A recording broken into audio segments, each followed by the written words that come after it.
Hypocrisy. Hey, what's up, guys? Welcome to Law-splaining the Interwebs. I am your host, Nick Rekieta of Rekieta Law, a small law firm in central Minnesota. How's it going? How's it going today, ladies and gentlemen? I hope you're doing well. I hope you're getting along. Oh, what did I press? I pressed something. Oh, don't worry. I just somehow opened a new tab. Didn't want to. No worries. It's all fine. It's all fine. Oh boy. Oh boy. Whoo hoo hoo. I am exhausted. I'm tossed. Man, I am done for the day. I didn't get my afternoon nap after my oatmeal. After my oatmeal and sponge bath, I didn't get my afternoon nap. So I don't know about you guys, but lately my sleep schedule has been destroyed. Absolutely destroyed. And so, with that destruction of the sleep schedule, here's how my day goes. And when I say day goes, I mean, here's how my day goes, not here's how my derogatory term for Italians. All right. I'm not saying dago, right? I'm saying day goes. It's two words, not dago, one word. Oh my goodness. All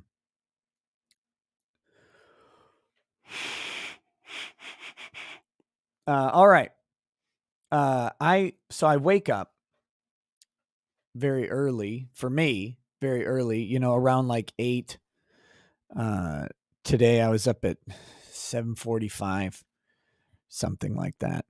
And then I do a stream for like 8-9 hours. And then I get done for a little bit. And what I've been doing lately is I'll get like dinner ready for the kids, and then I'll lay down, and then I'll fall unconscious for a while. And then I'll get up to do the show. Or I'll like set up the nighttime show and then lay down and get up, and oh gosh, it's a mess. But I've been falling asleep. Well, today I didn't because I went to go meet a friend because I haven't sat down with them for a while. And it was normally I would take a little nap between the shows, and I didn't do that. So anyway, whew. So I'm very exhausted, but that's okay. We are here to talk about Cannabro Chandler Halderson, which we'll get to in just a minute. His case finished today. The prosecution rested today. The defense, they did their entire case today. It was really amazing how fast they got through all of their witnesses and everything. I can see my connection is really slow, so just bear with me. I get the lag. I see the lag. Should just be a hiccup that is temporary. But the defense got through their entire witness list today. It was 0 people. The lag. Can we get the lag to stop? Can that not happen tonight? Can we please? Like I got, I did all I got here on time. This is what happens when you're on time. This is what happens. If you just, oh yeah, I'm on time. Nope. You're gonna get the lag. You're gonna get the bad internet today because you're on time. Come on, yawns. You can stop. So anyway, the prosecution rested, right? They finally got done making their case. And the defense goes, we rest. They got nothing. No questioning of any witnesses. And it was over at that point. So then, they made their closing arguments, which we're going to watch. And then the jury went back for deliberations and reached a verdict. Do you want the spoiler alert? Spoiler alert. Guilty on all counts. Guilty, guilty, guilty. He is guilty. Chandler Cannabro is guilty. The defense mounted basically no defense. And that's that. And I will go back to a theory that I put forward, and it's a theory that's not falsifiable because you'll never find out. But I had a feeling that maybe the way the defense was conducting the case after a while, maybe Chandler told them he did it. Said, yeah, I did it. I did all the things. And so they said, okay, well, you can either plead guilty and go to prison forever, or we can take it to trial and you can go to prison forever. But if we take it to trial, maybe the state will have some sort of procedural defect. They will have not respected your due process rights. They will have screwed up a chain of custody or something. And we could then potentially get a mistrial, or you could be found not guilty or have the case dismissed. Something along those lines. I will never be able to prove that that's what happened.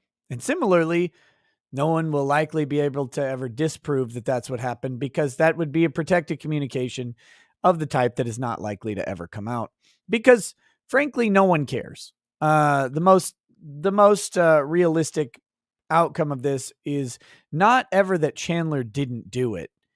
It's more that if Chandler did it, was someone else involved? And they didn't seem to want to pursue that at all. So that's what seems to, that's my theory. That's my working theory. And that's why they didn't put up any real defense for him. So with that, we're going to watch closing arguments though, because they should be comical in some way. We'll see the technique of the prosecutor, the technique of the defense attorney, and we'll check out what they did. And then now you know the outcome. But you should have known that outcome was coming for quite some time. I mean, at past the first couple days, it was really going that way. Insanity defense, not for Chandler, but for Nick. Yeah, that's good. I'm gonna stop yawning. I was just, again, I didn't take a nap, but I was laying down. And so my body was in like shutdown mode. And as we get amped up into the stream, I think that'll subside a little bit. 100th yawn. Yeah. Or 10th yawn. Oh God, it's going to be more. Oh, I'm supposed to mess with something, aren't I? Let's see if I can do this. Let me get you out of here. Where's the, where is it? Is it this one? Hey, we got auto tune. I think I can make it more dramatic than this.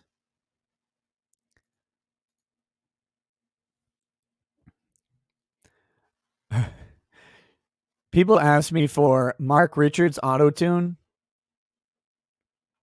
Is this annoying? Your Honor, I'm going to object, Your Honor. Psych. I never object in court.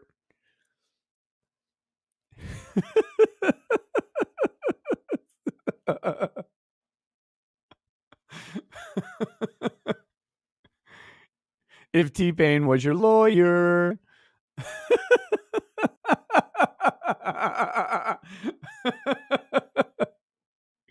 damn it.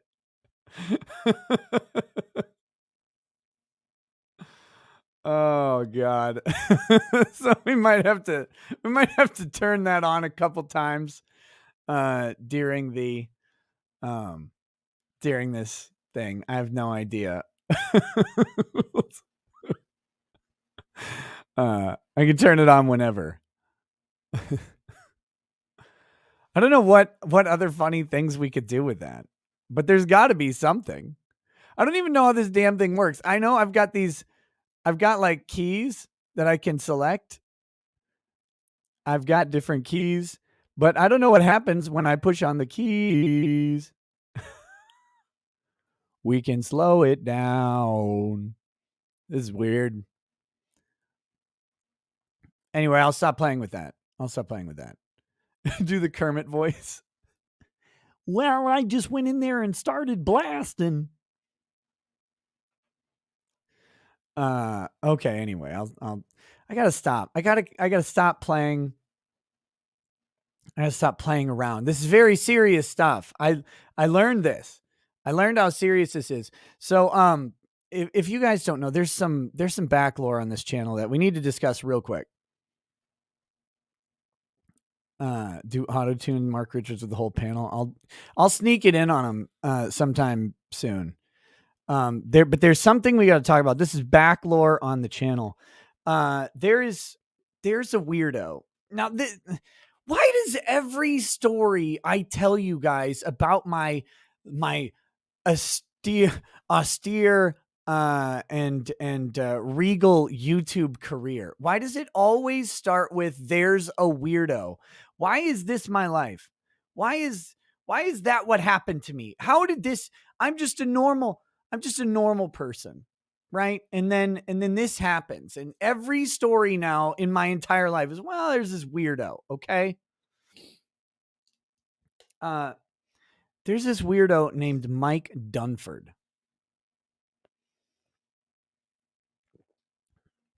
Now, Mike Dunford does not like me.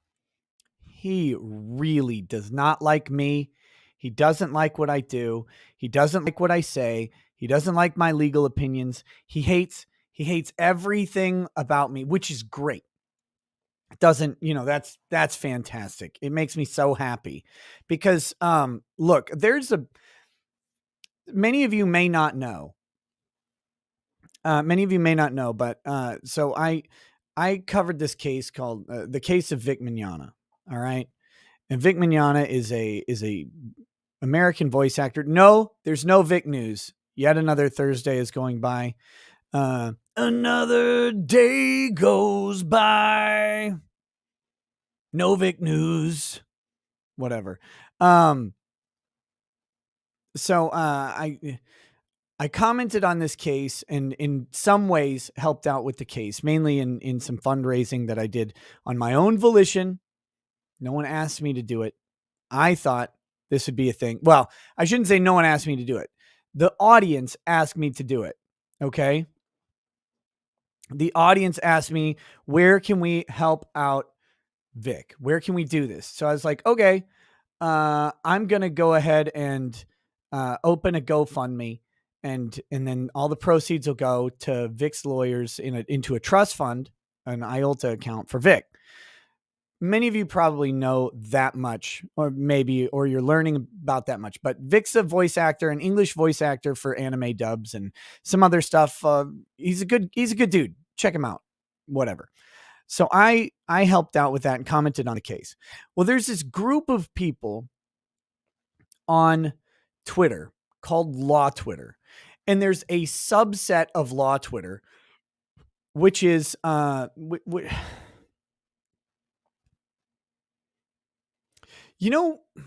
I analogize this? How do I do it? Or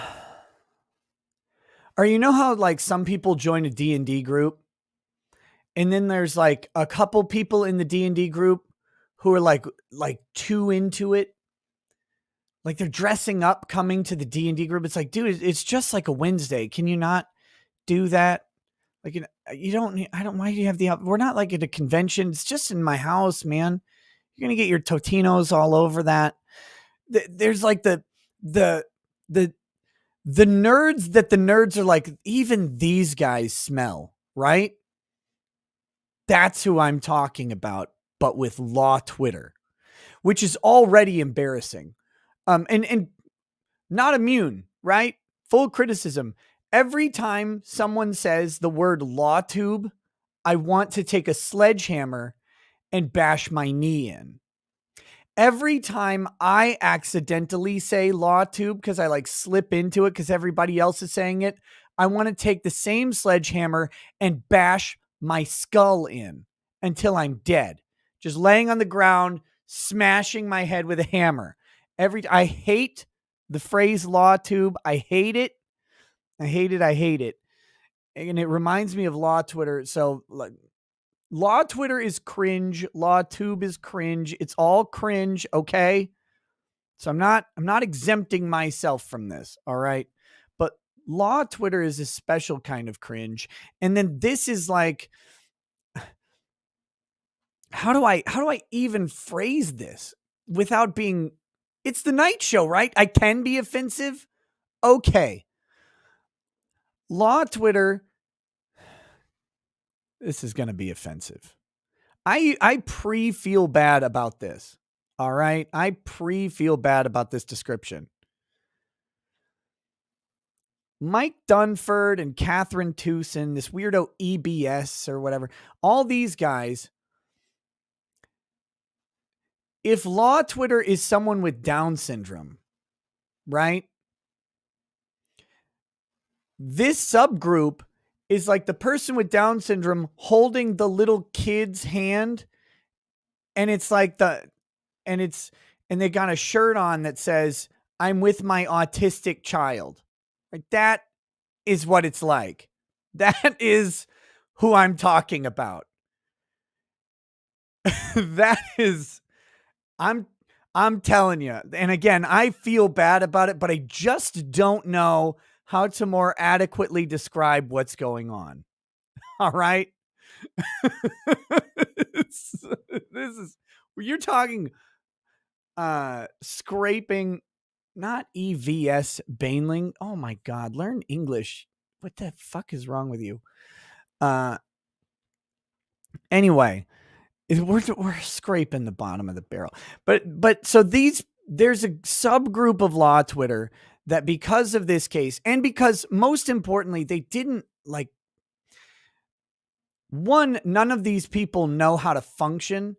Two, none of these people know anything about being sociable, likable, or marketable. And three, because these people don't listen. So it's a combination of all of those. All of those things combined made this subgroup of people, they really hate me. And there's a lot of projection, misunderstanding, and whatever. And it's fine. That's the way the internet goes. I don't care.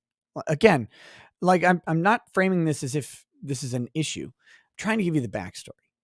So one of these people, and I'm talking the autistic ones, right, is this guy named Mike Dunford.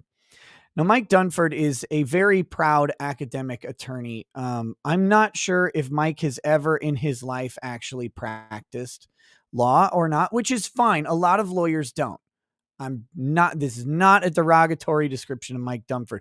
Believe me, there's plenty of derogatory descriptions of Mike Dunford. You don't have to do anything like that. But Mike considers himself an academic attorney. So that's what I'm describing to you. And he particularly loves copyright. The funny thing is, every time I've ever like seen Mike comment on copyright stuff and show it to anybody I know who practices copyright, they're always like, yeah, not really. It's not how it works.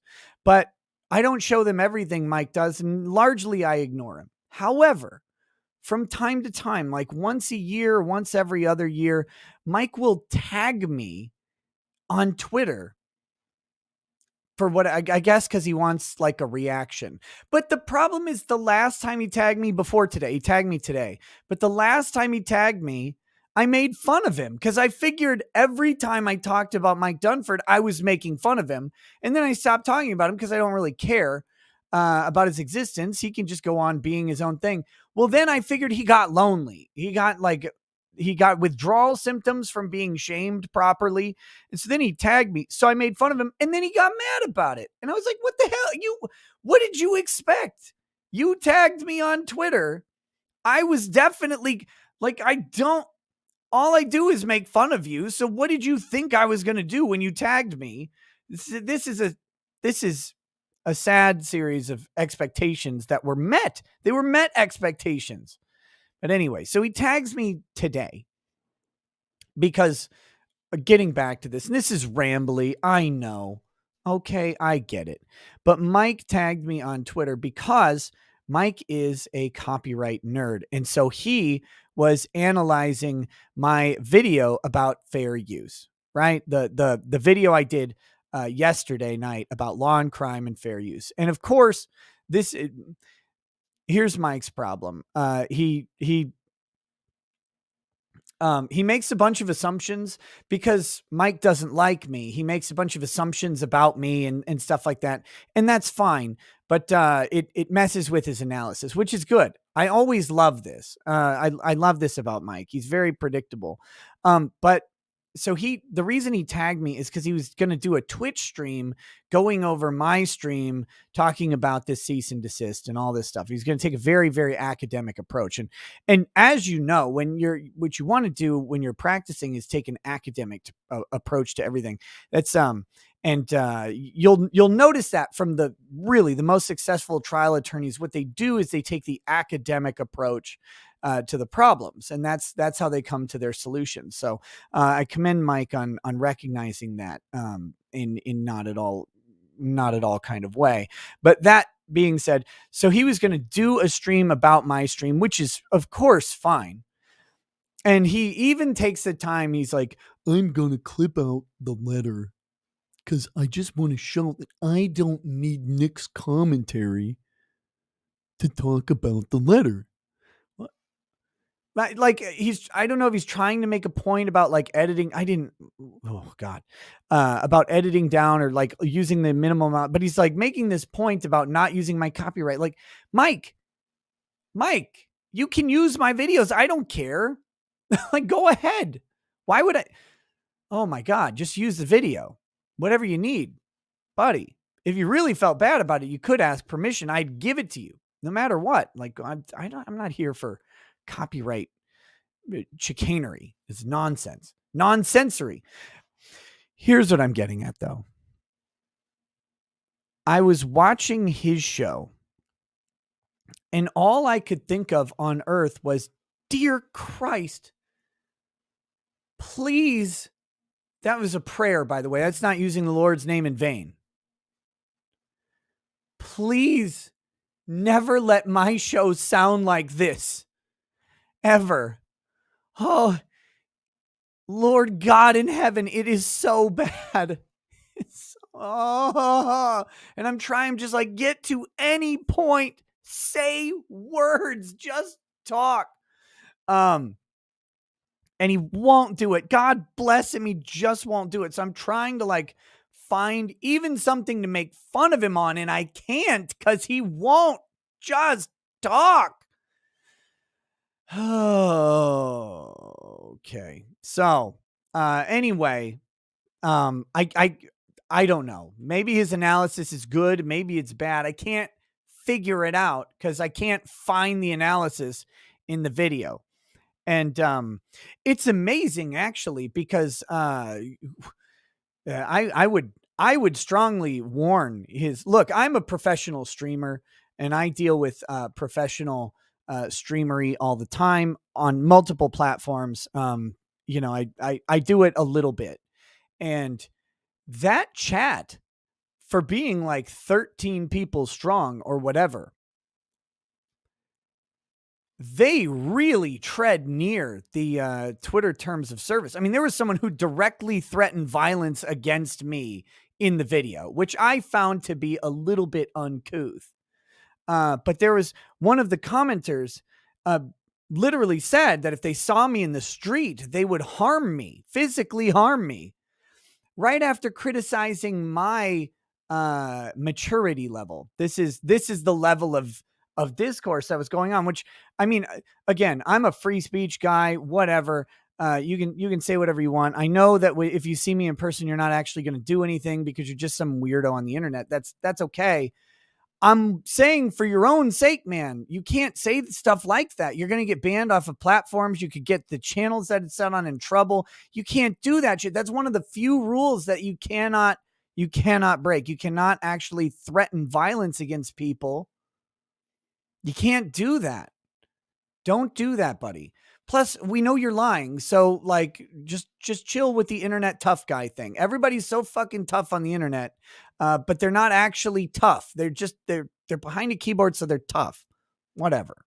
But it was a little disconcerting. But I've noticed this actually. I have elicited such a visceral response in these people, that they completely go off the rails, and they say things that they wouldn't otherwise say. Because look, I've seen these people. They're just, it's a gaggle of nerds, right? But something can make you so mad that and I'm the catalyst for their anger. I'm driving their blood pressures up every time I come around. It's great. And for some reason, they can't quit me. So that's funny too. I'll take it. I don't care. enjoy it, guys. It's great. But man, it was painful to listen to. The few minutes that I was just trying, I'm like, come on, just get to something that I can make fun of. Just please be funny for a second. And he wouldn't do it. It was very, very rude of Mike to do that. But Mike thinks that I'm very much in the wrong on the fair use thing. He thinks that I'm not fully in the wrong, but he thinks it's very likely not fair use, which I would strongly disagree with him on, as would my copyright attorney, who, by the way, is actually a practicing copyright attorney. So, but that being said, this is, and it's funny because Mike will go through and talk about how my analysis is biased and how I don't do X, Y, or Z. And you can just, that Alanis Morissette song is playing in the background. It's the whole time. And it's like, okay, Mike, sure, whatever. And you do you, buddy. You do you. I want Mike to go ahead and be successful. I really wish he would. I really wish he would. Also, I do find it funny because most of these people, they try to get away, and so they like won't watch my show for a while. And so some of them are commenting. They're like, "Oh my God, the past 2 years have been really hard on Nick." It's like, no, the past 2 years have actually not been really hard on me. It's just I got a good camera, and this is how I've always looked. I'm old, man. I've been old for a long time. How long have you been old? I don't even know. I don't even know. But it's not like I'm getting worse. I've always looked this terrible. These people are so weird. They're so weird. I don't get it. But they, oh God, I should show you guys the spurg out of this one fucking weirdo. Hold on. This is great. Oh, they're all very, very happy right now, by the way. They're very, I don't know if I'm going to be able to find it. Shit. I don't know where it was. And I don't know the guy's actual tag. They're very, very happy because they think that someone, how do I describe this? They think that someone has finally got me. Now, the best part about these people, and this is just, if you want to know what heartens my soul, guys, I'm here with you. I'm opening up, right? Like a flower in the springtime. I'm opening up to you. This warms my heart. All of these people, first of all, think that I'm awful at legal analysis and commentary. They think I'm the dumbest attorney on the entire planet, which is great. That again, this is fine. The other thing that they can't figure out, they think I'm the worst person on the planet too. And so they think, like, I saw like the commentary about like what my life must be like and all of this stuff. They can't figure out why anybody would ever watch my show. They've been saying my show is dead for the past 2 years. They're like, they just don't get it so much. And they're, I remember early on, some some comments from Mike was talking to another guy. I think might have been Akiva or whatever. And he's like, I could do what Nick does and I'd be so much better at it. And yet here we are. Like, now, all of these people have said they'd all be so much better at me doing this show. And it's shocking how none of them can manage it. And I'm like, all you do, bro, just get on a microphone and talk. But today I was reminded as to why, because in watching this video in like 20 minutes, he barely says any words at all. And I'm like, man, this is an audio visual production. You got to have the audio. You can believe me. You can't ride on yourself on video. This is the Mike Dunford hour. Well, we're not talking about a rolling Adonis here. And that's not a criticism of you, Mike. Man, you're an older guy and that's fine, but I'm just saying you can't sell it on the looks. The ladies aren't coming out to see the Mike Dunford cheekbones here. You got to get that flapper moving, because otherwise people aren't going to stay. You got to be funny or interesting or anything. Instead, you're being nothing. And this is why, Mike, this is why you'll never actually be great at this until you master the art of gab. Go back and watch Oh Brother, Where Art Thou? And pay attention to John Goodman and George Clooney talking. Take notes. Take notes. John Goodman says, I see you've been gifted with the gift, or you've been granted the gift of gab, and they start having their little gab back and forth, and they're talking and they're saying a whole lot of nothing. It doesn't matter. Just, you got to be talking. You've got to be talking. And if you're not talking, the audience is not listening. And that's the big part that he missed out on. So, Mike, I wish you the best. If you ever want to consult on this stuff, because I know you're really good at law, you're like way better at it than me and all that stuff. I'm not arguing with you here. I'm here to help you with you. I'm here to help you be the radio host you were born to be. But that being said, it's just funny, and to see the seethe come out of these people every now and then, it warms my cockles. So I just wanted to share that with you guys. Sorry to digress. I mean, here I am talking about someone saying nothing, and I'm saying nothing with a whole lot of words attached to it. But this is this is what I have to put up with these people. But yeah, they really are excited that someone has finally gotten me. Oh, that's where I was going with this. They're excited that someone has finally gotten me. The law and crime is going to put the hammer down, and I'm maybe going to finally face real consequences. What they can't figure out is just why, despite me being the worst person ever, who hates everybody, who's bad at law, no one ever seems to be able to do anything that would provide some legal consequence for me. No one's ever able to stick a bar complaint on me. None of my clients have ever come out and complained about what I do. None of that stuff has ever happened, and they can't figure out why. And it's possible, if you can't ever figure out why something is because your scope or your perspective is limited on that issue. And maybe, just maybe, you have a bias that you've got an oversight on. And that's perfectly fine. But you should recognize it. You should recognize it, because I don't think we're going to be seeing any particular consequences from law and crime, because they're on real shaky ground on this one. And by the way, my attorney has sent me the draft of the letter. It looks great. It's just getting it. He's going to have it. I think it's going out tomorrow. Once it's out and finalized and sent out, I will share with you guys what's in the letter. Okay.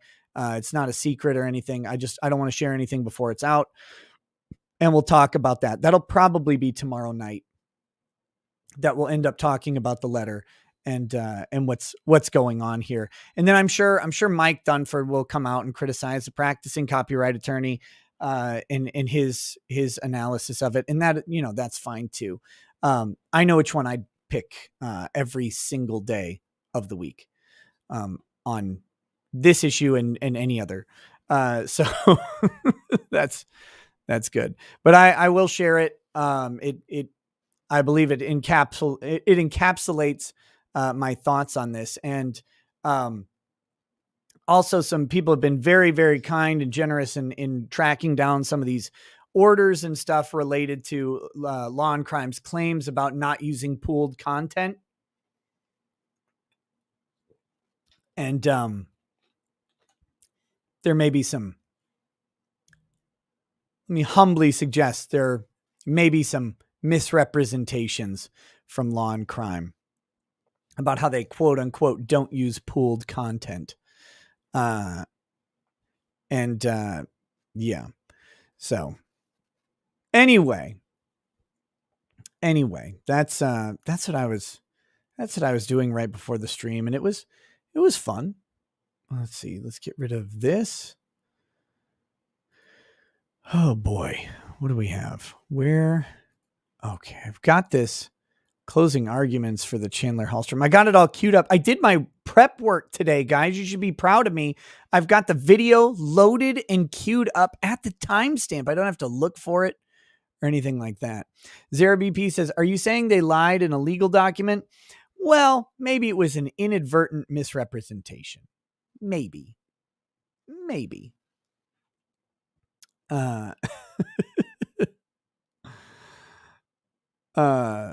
Giant Mess says, the shit they post in courtrooms, do they film that themselves?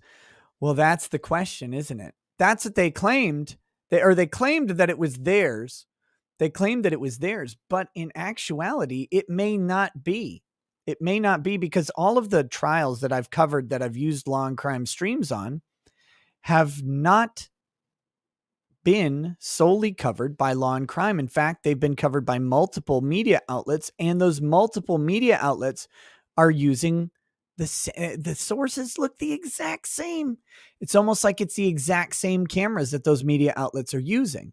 So I know in the Kim Potter case that Judge Regina Chu ordered that there would be no copyright interest for any of the parties on the pooled cameras. And I think I did use Law and Crime for at least a portion of the Kim Potter case. So I know on that one that they did use pooled content. So they already did make a misrepresentation, but maybe they overlooked that one that has a specific court order saying that your participation in this means you will not have a copyright interest in it. So that's one problem that they've got. But the other ones that they've got are the Kyle Rittenhouse streams. I do not believe were filmed by Law and Crime. In fact, I believe it was Court TV's cameras in there. And when you go and check the streams of Rittenhouse from Law and Crime and Court TV, they're identical. And more appropriately, when you go and check the streams today for Theodore Edgecomb, Law and Crime stream was identical to Fox 6 Milwaukee. And so if you've got Fox 6 Milwaukee and Law and Crime broadcasting the exact same thing, you have three options. One, Law and Crime is filming and Fox 6 Milwaukee is either stealing or licensing the video from Law and Crime. That's a possibility. Two, Fox 6 Milwaukee is filming and Law and Crime is either stealing or has licensed the video from Fox 6 Milwaukee, right? That's a possibility. Or three, there's a pool. There's a pooled feed, and both Fox 6 Milwaukee and Law and Crime are using the pooled feed, in which case that would make their letter a material misrepresentation of the fact that they don't pool things, and that it's all individual copyright. Now, the other one is the Chandler Halderson case, which is interesting because I'm pretty sure Law and Crime is not the sole. Well, I know they're not the sole media source in Chandler Halderson. In fact, let me just go ahead and show you Chandler Halderson. We've got, here's this case. Notice this is not Law and Crime. This is Channel 3000. Who's also been covering this case. And it's weird because it's like Channel 3000 and Law and Crime's video feeds are the exact same again. And let's take a look at what Channel 3000 says. The license is a Creative Commons attribution license. So let's take a gander at this over here.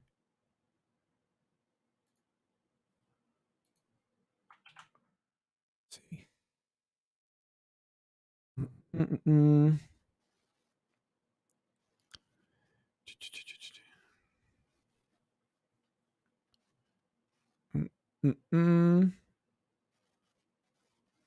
So here we go.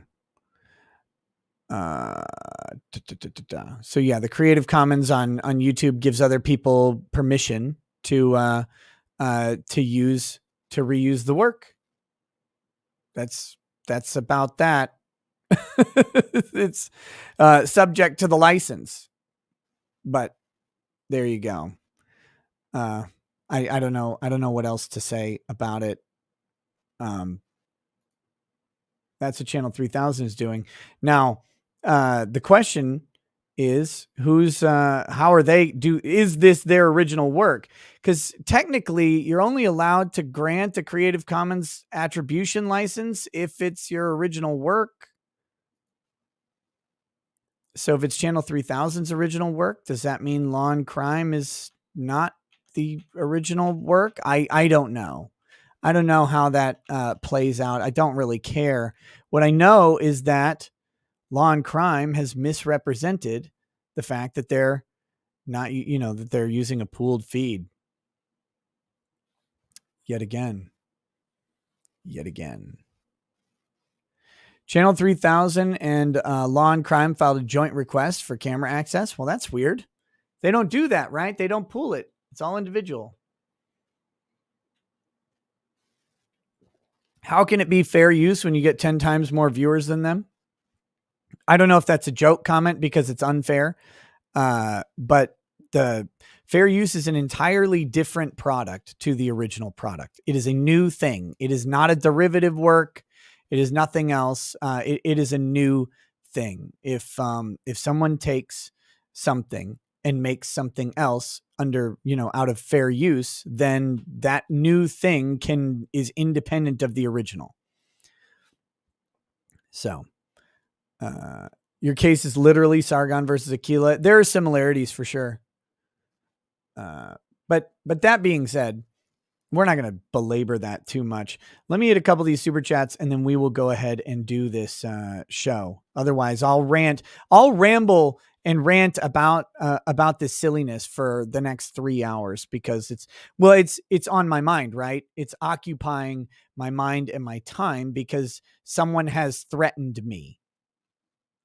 They have threatened me in my livelihood. And therefore it's obviously what I'm thinking about when you're a small business owner, you're thinking about your business with some frequency because you don't take the time off. There's no time off as a business owner.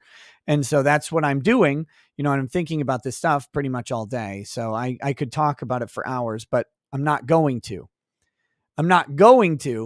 We're going to go into this damn closing argument in just a second, but let's read these super chats real quick. Kimberly Moriarty says, "Hey Boomer, unhide the videos you moved to your Ricada Law live channel since you apparently nuked it while I didn't notice. Actually, YouTube nuked it. I didn't. Bet you're late today too. Chad has kindly informed me that YouTube nuked those channels. Raise his fist. Any chance these videos are on Locals and or Odyssey? You're still a boomer though. They're still on here. I just have to, if I unlock them all at once, I will piss off a million people because it'll spam notifications and subscription windows. What I need to do is start unlocking one a day. And I'll try and make that a practice to do that. But I can't, the last time I unhid a bunch of videos at once, I didn't realize it would send out notifications on every single video. And so it actually pissed off a lot of people. I lost a bunch of subscribers. So I'm not making that mistake again. Wolfgang Deo says, "Fuck Flaw and Grime. While I may have looked for review of Rittenhouse, I never would have even watched full trials unless there was a lawyer explaining." He says, "Also, I don't care about Cannabro's case and have other things to do. As such, I still support you with Super Chat and Locals, even if I'm not here at MAGA." Hey, thanks, man. Much appreciated. Facts Not Feelings says, "Where are the Runkle Logolas memes at? Please sing Carry On My Wayward Case." There'll be peace when this is done. Lay your weary case to rest. Don't you sue no more? No. Eldridge Blasted says, that moment when Nick finds out that the mastermind behind the entire law and crime operation cease and desist was actually Attorney Tom. Top 10 anime betrayals. Oh, real quick, a big shout out. So far, I have seen videos about me that are very nice and kind from the Quartering, from that Umbrella guy, and even from from Attorney Tom. So a big shout out to them. Thank you guys for covering this and for the support. I really, really do appreciate it. I believe Legal Mindset did a stream about my cease and desist tonight as well. So cheers to him. And I think there's another video or two coming. I'm trying to retweet those and post them on my YouTube community page so people can find them and see them. But I really do appreciate the support from everybody. It's been awesome. It's been very awesome. Even if it did come from Attorney Tom. Wolfgang Deo says, Mr. Wong, my only opinions are correct, sir. C and D. Snowboard Dan says, I hear Joe might be late due to his wife driving. Josh says, what? I show up at 11:01 and I missed something. Yeah, yep. I pulled the old bait and switch. You thought I'd be late and gay, but I was on time and double hetero.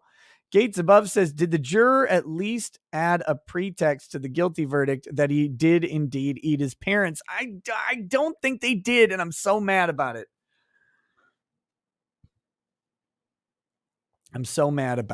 I believe Kurt Uncivil Law has also spoken favorably about my situation, although he got a very unjust channel strike, in my opinion. And so he has not been able to stream or post videos, which is really, really lame. I hate when YouTube does stuff like that. And if he decides to take that issue up on social media, I will gladly support him in that. That is, he was covering the Capitol protest arrests and stuff like that. And by merely reading the FBI documents, he was allegedly promoting violence and endorsing violence, which is nonsense. Kurt has received so much flack and shit for trying to cover those things objectively and talk about the law, and people get mad because he's not, saying that it's all like Fed gay op or whatever. He's reading the document and providing the legal analysis, and that's made some people very frustrated, and they've directed some ire at him. And then he gets a channel strike for encouraging and endorsing violence. It's like, no, this man has gone through great lengths to not do that. He's gone to great lengths to not condone or endorse any violence, and to make it clear. And he's received flack for not doing that. And then they hit him with it anyway, which is just garbage. Just garbage completely. Maiden Iron, he didn't get a strike from that Matt Walsh video. That's not, his strike was from, I think it was video number 19 in his Capitol Riot series. But again, Kurt's been a bro to the channel for a very long time. And if I can help him out, I absolutely will do what I can. Gates of Above says, did the juror wait, I read that one. None your business. Whoa, with a big donation. Thank you so much. Says, finished your stream from last night after today's stream because I'm a corporate stooge and have to be at work at 8 a.m. But wanted to say, screw law and crime. Chat does what chat does. What we do has nothing to do with you. Oh, thank you. I appreciate that in a weird way. Nick Smith says, Havoc tuned. Thanks. I hate it. William Foley says, just finished a Lafroig 10-year. Thanks for turning me on to this peaty and smoky jewel. Lafroig 10-year is really good, especially for the price. C Goody 564 says, big nose on the beat. Super Iron Bob says, those who can't do teach. Well, those who can't law tweet. The fun thing is Mike Dunford wants to be a professor. I don't know if he has ever achieved his goal. It's been a while since he voiced that. Mike doesn't understand is that he could teach so many more people if he were just likable. If he were just likable, he could do that.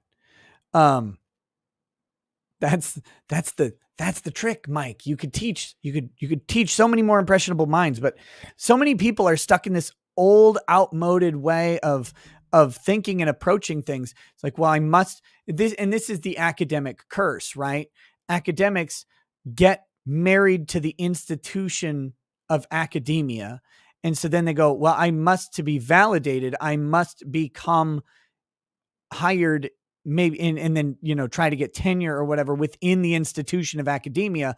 Otherwise, I'm not validated in my studies. And it's like, and then when you do that, all of that experience and training and wisdom that you may have acquired to merit your academic degree is then shared with a select group of people only.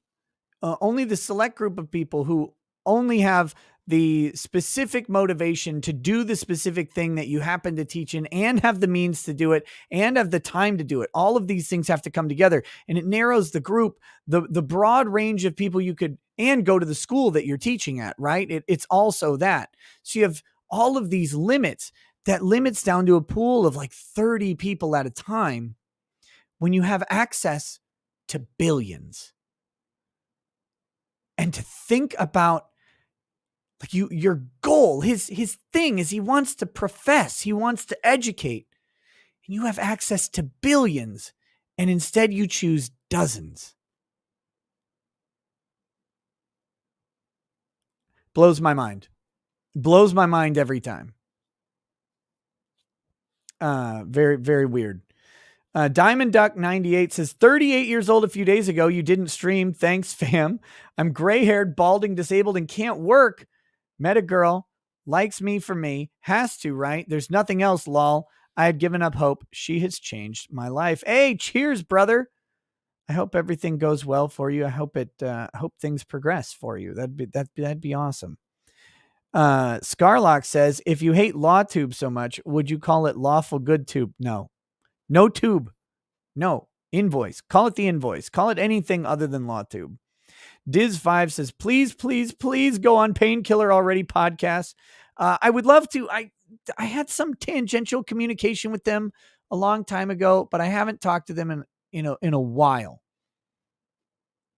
So, but I would love to. I was a fan of Kyle, FPS Russia before the shit hit the fan with him.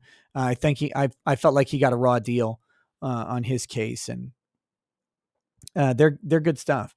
Super Iron Bob says, another lie, Nikki. You've had clients come out and say bad about you. The Gunt Crusader complained about you. That's true. That's true.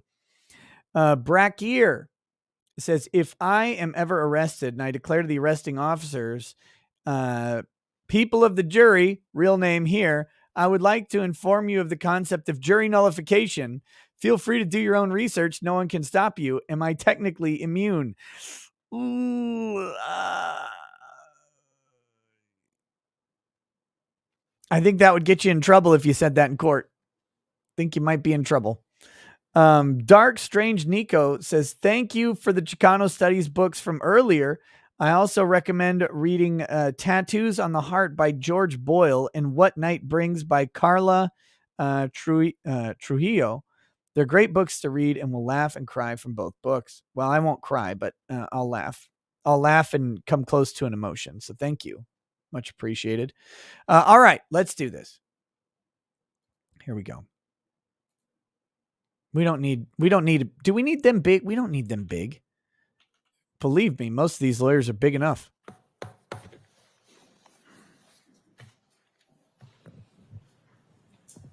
And is HDMI left on, Your Honor? No. Okay. We don't do HDMI in this courtroom. We need to see you on Neurotics Friday Night Tights. I've been on twice, and I will be on early next month, I believe. I always start my closing arguments in the same way. And it's simply this. If any of the attorneys, either throughout the trial or during closings today, from either side, myself, Mr. Brown, or the defense, misstate a fact or evidence, you should go with your collective memories. You guys are the jury. We've sat with this case for months, had meetings about it, talked about it, read things about it, and sometimes not intentionally, but sometimes people, misremember something or think of one thing they read. So please use your collective memories as jurors to determine what you heard and what you saw. Additionally, it should be the written I can law turn it up that a the bit. judge just read and that you will get a copy of that should determine how you process and think of the law. For years, I've listened to attorneys where prosecutors have basically belittled the burden of proof and where the defense has built it up to be something that could never be overcome or could only be overcome by video. Neither of those things are true. You should look at the written law and follow the written law. Written. Second thing I want to say is I want to apologize for all the graphic photos that you folks had to look at. Mr. K, I can't auto-tune the video feed with the way things I have them currently set up. There is some way for me to import the audio into my virtual preamp, but I don't know how to do that yet. I'm not good at that yet. I'll work on it, but for now I can't do that. I don't know how to make that occur. So The last 3 weeks. I'm sorry I had to show them to you, but we had to. They were part of a crime, and because of the charges and what we have to prove beyond a reasonable doubt, it was necessary for you to look at some of those photos. I will promise, though, today I will not be showing you those anymore. Reasonable doubt in my closing. So every case that comes in is kind of like a puzzle. You have to look at it because obviously you weren't there. But, solving a case and thinking about whether or not a person is guilty or not guilty is like putting together a puzzle. And it's your job as the jury to put that puzzle together. But the question in this case, or why this case is kind of unique, is the person who committed puzzle the crime thing is had gay. 8 days What are you doing? to spread the pieces of that puzzle all over the state of Wisconsin, or at least of southern Wisconsin. Who made this shitty PowerPoint with a transition? Did they just carve apart the parents into puzzle pieces? Did they not think about how that would look? Like, well, I know what we could do. We could just chop the parents up into a jigsaw puzzle and spread their pieces around. Oh my God! What is wrong with you?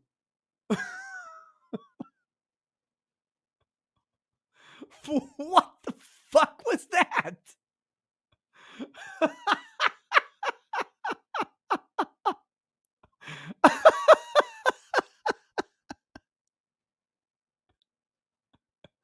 OR2891 says, hey, Nick, I hope you and yours are well. Just tried a Reese's peanut butter cup flavored cupcake and feel bad about it. Please shame my fatness for it and mention my fit boys, Brandon and Ben. Much love from your faithful Griff D. Wait, you thought you could eat a peanut butter? You thought you could eat a cupcake, much less one flavored with peanut butter? Have you noticed that your ass kind of has a consistency of peanut butter right now already? You think you needed help from a fucking cupcake?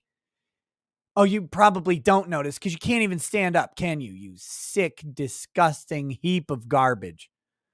Oh my God. The only hope you have is that you won't be able to reach a phone when you're trying to order pizza, and you won't be able to get out of bed, so you'll just sit there burning calories until hopefully, by the grace of God alone, you'll shed all that fat into a disgusting puddle on your bed, and then you'll maybe be skinny enough to deserve living. Put the cupcake down, fatso. Jason McConnell says, you going to tell me this prosecutor never ate anyone? She's got thigh grease on her chin. There you go. There you go, OR. I hope that helped you. Here we go. Wisconsin. Now, what are the pieces of those puzzle? They're evidence. What is evidence? It's what you saw in this Actually, courtroom. the pieces of the and what puzzle you were heard in his this courtroom parents. testimony. People sitting on the witness stand and telling you what they knew.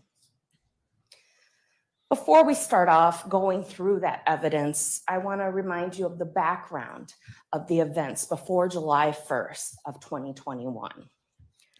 In June of 2021, Bart and Krista Halderson Cupcakes are for closers lived only. at 4595 Oak Spring Circle with their son, Chandler Halderson. And at that time in June, they thought that their son had an internship with American Family, although there was problems with the payment. He hadn't been working there about 6-7 months, hadn't been paid yet. They thought their son was attending MATC, that he had already earned a solar certificate there, and that he was enrolled in the IT program and was one class away from graduating. They also thought that he was going to soon be going to a job in Titusville, Florida at SpaceX. Who did? Now, things became believed that? a little suspicious to the father, Bart Halderson, who's an accountant. Was He's an wondering, accountant. why is a Fortune 500 company not paying my son when he's working there? Because And it was a for over lie. a year, he was talking to various people at Madison College or MATC about why he hadn't gotten his son's transcripts, why they couldn't get a meeting, why he hadn't received his solar certificate. He had been emailing with these 3 people, Aaron Hoover, Daniel Spieth, and Alyssa Brandt, and been communicating with them. This all kind of comes to a crescendo or to a head the day before Bart is murdered. And on that day, he has a phone call with Omar Job. He starts off this phone call, you can just tell in his voice, he's angry, because he thinks this college has been giving him and his son the runaround for about a year. They're not doing their job. And so he's kind of aggressive at the beginning of this call. You don't really like him until you know the whole story. And he learns during this besmirching call the dead that his son has never earned a solar certificate, that his son is not enrolled in the IT program, that his son owes the college over $1,000, and that Alyssa Brandt, Aaron Hoover, and Daniel Spieth have never worked for Madison College. We see, and that is the background that lead us into the events of July 1st, 2021. On that day is started by Chandler messaging his girlfriend. 7:26 a.m., I hardly slept. 7:27 a.m., I don't know, stuff really hasn't been going well for me lately. So I'm trying to plan for the next thing to fuck me over. As it turns out, the next thing to fuck Chandler over was Chandler himself and his voracious appetite for human flesh. Gates of Above says, did the prosecutors at least burn the parents' head puzzle pieces for realism? Obviously. Oh my God. Dr. Spoon says, then she became a vegan after Chandler said he used some of the meat to make chili from a recipe from a YouTube lawyer with beans. Oh no. Oh no. We know at 7:27 a.m., his mom leaves for work. She works customer service at Zimbrick.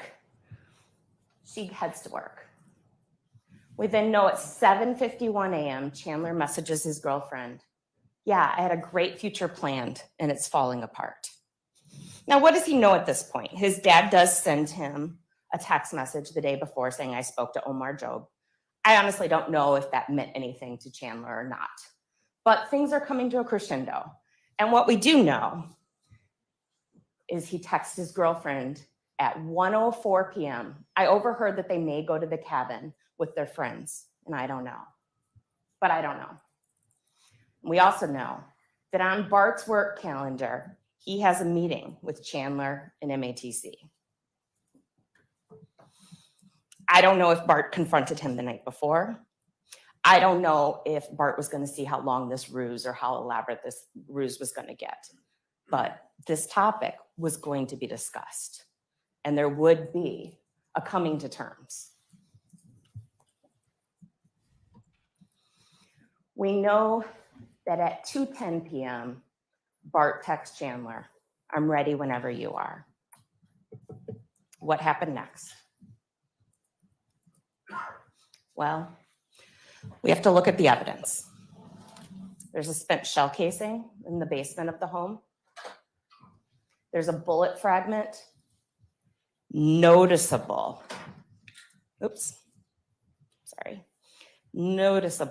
reddish brown staining, also test positive for Bart's DNA. Gross. That's the bullet that went through and through Bart. The spent casing, and that casing tested positive as being shot from the rifle that belonged to Chandler. We know that Chandler got this rifle about 2 weeks prior, and it was found in the barn on Irwin Road. We know that he got it from his friend Smith, and he was given a bunch of ammo. We also see evidence in the basement of a divot from Ricochet, a fresh divot. Also blood, a quadrillion times more likely to be Bart than any other unknown person. More blood. And we know that Chandler texted his mom this: Dad's phone died. Text or call me. Remember, Dad's phone had a charger right there on the desk. You can plug your phone in and within 10 seconds send a text message. I think here there's a half-truth. Dad's dead. That's not a half-truth. That has nothing to do with the phone Oh, being and get me soda alive on or your way dead. home. I have an extra hour of work. We know Chandler didn't have a job. He's stalling to get his mom to take more time. Okay, I can, she says, smiley face. We know that she returns to the house at 5:12 p.m. We also know that her blood is found in the basement as well. And at 5:11 p.m., Chandler starts writing the following note: weekend chores, H2O2 and lemon. So that's hydrogen peroxide, which cleans up blood, and lemon, which is just a about deodorizer. everything else too. I mean, Door handles, move your shit upstairs, get a job. Interesting, if he would have just gotten a job, he wouldn't have had to do the prior three. And clean the floor. You know, okay, so like sometimes lawyers, especially like in these types of cases, they get very dramatic and they don't realize the sound of what they're saying. If he would have gotten a job, he just wouldn't have had to effectively, in brackets, kill his parents. Like, him having a job or not having a job is not, he didn't have to kill his parents, but the lawyer just said if he would have got a job, he wouldn't have had to kill his parents. Like, oh my God, woman. Weird. Again, I still think they're off. I don't know that. I don't know that it's just being caught up in the lie. There's something else to this story, but that's okay. It was just a weird, they're like, haha, this is a clever thing I can say in my argument, not realizing the implication of what they're saying. Nick's Heck says, why did she call it murder? Isn't murder a legal conclusion? Oh, you can do that in close.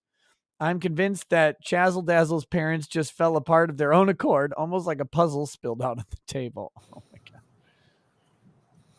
That came back in a search warrant for his Google account.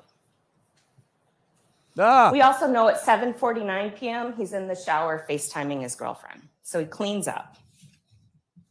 He then departs at 8:16 that night for Quick Trip. We Taco see him the there at Turtle the Quick says, Trip. thanks. There's the Vovo. There he is. He buys 20 pounds of ice. He arrives back home at 8:29. 20 pounds. We were arguing over 40 pounds. 20 pounds of ice is not any. Again, this guy chopped up his parents and probably ate them, but 20 pounds of ice is not evidence that he did it. You cannot convince me that 20 pounds of ice matters at all. Then we know that somewhere between 8:30 and 9:30, the neighbor, Steve Greiber, smells a weird burning, a pungent burning. Smelled a pungent that burning. he describes like a pig roast. Oh, no. And you heard testimony from Fire Inspector Bill Boswell that unfortunately in his line of work, he's come across many burned bodies, human bodies, and that they do in fact smell like a pig roast. Moving on to Friday, July 2nd. We know throughout that night, and I'm not re-showing this video, but there's hours of this video. We know that we see burning in the fireplace and the garage light go on and off. All throughout the night. There it is, almost 3 a.m. Until at one point it kind of crescendos and dies down. We also know, looking at the living room of the Halderson home, that right there by the fireplace is a measuring tape. Folks, he measured the parts of the body to see if they were small enough to fit into the fireplace. And a fan, add oxygen to that fire, make it burn a little bit hotter. We know that it burned hot enough that Cassandra Pan, wait, you're asking if I'm insane. You must not be listening. I've said over and over that he did it. Over and over again that he did it and he's guilty. I'm just talking about things that don't make their... We're talking about their arguments here. And one of their consistently bad points on this is that him buying 20 pounds of ice is somehow indicative that he killed his parents. They've never actually shown what the ice was presumably for. Because 20 pounds of ice, I don't know if you know this, it will not come close to chilling a body. Not anywhere close, even if that body has sat at room temperature for a significant amount of time. 20 pounds of ice will barely chill a pack of soda. It's not enough. I don't know how to describe it, but there are concepts about thermal mass and specific heat that are involved in thermodynamics and the transfer of energy. Heat is energy, and the transfer of energy between two massive bodies. And I don't mean like two blue hairs on Twitter making out. I'm talking about, a corpse, for example, which you're talking north of 100 pounds and 20 pounds of ice. You have to have a comparable thermal mass. Remember, if you're trying to chill a body, you have to bring that temperature from room temperature, which is presumably, this is springtime, 65 degrees at best, probably in the nature of 70 degrees. You have to bring that down sufficiently. I'm guessing you want to get it down near freezing, and 20 pounds of ice isn't going to do it. In fact, 100 pounds of ice isn't going to do it. 200 pounds of ice is a start, but you're equalizing the temperature between 200 pounds of ice and 150 pound body. That's at 70 degrees. If you're trying to bring this 70 down to 32, or even like, let's say refrigerator temperatures, 35 to 40 degrees, you have to bring this 200 pounds down, right, by 40 degrees or by 30 to 40 degrees, depending on where you want to be. So that means you have to have a sufficient amount of ice at 20 degrees, roughly close to 30 degrees, to get that temperature down. It's just a point that they've hammered on, and it's not really relevant to this case in any way. It bothers me that they've tried to make such a big deal, but they've never really made a deal. And there's so much to go on here. There's so much, and they harp on this ice as if the ice was somehow related to him killing them.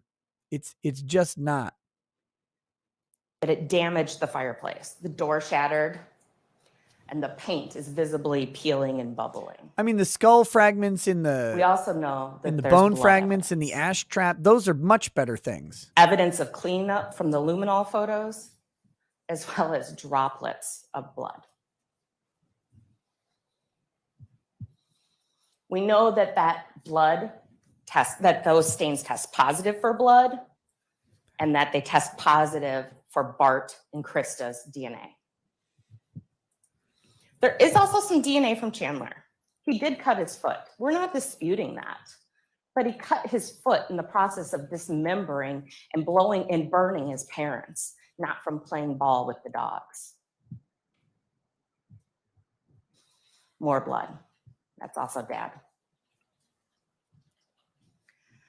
And of course, on top of this fireplace that then is made to look all pristine with papers that date to June 23rd, not in the winter from when you would have last actually had a real fire, but from June 23rd. I do fires in the there's summer. A piece of skull.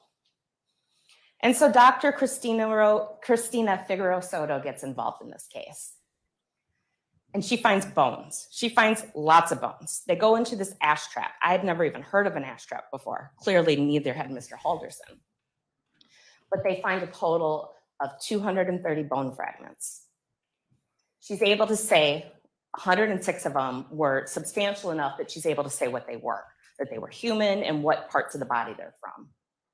53 from the skull or cranium, 18 from the hands, 24 teeth, 8 vertebrae, 3 long bones, either from arms or legs. There's also evidence in the garage. We have blood staining on shoes. That blood staining tests positive for both Bart and Krista and is identified as blood, not just touch DNA. More staining on the shoes, Bart. And in the shoes, they test the inside of the shoes as well to see whose shoes these belong to. They're Chandler's. They're his size 10 and a half. Oh, and he's wearing them right there. Those are the shoes he wore. In the garage, there's an axe found. And there's blood staining on this axe. It's positive for human blood on the hilt. It's positive for human blood on the head. On the head of the axe is both Bart and Krista's DNA. On the hilt, much more compelling than the ice DNA. And look at those numbers. A quadrillion times more likely to be those two than an unknown person. That's 1,000 times the world's population. And on the handle, Bart and Krista's DNA as well. We know at 7:02 a.m. that morning, that's a Friday morning of a holiday weekend, okay? July 3rd, Friday morning. Jason McConnell says the ice was for the finger gazpacho. And then I got to read this one because it makes me happy.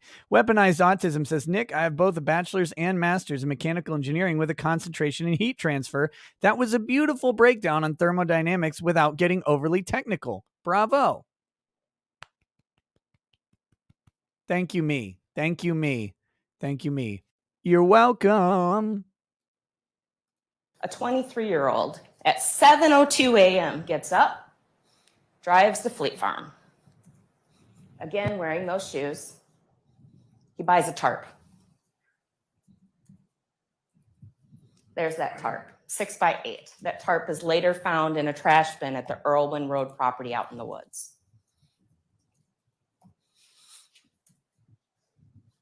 He returns home at 7:31. And we see the following, throughout the day, we see the following text messages between him and his girlfriend. We're set for this. We just need ice. And now hydrogen peroxide, because I stepped on glass. Later, there's more talk, whether she will come or not. But if your mom has an extra bottle, that'd be great. And a Swiffer wet jet. Okay, I do kind of, and there's more talk about whether or not Kat will be there and what time. And Chandler responds, okay, I do kind of need the Swiffer and the peroxide and stuff. Oh, and remember ice. Didn't he just buy 20 pounds of ice less than 12 hours earlier? But he needs more ice. What does he need that ice? Look at how much time they're spending on the ice. You've got a fucking plug-in freezer. Oh my God. Well, the fireplace broke. You've got DNA on axe heads. You've got skull fragments in the fucking fireplace. You've got bones in the ash trap of the fireplace. You've got blood and bullets in the basement. And they have spent more time talking about the fucking ice than any of it. It's driving me insane. What is their obsession with the ice? Again, it's about the tactic of the argument that you're making, and you have these really good points. Like, look, more likely that it's Bart Halderson's DNA than the next quadrillion motherfuckers in a line. You put a quadrillion people out there and you throw the dart and you're going to hit Bart Halderson every time. Every single time that dart is going to land right in his scrotum. Every time. You can all day. His blood is all over the axe. So is the mom's blood. It's all over. It's disgusting, bloody axe everywhere that he used to chop up and mangle his dead parents that he had just shot in the back like some sort of Philistine monster. But he went and bought 20 pounds. Well, he's asking for even more ice. I mean, who even goes through 20 pounds of ice just 24 hours, 12 hours earlier? Oh my God. It's terrible. You need to chill out. Somebody get me 20 pounds of ice stat so I can calm the fuck down. See, Goody says, there is ice in the octagon. What a mess. Joe Rogan. We know there's a freezer. He bought lots of ice, and that freezer tested positive for human blood. Parts of his mom and his dad were put in that freezer. We know that night on the 2nd, one of Krista's coworkers, Daniel Croninger, came to the house. He had heard that day that Krista no-called and no-showed for work, and that is not the Krista he knew. She had worked there for several years, had never done that before, just not the type of person she was. I mean, of course, I never met her, but she seems a little type A. Like, she liked things to be in order, liked things to be a certain way, and was responsible. So he comes over, and Chandler begins to tell the tale of, yeah, they went up to the cabin. They left this morning with some mystery couple. You know, she probably just forgot to take off, even though her boss testified that she would often take off a year in advance and get the dates right and had dates planned out in the future. But Daniel seems to be somewhat satisfied with that. Here's the problem. Krista's phone is responding to towers in her house. She didn't go anywhere. She never left that house. There are cameras on every side of that house. We know when Krista went in, and we never see her leave.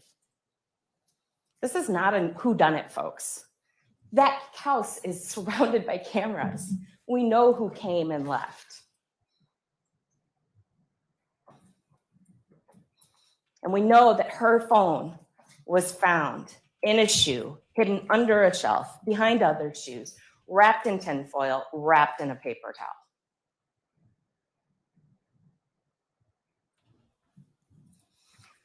Dan leaves about 10 minutes later after talking with Chandler. Again, another very good argument. And spends the night. And they spend the night on this couch fort. You probably thought, why are they putting in evidence about that? Who cares where they slept? This is why it's important. A normal bed, a queen size, is about 5 feet wide. 2 people can sleep there really comfortably and, for the most part, not disturb one another unless you're a rather light sleeper. But Chandler has a problem. He has body parts in the basement of his home, in the freezer. What if Kat gets a hankering for some ice cream and goes in there like she had before? He needs to be able to control her that night. He needs to be able to know if she wakes up and where she goes if she does. So he builds this, a thing that has walls where you really can't get in and out of it gracefully. I mean, okay, again, like, this is just, you have so many good arguments, and this is just making shit up. This is making shit up. Now I have suspicions on why they're making shit up involving the girlfriend. I have plenty of suspicions on this one, but this is just making shit up about, oh, he can control her if she's there because she might go grab some ice cream from down in the basement freezer or whatever. So the idea is that if they slept upstairs, she would be free to then get out of the bed, walk down 2 levels to get ice cream in the middle of the night, and he wouldn't be able to stop her. Okay. I guess. Again, just my opinion. Focus on your quality arguments and don't add in weird bullshit. You don't need this. You don't need the ice. You have blood on an axe. You have a cell phone wrapped in foil and hidden in a shoe in the garage. You have all sorts of wild shit going on here. That makes it, you've got a gun, you've got a bullet divot in the basement, you've got blood next to bullet fragments, you've got DNA on the bullet, you've got the shell casing that matches the bullet with the dad's DNA on it. Focusing on ice and telling this weird story about a bed. It's his way to know where she's at. Why would he think the foil would work? Because he's a fucking moron. I'm not sure if his girlfriend realizes how lucky she actually is. Yeah, she had quite a catch. Saturday, July 3rd, 20. She wasn't at risk of dying. There might be reasons she wasn't at risk of dying, but she wasn't at risk of dying. How lucky she is? Does this lady think he was just going to randomly murder people? He wasn't banging his mom and dad, probably. So he wasn't interested in, Kat's safe. Why would she be in danger? What is she talking about? 2021. Kat leaves at 6:55 a.m. She has a job. And we know at 7:47 a.m., Chandler is once again up. If she learned about the lies, maybe. If you still believe that Kat is an innocent, doe-eyed idiot who didn't know that he was lying, Kat knew he was lying. I promise you Kat knew he was lying. I bet you Kat knew he wasn't going to school anymore. I bet you Kat knew he didn't have a job. I bet you Kat knew that he wasn't, that his concussion wasn't working. Actually, we have plenty of evidence that she was encouraging him to lie about his injury to his parents and the care that they could provide at the farm so that they could get around the whole thing where I don't believe for a second that Kat was sold on all of his lies. Not for a moment. And leaving the house, headed for Roxbury. How do we know that he's headed for Roxbury? His Snapchat shows him there. Kat kind of keeps track of Chandler's location and they snap each other all the time. She finds him there. Maybe Chandler was lucky. His phone also puts him there. And he's quite close to where the remains were found. We also know that is an area he frequented. That's a picture of him about a year before, standing there with a knife. And that white tent in the background, that's where they found Mom's legs. Dr. Rogalska performed the autopsy of the legs. And there's only certain things she can tell us from the limited amount of human body remaining that she was able to do an autopsy of. She can say that Krista Halderson was dismembered post-mortem, so after death. She also, looking at a totality of the circumstances, puts the cause of death as homicidal violence. Ladies and gentlemen, I cannot tell you if Krista was shot, strangled, stabbed, or something else. I can't. What I can tell you is we have Michael Palmer, I'm not making excuse. What are you talking about, you weirdo? Michael Palmer says they got a conviction on every count. Obviously, they got a conviction on every count. The defense didn't put up a defense. They literally didn't call a single witness. They didn't cross-examine something like 60% of the witnesses. And when they did cross-examine, it was for a minute at a time. Their opening statement was 13 minutes. It was less than a quarter the length of the prosecutors. Of course they got him on every count. The evidence was overwhelming. It says, they laid everything out in the opening statements and cementing it in closing. I can still criticize the bad closing argument. The opening was great, or the bad parts, I should say, of the closing argument. They're focusing on irrelevant stuff. It's a waste. It's distracting, and it could make a juror go, I don't buy it. And he says, stop making excuses for this loser. It's insulting. Insulting fucking who? Who's insulted? And I'm not making excuses for any loser at all. I have not said that he didn't do it. I've been saying for days, this guy almost guaranteed did it. I think it's interesting about Kat. I think that their protection of Kat has been suspicious from day one. And it still is suspicious to me. You can disagree, but me pointing out bad elements of their argument is what I do. And I don't understand why you're being so fucking butthurt about it. It's weird, man. The ice is a shit argument. They haven't actually established that he put ice in the cooler. They didn't have a witness to that. They don't have any testing that shows it. All he knows is this guy bought 20 pounds of ice.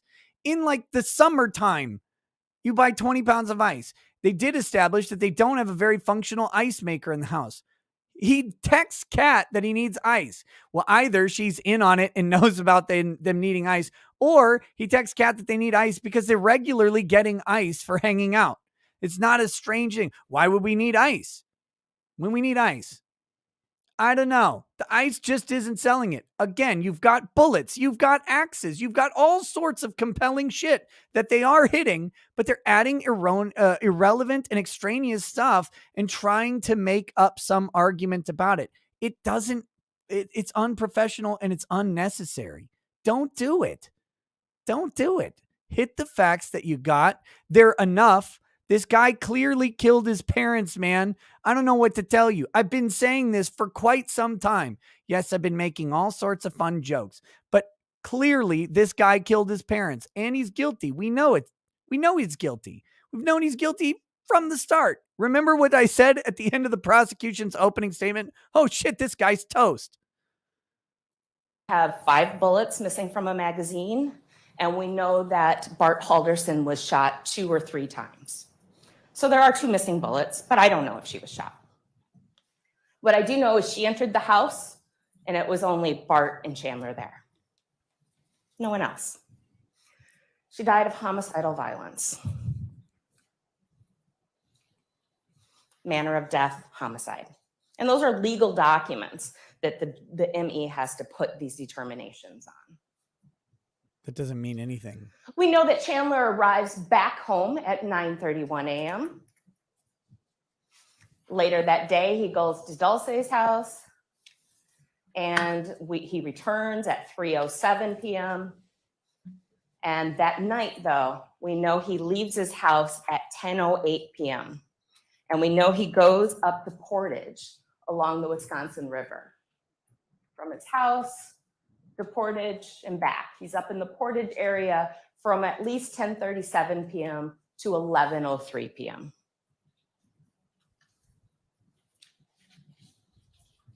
Portage is along the Wisconsin River. We tried to search that area. Wisconsin River has a very strong current. People drown there every year, and we never find their bodies, and their bodies are whole. They attempted a dive. It was unsafe. We didn't find any evidence there. But I think in the totality of the circumstances, that wasn't a nighttime trip to go swimming. We know he returns at 11.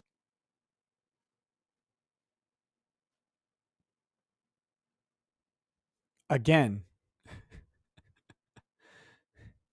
you're making shit up again, Arnold. You can't prove it.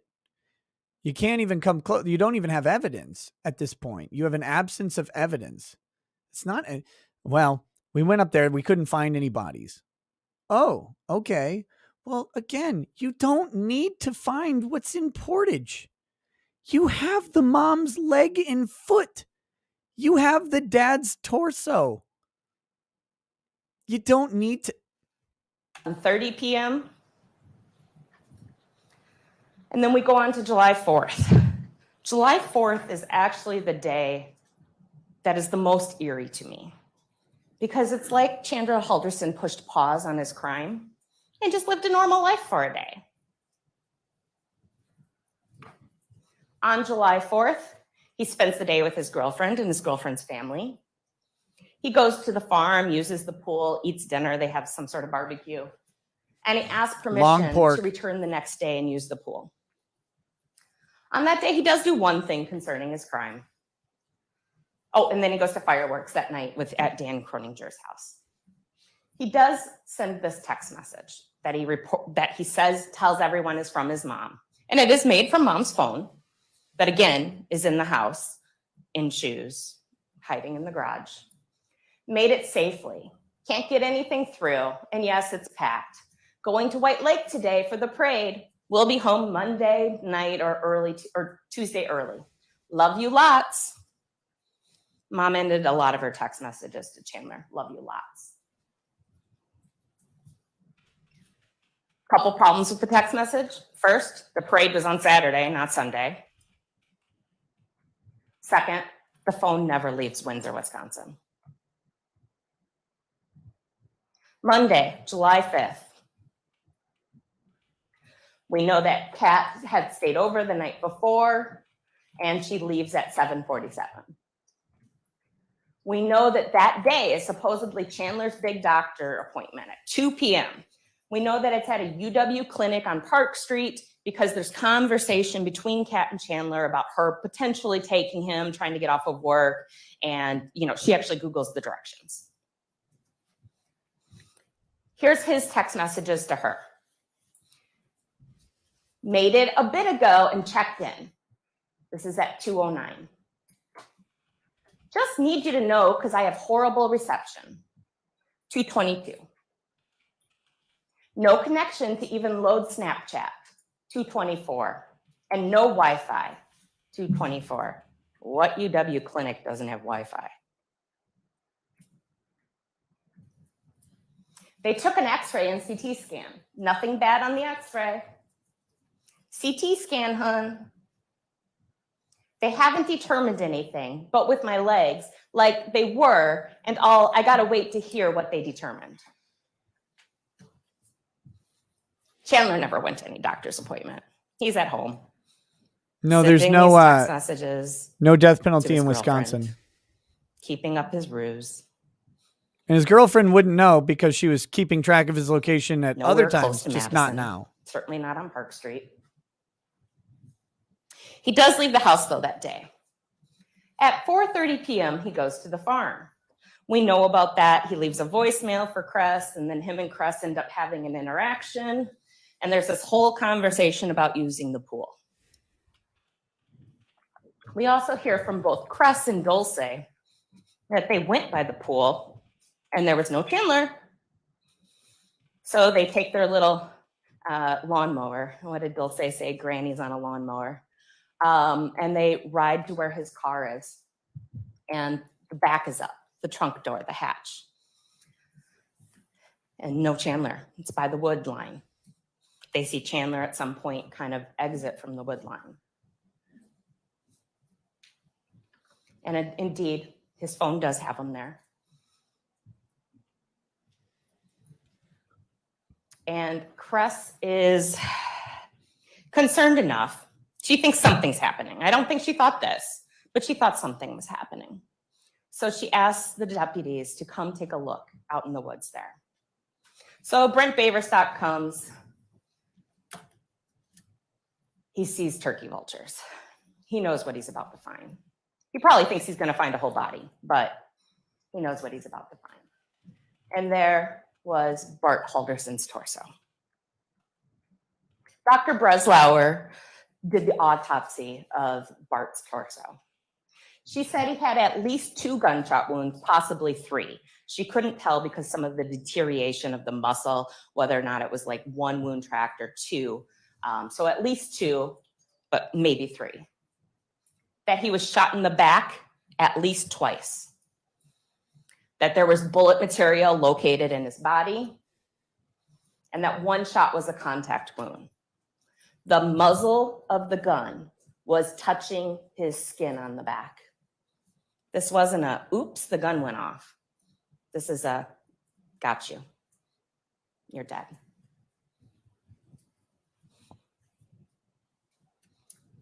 Cause of death, gunshot wounds. Manner of death, homicide. Can't shoot yourself in the back. Oh, So don't try deputies me. begin to search Don't this you property. challenge It's a me. vast I can property, manage it. Maybe about 45 acres. Ask Seth Rich about it. A lot of it's prairie, a lot of it's woods. But they find this oil drum that has this weird cutout. And so they look in there and they find tools. In case you missed it, my theory on the case, people are asking, why didn't he just plead guilty? Chandler, if he pled guilty, was going to prison forever. Life without parole. That's what he's going to end up getting. That's what he was going to get on a plea deal. There's no way they're going to let him, if after first degree murdering both parents and chopping up their bodies and distributing them out, there's no way on a plea deal that he's getting less than life without parole. Like, he's going away. All right. So there's no benefit to the plea deal other than to save the state time. So rather than do that, you run through a trial and you look for a technical error by the prosecution, by the state. They failed to honor your due process rights. They failed to respect your constitutional rights. They mishandled evidence. They broke the chain of custody. Someone loses, a finger or something from the case, whatever you got. You hope that something like that can be brought out, because the consequences are going to be the same either way. That's why you do the trial on a first degree homicide case where the person's guilty. And my theory is that he actually told them he did it. And so they ran the case that way, saying, well, maybe we'll find something. That's why they didn't call any witnesses at the end. That's why they weren't really cross-examining people. They cross-examined them to make sure, they crossed their T's and dotted their I's, and that's about it. But that's why they, and I heard that they moved to actually not even do closing arguments. That they wanted to just not do them, but the judge made them do closing arguments anyway. So, you do the trial to see if there's anything, but at the end of the day, there's not going to be anything, because this guy shot his parents and chopped them up. Probably ate them. So I hope that answers the question. I've seen it pop up a couple times there in the chat. And also, I just want to point out, I'm not saying that because they're arguing about the ice or whatever that, magically he's not guilty. I'm saying I'm a fan of tighter arguments, tighter statements, less wasted time, less wasted speculation. When you've got a case like this with so many facts in your favor, don't waste the jury's time. Don't waste the court's time. Don't insult anybody by adding in all of this speculation about the bed fort. Unless Kat testified that the bed fort, like, she tried to leave it and he's like, hey, what are you doing? None of that.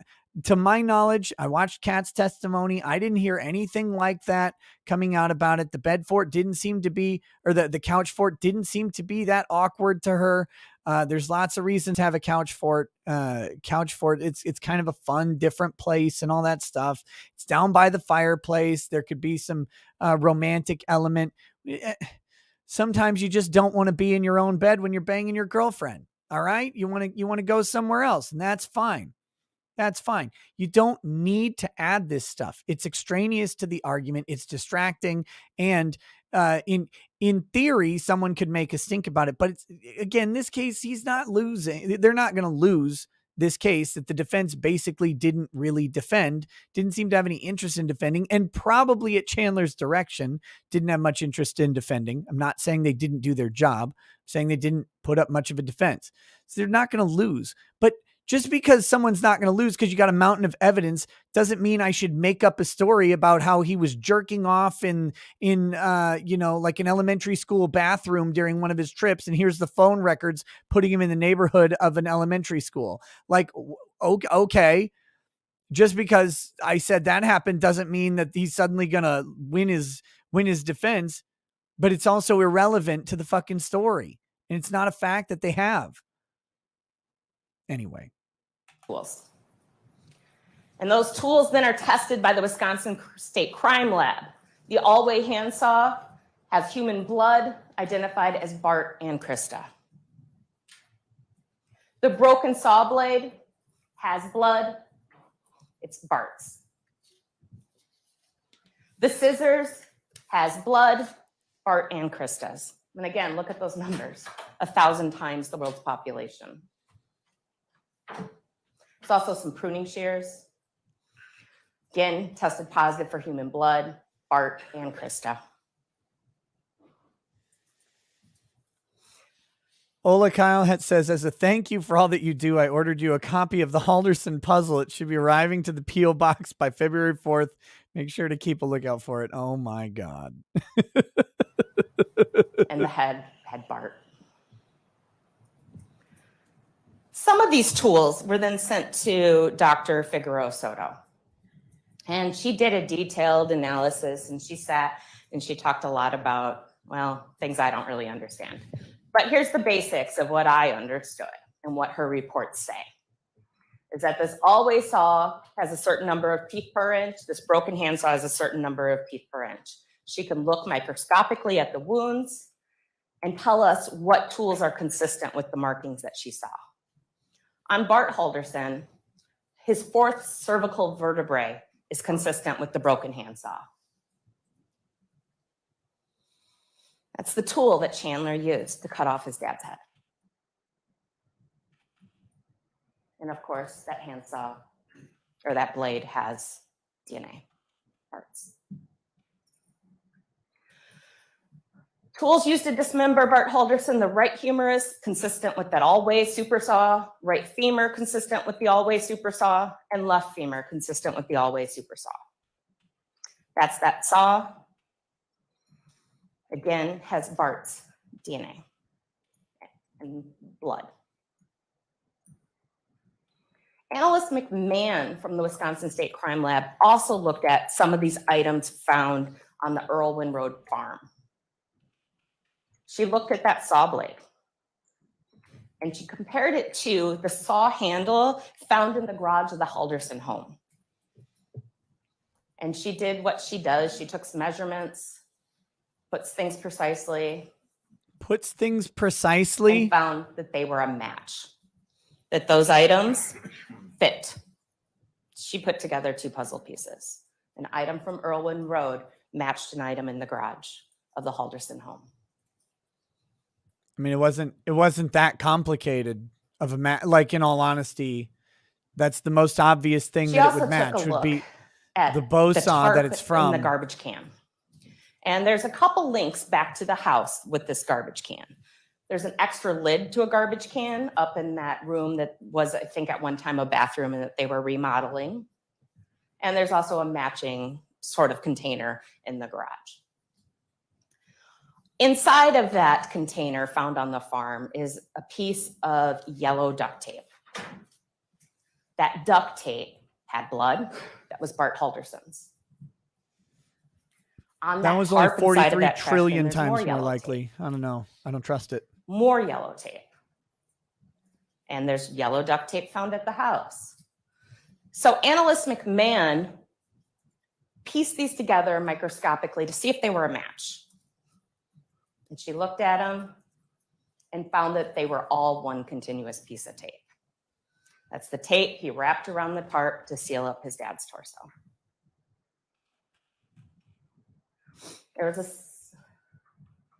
That torso also had Bart and Krista's DNA on it and tested positive for blood. Analyst Matson looked at some various items from the farm as well. She looked at that same tarp and found a fingerprint from Chandler. Now remember, that tarp we have Chandler buying at Fleet Farm. It would have been bought and packaged with no fingerprints on it. Here we find it covered in blood with his fingerprint. She also looked at that tarp that was in that bin and looked at it for footwear impression analysis. Could she see some prints on it, and can we match those up to some shoes? Maybe that'll help us figure out who that is, who was on that tarp. She's able to match it up to Brooks 5 launch shoes. A pair of Brooks 5 launch shoes in a size 10.5 were found in the Halderson garage. Again, those are the same ones that have blood on them and that Chandler's wearing in that video. A second tarp was found in the barn. It is an older tarp. They tried to do footwear analysis on it, came back to a Ralph Polo shoe. We never found one of those. But again, that's an older tarp. We don't know if possibly it was before the homicides or after, or if there was a pair of shoes that were ditched somewhere. But that tarp, once again, is covered in blood that tests positive for both Bart and Krista. Now, you saw a picture of Bart working on that tarp. What you didn't see on that tarp was a bunch of blood stains, because they weren't there. This blood is from this crime.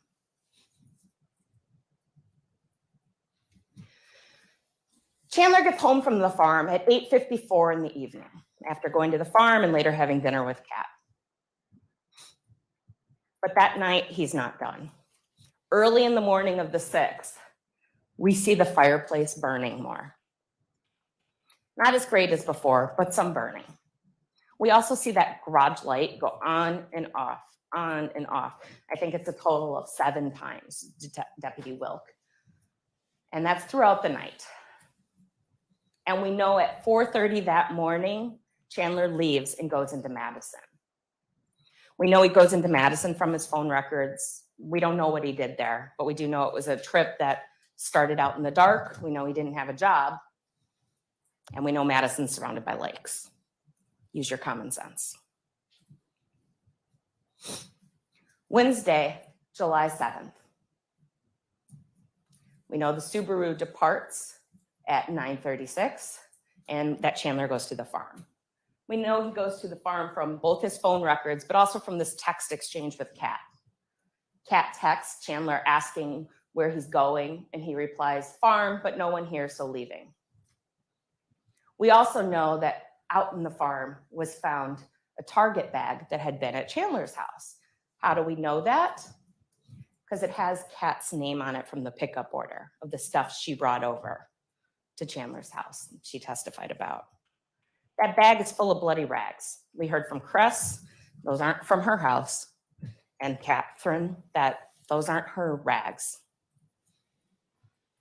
Chandler took a bag full of bloody rags, disposed of it at the farm, and a bag with Kat's name on it. And those tested positive for blood, but were not suitable for DNA testing. He comes back to his house after being at the farm, and he leaves and he goes and reports his parents missing at the police department. So he reports his parents missing. Later that evening, he has a couple visitors. There's close family friends, the Hilgendorfs, and there's 2 girls that are about the same age as the Halderson brothers, and they go over to try to comfort Chandler, because that's what Krista would want them to do, one of them testified. So that's what they were gonna do. Okay. They go over there, and through a series of events, Chandler starts giving them legal advice about police cooperation. You know, you don't have to turn your phone over to police. They don't have to image it. You can just take screenshots and text it to them. Wait, shit, Your if I tell parents people are that I'm allegedly guilty of missing. murder? You just reported them to the police as missing, and you're encouraging people not to be fully cooperative with police? Never be fully cooperative. He then later has pizza that night with Mary Sesto and tells Mary Sesto, she starts saying, well, can't they just ping your parents' phones? Wouldn't that work? And he said, no, they can't ping a cell phone. She, disagrees with him. Yeah, you can. He looked her in the eye, she testified, and coldly said, no, they can't. She was nervous enough of Chandler at that point that she testified that she put herself between the exit door and Chandler. At that point, she knew something had happened. Dun, dun, dun. She just didn't have the evidence to back it up yet. Just Neither do you. Case dismissed. On July 8th, Chandler goes around the neighborhood and questions neighbors concerning video footage. In all fairness, his uncle did recommend that he do this, but his uncle also said it's to preserve that evidence. If you watch those videos and listen to that audio, when people and his neighbors say, yeah, I turned it over to the police yesterday, He doesn't say, okay, thank you. He starts asking him questions. Does your camera pick up the road? Does it pick up my house? Does it pick up my driveway? He's not trying to help the investigation. He's trying to figure out, are the police on to me yet? He gives media interviews to 3 different stations. And as more and more squad cars arrive, he starts calling the police, asking, hey, what's up? Also that day, on July 8th, he does some Google searches. The timing of these searches is incredibly Google important, searches. folks. Those searches happened at 9:44 and 9:45 a.m. Torso is not found until 3 p.m. Krista's legs are not found until a week later. And what is he Googling? Body found, Wisconsin. Women's body found, Wisconsin. Wisconsin dismembered body found. Dead body found, Wisconsin.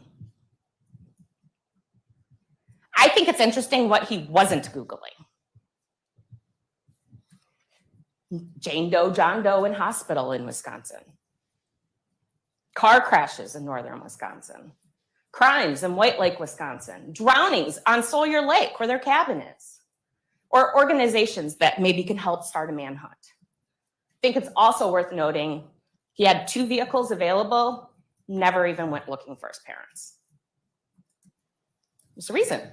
He knew where they were. No, I think they subpoenaed Google for the search history. It's also worth noting that the analyst yesterday, Courtney Ripp, testified that she didn't have any Google searches before July 8th to even look at. So that either means that Chandler never Googled anything for the entire time period of those search warrants, or he cleared his history every day. On this day, he was arrested. He didn't have a chance to clear his history. So he's taken down to the station where he gives about an hour and a half, 2-hour interview, where he gives the same lie of this mystery couple of, play the whole interview. Alcohol to the cabin, taking a large amount of cash, because, accountants love to keep large amounts of cash around. I do love cash. And at some point, Detective Hendrickson is like, we know you're lying. We know your parents are no longer here. Why don't you tell us the truth?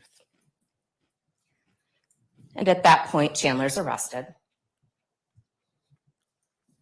So that's the evidence, folks. That's the pieces of the puzzle in this case. It's not a whodunit.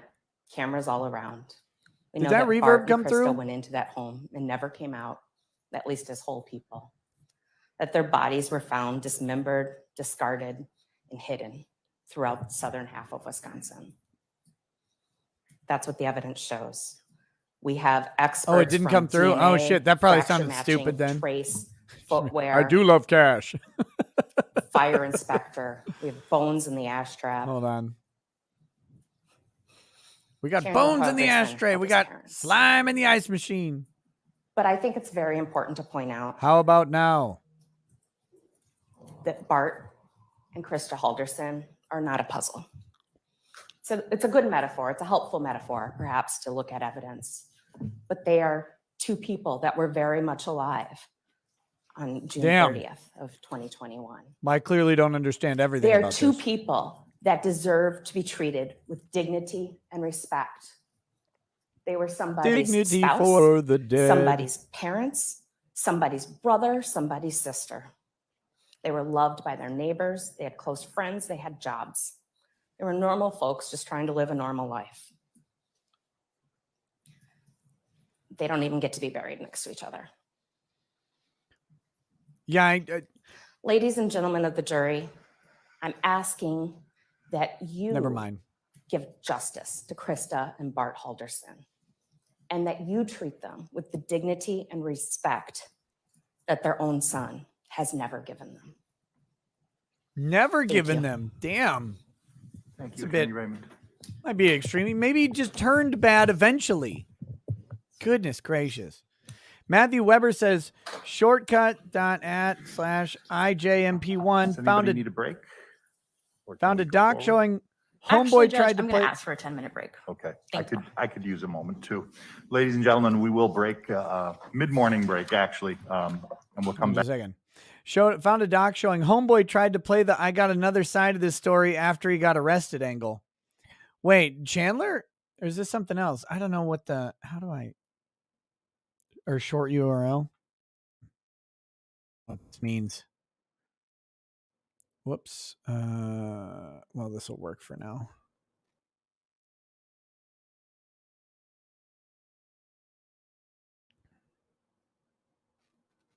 I'm not able to go to whatever that is. Oh, wait.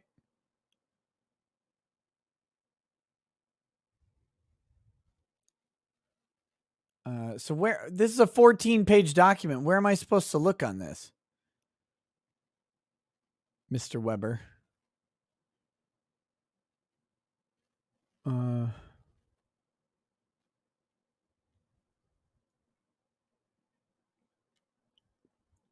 Yeah, I'd have to, I'm not going to go through a 14-page document right now. Okay. Let's see. Oh gosh. Look at this guy. Yakking it up. Here we're back. One thing I'll say about this judge, he always seems cheery. He always seems cheery. And he has that great radio voice. I mean, this judge could have done anything. Using voice mod to do the auto tune or something else entirely. Something else entirely. I have an Apollo Twin Duo from Universal Audio, and they have their own. The part of the mic interface has a bunch of different plugins that you can put in, and I dropped in the auto tune for it. Here we go. Would you please present the defense closing? Thank you. Taking you back 2 weeks ago, roughly. Oh, by the way, let me just say that overall, I mean, obviously, the opening statement was fine, or the closing statement from the prosecution was fine. My nitpicks aside, I think they are focusing on things that don't matter for times that don't really matter. I mean, there's the ice and the couch fort just didn't make a lot of sense. Their other stuff is largely good, showing where he is, showing where the phones are, talking about how he's taking his parents' bodies around and how they're linking it up. That stuff's all great. That stuff's all good. But we're not here to talk about just the good stuff. We're here to talk about the bad stuff. Now, I anticipate that this entire closing is going to be fucking terrible. You were told that opening And correct, not as great as the opening. The opening statement was really fantastic. instructions, like closing arguments, are not evidence. But what it is a roadmap of how their case is going to go and how our case is going to go. So you have an idea, as you're hearing all this evidence, how this case is going to go from both sides. From the beginning, we told you that this case was about the homicides. I listened to Attorney Brown's opening again this morning as I was getting ready, and there were some things that he noted that I think are important.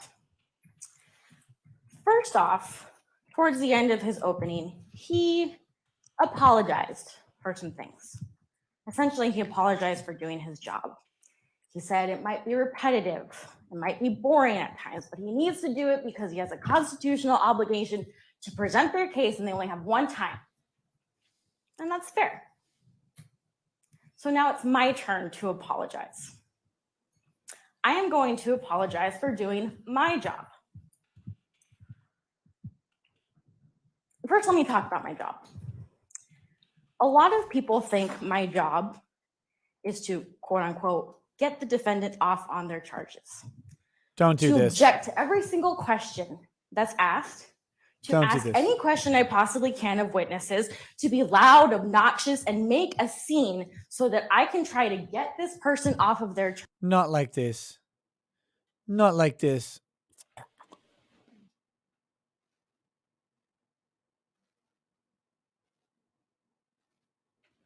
No, stop it. Charges.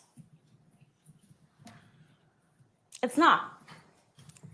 My job is to make sure that they do their job.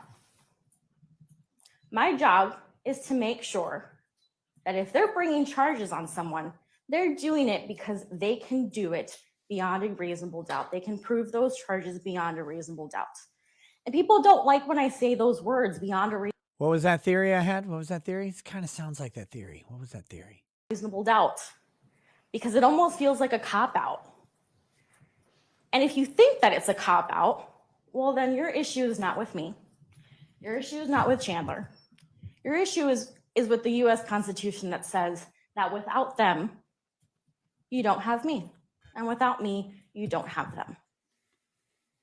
My job is to make sure that the state, with all of its powers, look, they even have more tables than we do, that they do their job. And I'm going to do that job today.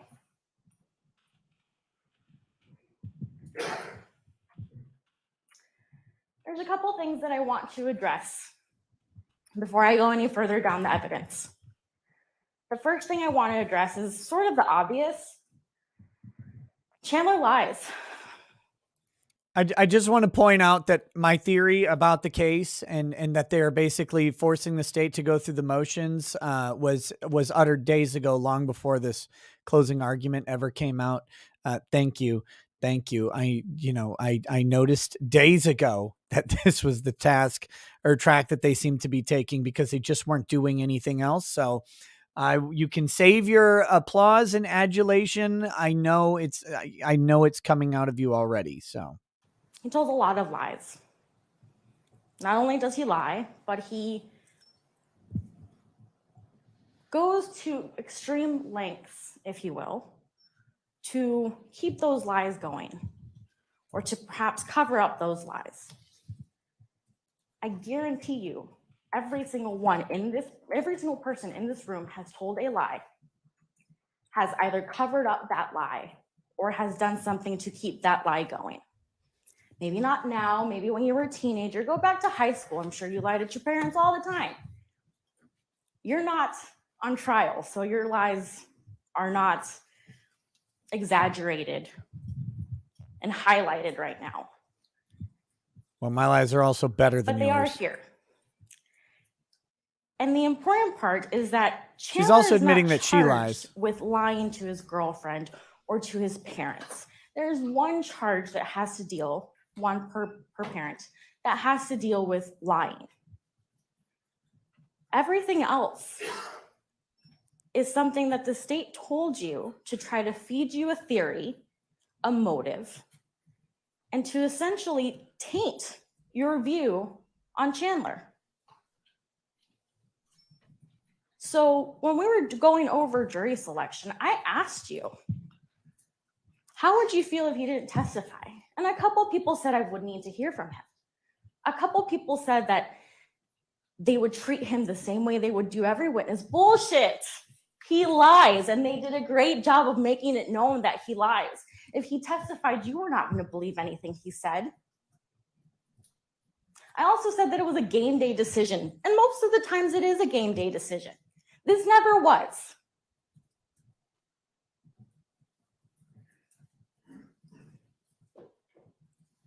If you heard from him, were you even going to believe him? You weren't, and that's fine, because it doesn't matter. Because he's a liar and he's guilty, and you might as well murder him here.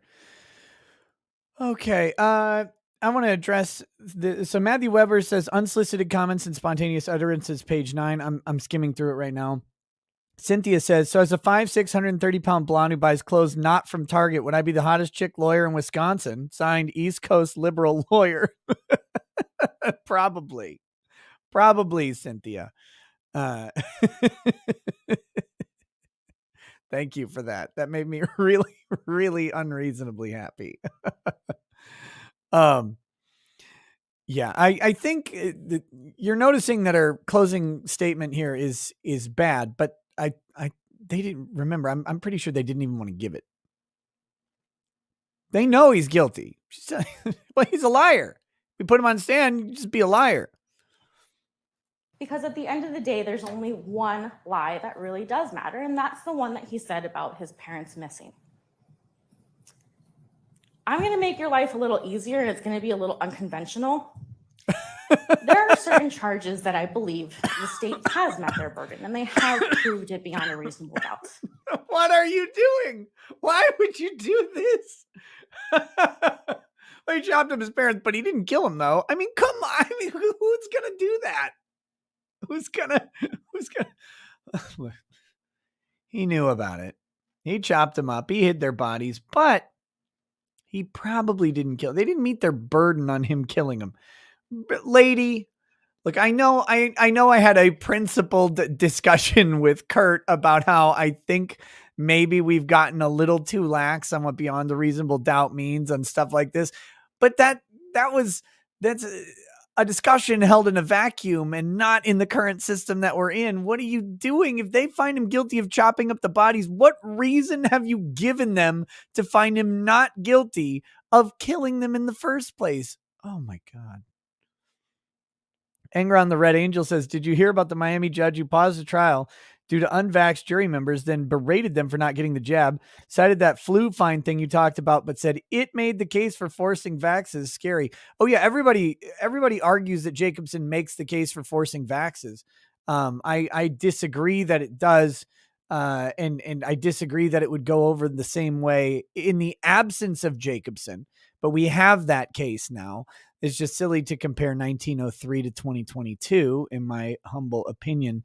And we also have completely different circumstances between smallpox and what's going on right now. But yes, I did. I responded to you in the chat, but you must have missed it. So anyway, back to this brilliant closing statement. And again, from the beginning, first-degree intentional homicide is a serious charge. We've been here for the homicides.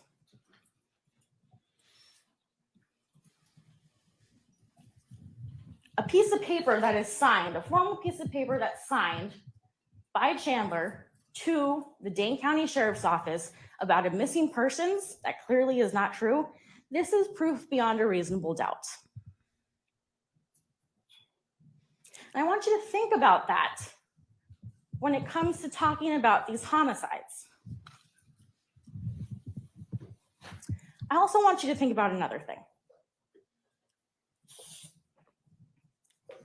I made a weird noise, I apologize. But I want you to think about another thing. When Attorney Raymond did her closing, two phrases, if you will, really caught on.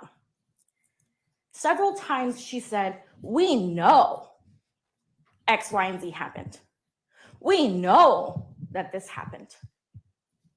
Pay attention to the times where she said, we don't know. We don't know. I can't tell you how she was killed.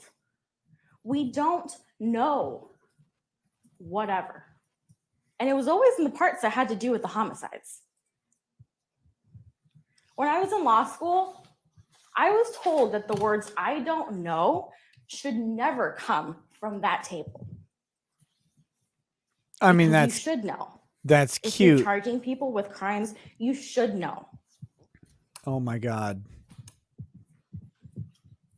So now I'm going to walk you through the evidence that I think that they skipped over that matters for me in proving that first-degree intentional homicide was not something that they met their burden on.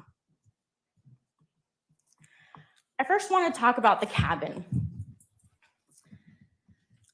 There is a cabin. There's no disputing that. Bart and Krista went to the cabin at least 2 or 3 times a year, I think is what someone testified to.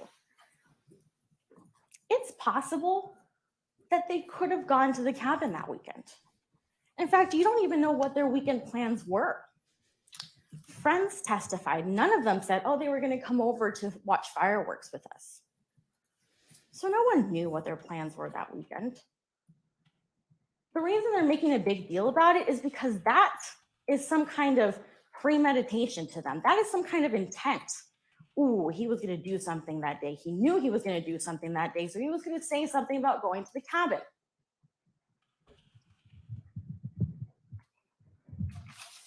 He's talking to his girlfriend days before, on the 30th, so a day before. There's a text message exchange between Kat and Chandler where Kat asks, "We're not going to the cabin, right?" And he says no. You're allowed to use your common sense. When you have conversations with significant others and you're texting, you're not going to get the full story because sometimes you do it in person. What we know from him and his girlfriend is that they chatted on Snapchat. They chatted everywhere they could. So you're not going to get the full story from text messages. But what you do know is that at some point, talks about going to this cabin as a family were happening. So this notion that the idea of going to the cabin was last minute because he needed to cover up these homicides that he was going to do is not true. No, that's not necessary.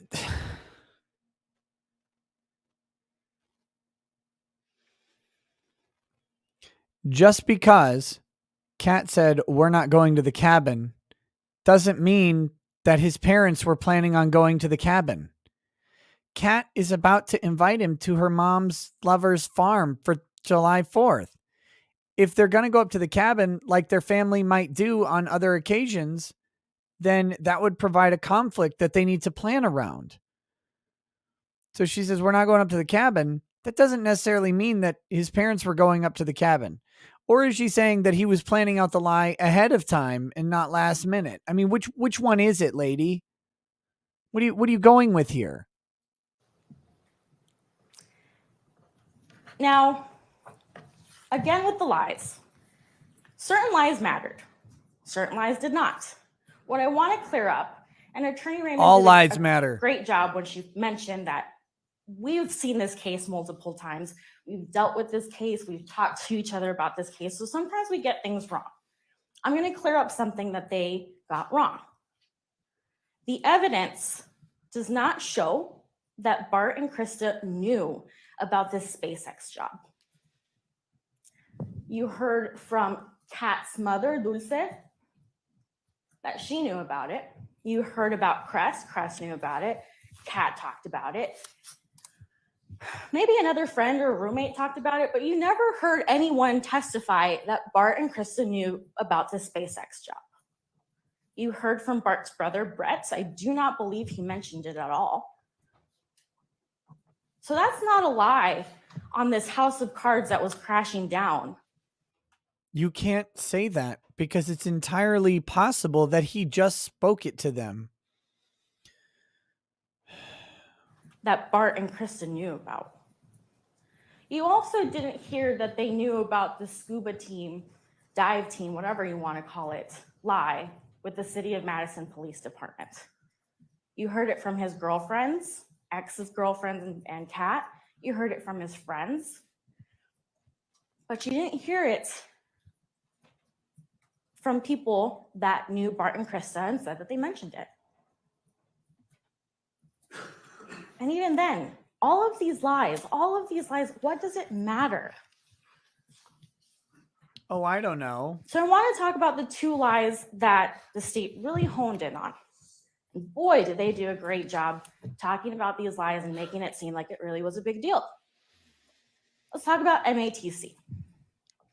First of all, yesterday, I think we heard from an official person from MATC that said no record that he attended school during this time.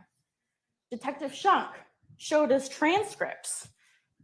You saw all his grades. He did attend at some point. That was really all you needed. You did not need to have the email conversations. You did not need to have the text conversations. You didn't need any of that, but they provided it to you, even though it's not an element or a charge that they have to prove. No, you absolutely needed those email conversations and text conversations. What are you talking about? Of course you needed that. You have to establish that he's building a house of lies that, like, I'm not saying you need it to establish the murder, but you need it to establish the prosecution's theory of the case.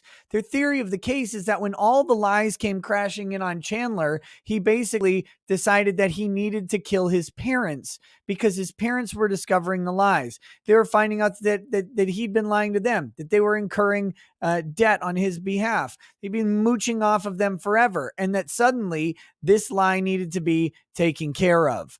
And that's why he killed them when the lies came crashing down. They have to show just how big the lie was. This motherfucker didn't just lie to them. He's like, oh, well, I'm going to the grocery store. And then he goes to the strip club, right?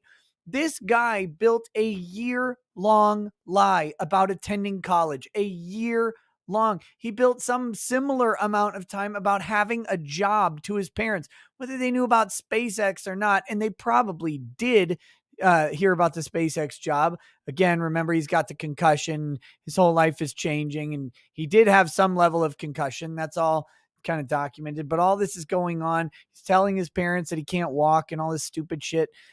That all of that is intertwined in this narrative, and it's not exclusive, and they do have to build it up because their theory of the case is that only when this stuff comes crashing down does he murder his parents. This kid's been alive for 23 years without killing his parents until this moment. Of course they had to build it up. Stop lying. During their opening and throughout the case, they made a big deal about this email. It was an email between Bart and Krista. First of all, the email happened October 10th, 2020. The jig was up a long time ago. It didn't all of a sudden crash and burn on the 1st of July, 2021. And Bart knew. He was onto it. He says he sounds just like Chaz on the phone. Use your common sense. These email exchanges are from people with a .gmail.com address. Official school people using a .gmail.com address. Right. Both Bart and Krista are college educated. You want to tell me that they honestly thought that this was legit? Or maybe they knew that their child was lying. I don't know. It depends on how old they were. How old were these two? Let's see. Bart Halderson.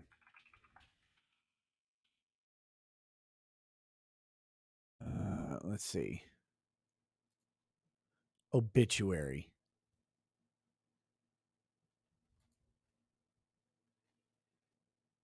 How old are they? Bart's 50. So that means Bart went to college, what, 25 years ago? 25 years ago, Bart went to college. So he knows that these people had .edu addresses because he went to college, so he would have known. Did they have .edu addresses 25 years ago? I don't know. I don't know if that's true. But here's the other question. Weren't those emails between Chandler and himself?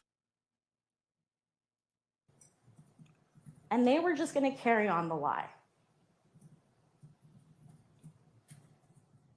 Same with AmFam. And I use AmFam colloquially, but American Family Insurance. Again, there was a person that testified yesterday that Chandler never worked there, but you still had emails, you still had text messages, you still had this and that confirming that he lied, even though one person. I know they had email. Did they have .edu email addresses? I don't know. Genuinely don't know if they had .edu email addresses. .edu is around 25 years ago. I know that the use of email was far less prevalent 25 years ago than it was today. Because I remember 25 years ago, I was using the internet 25 years ago too. But here's the thing. Most of those emails were still between Chandler and the fake email accounts. He wasn't sending them to Bart very often, if any. Could have done that. And again, it's not an element that they needed to prove. It's not a charge that they needed to prove. They just wanted you to know that he's a liar.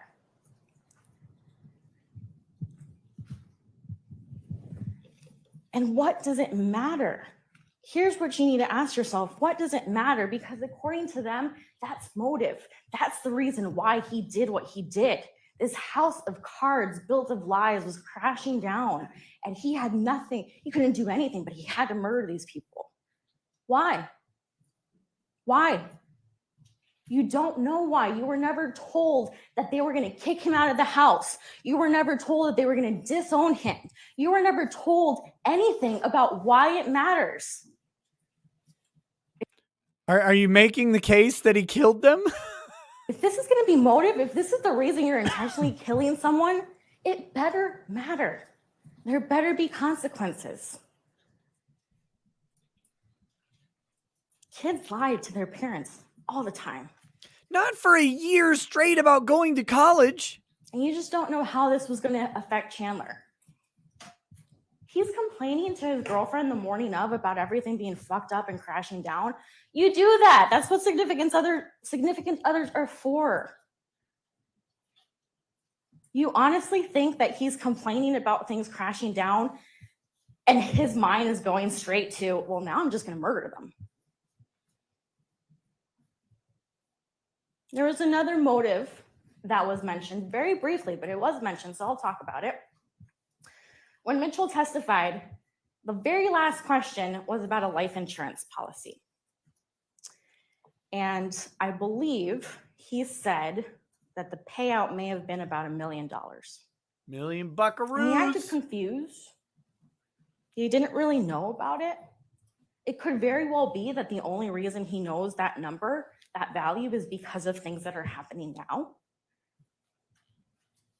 I don't doubt that kids know about parents having life insurance policies. I don't doubt that. But ask yourself this, does everyone know how much the policy is worth? Probably not. I don't know. His dad's an Get $1 accountant. million from your parents? Probably not. Why not? And there was no evidence that was provided to show that Chandler knew that there was a policy in place and he knew the value, knew enough of that value to do something very drastic to get that money. There was no evidence that he needed money. Yes, he didn't have a job, but His brother knew about it. Why didn't he? Like what are you basing this off of?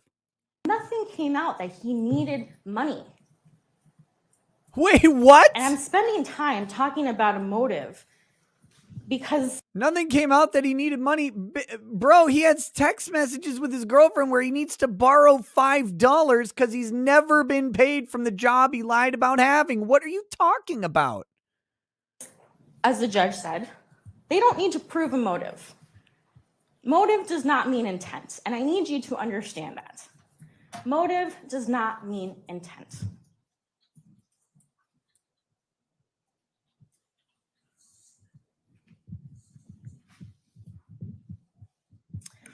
The other important part that I want to Later, focus Ryan. on is this timeline. If you go back to the opening, the state said that from 3 p.m. to 5 p.m. on the 1st, the killings occurred. Again, it's not evidence, but it is a roadmap, and it is important because that's how they're going to tailor their case throughout. Well, first of all, Krista didn't get home until after 5 o'clock, roughly around 5:12. They made a big deal about this MATC meeting. MATC with Chaz, MATC. You don't know if that was in person. You don't know what it's about other than MATC. You don't know if it was just a conversation that they were going to have. You don't know if it's a follow-up. You don't know anything about it other than some kind of MATC chat was going to happen between Bart and Chandler. And that was going to happen at 3 o'clock. I don't know about you, but my meetings never run on time.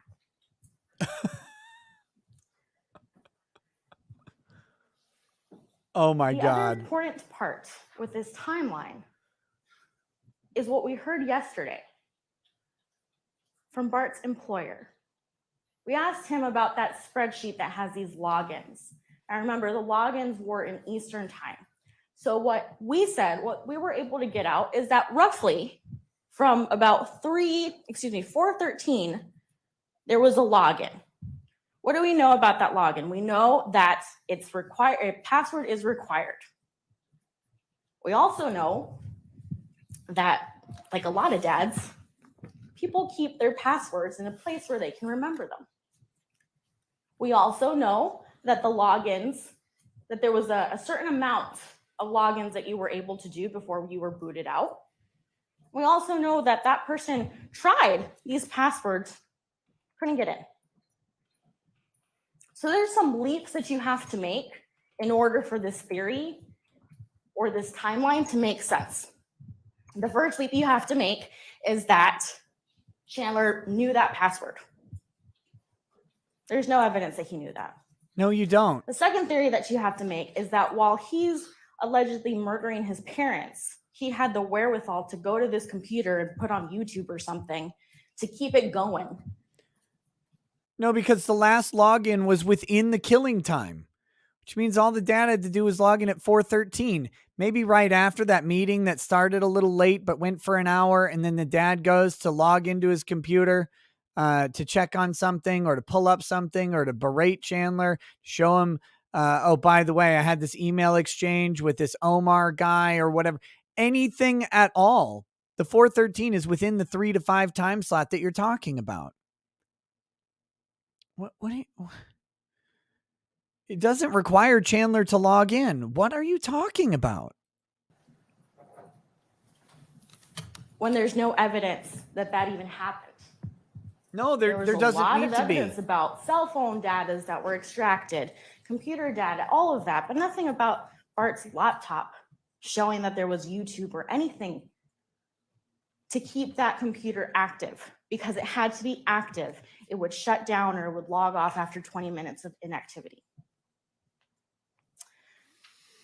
The other piece of evidence with this timeline is that you had that neighbor that during their closing, the state said that the neighbor smelled something around 8 to 9 p.m. No, they testified that it was around 7 o'clock that they started smelling something. What we do know is that roughly around 8, around 8:30-ish, maybe a little earlier, look at your notes, Chandler went to Quick Trip to buy some ice.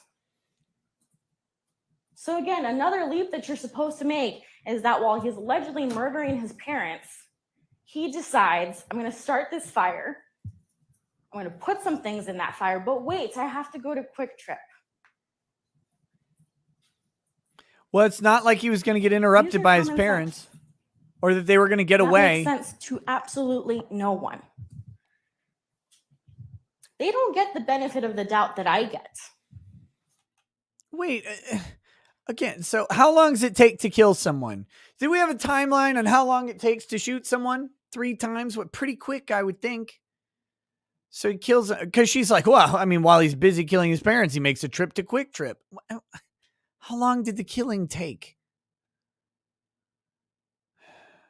Even she's talking about the fucking ice. The ice. So they can't say, well, we might have been wrong about the timeline. They don't get that. What you have is a medical examiner, 2 medical examiners that could not say the time of death. Because there's not a body. Really, do you know what time these alleged homicides happened? You don't. You know that they happened that day based on other circumstantial evidence that you can put together, but you don't know the exact time. Let's talk about what else you do not know. You do not know what gun was used. They want to make a big deal about this gun. Let's talk about it. You heard from a medical examiner that there was at least 2 to 3 shots of a gun, period. That medical examiner was not able to tell you what kind of gun, wasn't even able to tell you if it was a high-powered rifle, just a gun. She also wasn't able to tell you which wound occurred first. So this contact wound, that could have been the last one. That could have been the first one. You don't know. I guess it This really gun matters which of the 3 was not wounds even were located first. until October. These homicides occurred in July. Chandler apparently hid everything. He hid it so well that they didn't find it until October when the owner of that farm was cleaning out. This is actually, that's If the only good anything, point Dane that she's County made so deputies far. Did a thorough investigation. They spent at least 3 hours in that barn. You want to tell me they couldn't find a gun, but they were able to find a tarp? Look, I have a little bit of experience with farm barns. 3 hours ain't shit for searching through or rummaging through a barn. You need days, man. Come on. What are you talking about? That being said, this is the best point she's made. That gun being in that barn is fucking weird. Them not finding the gun the first time is fucking weird. The old floppy titted lesbian finding the gun several, way later. That's weird. That's the best point she's had this entire time. It's actually one of the only ones. It's a big missing piece of this story. It doesn't make sense. What you know from the gun is that there's a bullet casing and a bullet fragment in this basement that match to this gun. You do not know when that casing was there. You don't even know if that bullet fragment and that casing happened at the same time. You don't know that this is the gun that was used on Bart. You don't know that.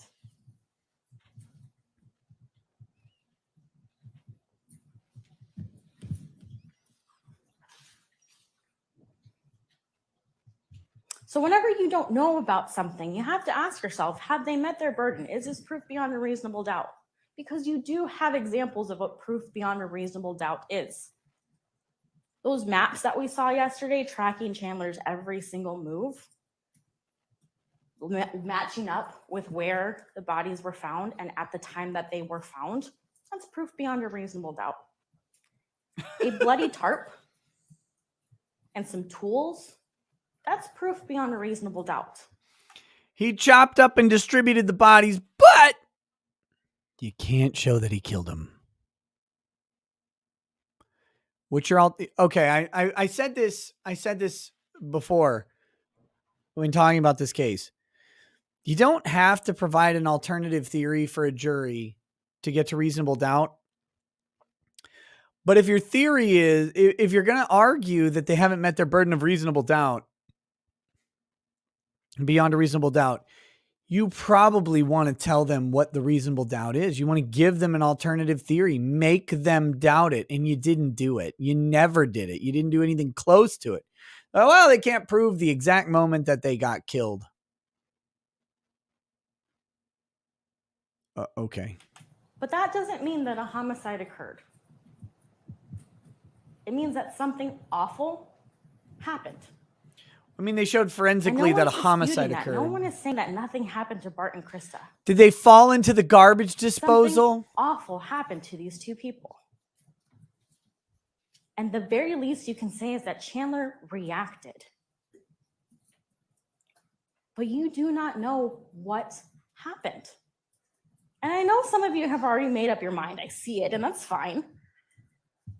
Maybe you do think he murdered his parents. The question I have for you is, did the state meet their burden when it comes to first-degree intentional homicide? The answer there is are a yes. lot of different homicides. First, second, reckless. They chose first-degree intentional homicide because they believed that they could prove that. I'm asking you that question. What have you been given that proves intent? Some searches after the fact? During closing, they said that the last time that there was any kind of search happened on the 8th. And they believed that he was just deleting his searches every day and he wasn't able to delete his searches on the 8th because he was arrested. There are searches on the 7th. And hey, guess what? There are times when I do not Google something. There are times when you all don't Google something. No, I'm never not Googling. I'm a Googler. Smart Googly enough oogler. to delete his Google history, but he's not smart enough to delete anything else. He's smart enough to do a very good job about cleaning and concealing these homicides. But man, was he just really bad when it came to everything else. You cannot have it both ways. You can't have someone that is so cold and calculated to clean everything up and then say to themselves, I'm going to leave one casing. You just can't have that with everything else that happened after these homicides. Yeah, you can. Maybe he It's cleaned kind it of every other laughable when you day. think about it. And you just don't have that with these homicides. Why? Why don't you have that? There was no evidence. There was no testimony. Matthew Jones says, please, God, let a juror from this case come out and say, well, I was suspicious about that ice, but 20 pounds is a lot. Also, please, Nick, be live when he finds out this juror says that. Amen. Yeah, I know, you son of a... At any point, saying that Chandler had planned this out, and they would have brought it to you if they had it. There's no evidence at all that Chandler is a violent person. And I'm not saying that you need to be a violent person to commit homicides. I don't, you know that. But again, intent is something that means something. Intent has nothing to do with him being violent. Providing you with that level of proof beyond a reasonable doubt that you need for this first-degree intentional homicide.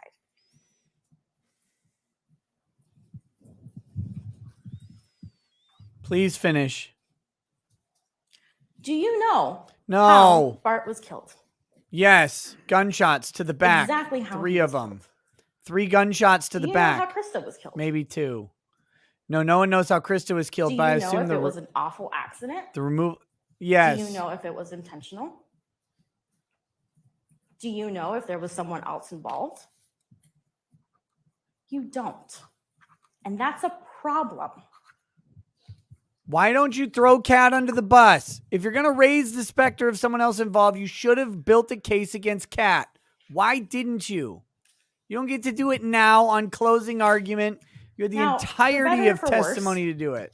This case has gotten a lot of media attention, and unfortunately, I have to bring it up.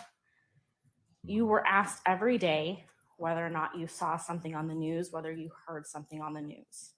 And you were asked that for a reason.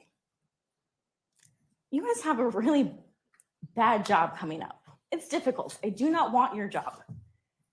You have to go back and look at everything and make sure that everything that you're discussing in that room actually came from evidence that you heard from that stand and not from the Google searches that you may or may not have done. I'm hoping you didn't, but I'm going to be realistic. Holy or the shit. comment section on YouTube. Oh my God. Lady. And you're going to have to hold that person accountable, and you're going to have to hold that person accountable because that's your duty. You have another very serious duty that's going to be hard for each and every one of you to do. You're going to have to take your emotions out of the equation. There was another promise that was said during the state's opening. They promised you that they were not going to try to tug at your heartstrings and show you pictures that they didn't need to show you. When Mitchell testified, do you think he needed a giant blow-up picture of his parents next to him to be reminded what his parents looked like? Maybe. Sometimes people can't remember faces when their Brett loved ones die. testified, do you think it was important for their case to ask him the last conversation he had with his brother? Oh, and it happened to be on his birthday? The birthday being July 1st?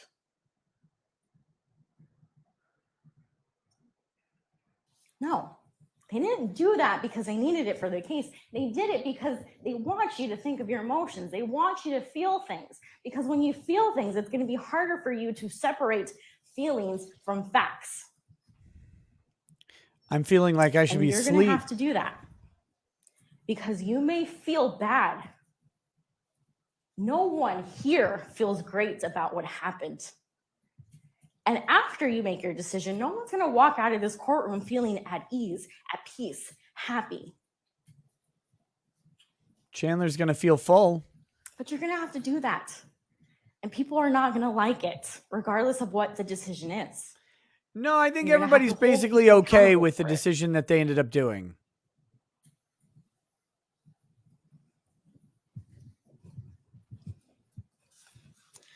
Now, I don't get to come back up. When I'm done, the state's going to come up and they're going to do their rebuttal. And they're going to say everything that I said is flawed some way, somehow, or that you shouldn't pay attention to it. And that's fine. That's their job. They have the burden. They have the last say. But when they're talking during their rebuttal, I want you to think of this. What if I told you that at any minute, someone's going to walk into that door, someone from the Dane County Deputy's Department is going to walk in and say, I found it. I found the video we were looking for. I know exactly what happened in that house on the 1st. It doesn't exist. But what if it did? Are you going to be paying attention to, I'm going to assume it's Mr. Brown, but are you going to be paying attention to what Mr. Brown has to say during his rebuttal? Or are you going to be looking at that door hoping that someone walks in? And if you're going to look at that door hoping that someone comes in, you have reasons to doubt. Who's going to come through the door? Wait, who's going to come through the door? I missed that. Who's going to come through the fucking door? There are plenty of reasons to doubt that a first-degree intentional homicide occurred. There are plenty of reasons to doubt. You may not like that. It may feel like a cop-out. It may feel like I'm just doing something for the sake of coming up here and talking to you. I'm not. I'm doing my job. I'm making sure that they do their job. And I'm asking you to do your very difficult job of evaluating everything. And from day one, the issue has been the homicides. I want you to spend time on the homicides.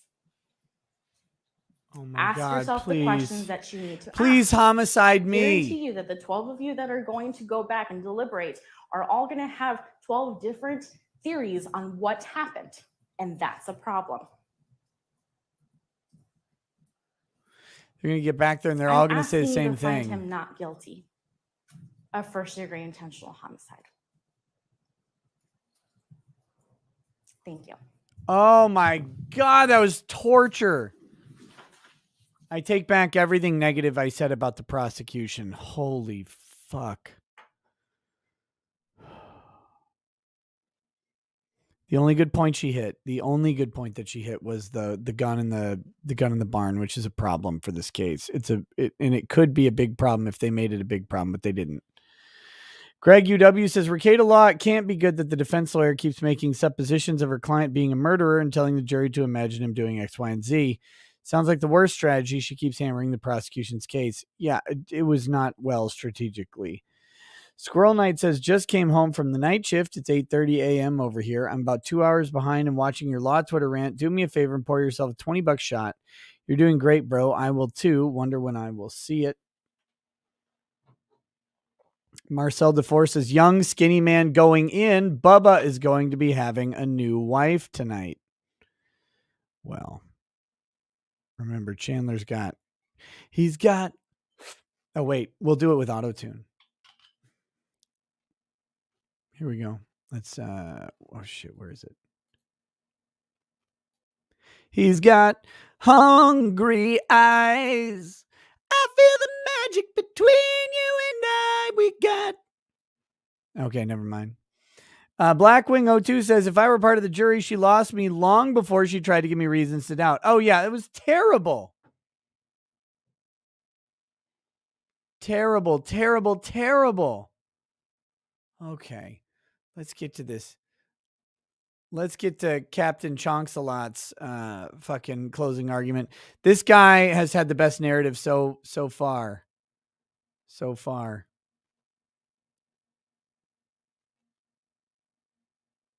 The auto-tuner. The auto-tuner. Your Honor, if it please the court, we would like to make a motion to dismiss.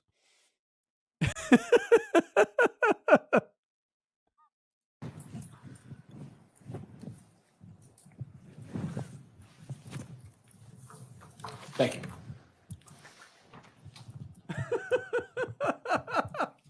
It's a lot of talk in the defense closing and opening about things they learned in law school or going to law school. And I think in the opening, I heard at one point, being on a jury is different than being a person.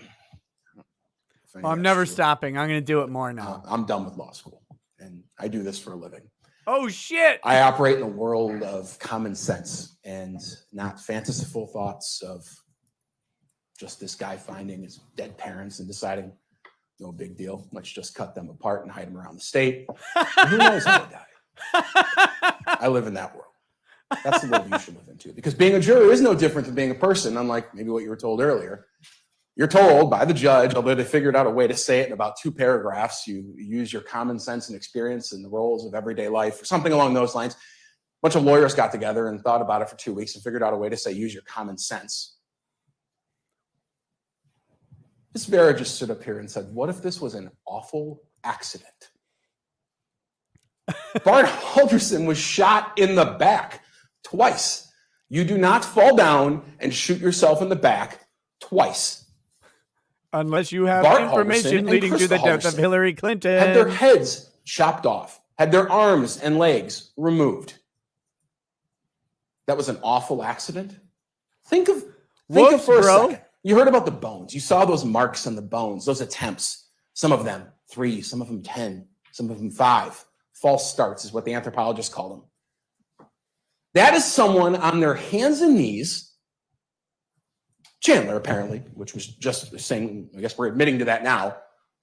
They lied and chopped him up and hit him around the state. On his hands and knees, some of them from the front to back, meaning probably could see the face of his mom and his dad as that saw moved back and forth, back and forth. And you just saw the bones, but what's before the bones? The skin, the blood, the muscle, the fat, the smell that they had to produce. The blood Oh, shit. of his own parents. This is storytelling, baby. We heard, I go days without Googling things. I don't. Maybe you do. But I bet you don't Google dismembered body found in Wisconsin when you're crying on the local news about your missing parents.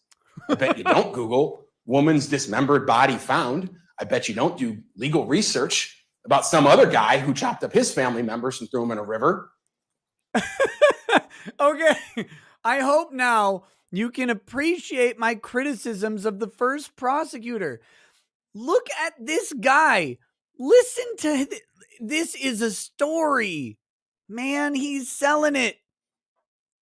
This is what you want. Look at this.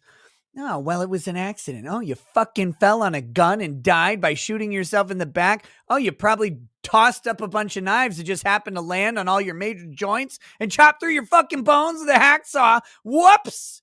Whoops. Mail me to all corners of the country, motherfucker, because I fell over in my basement, and that's the end. Listen to this guy. He's great.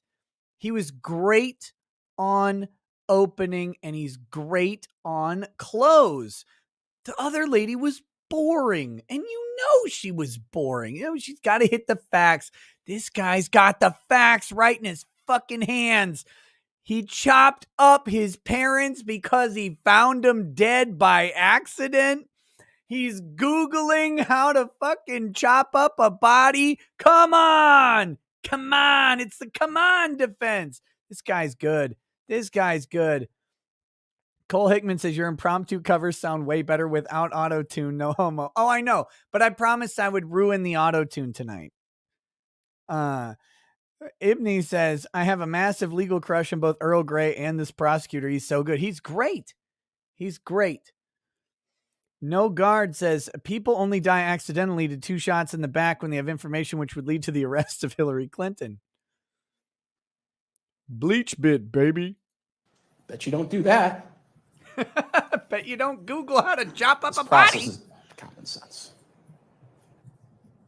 Ms. Vera talked a lot about the lies. Chandler is a liar, and it seems like we all agree on that now.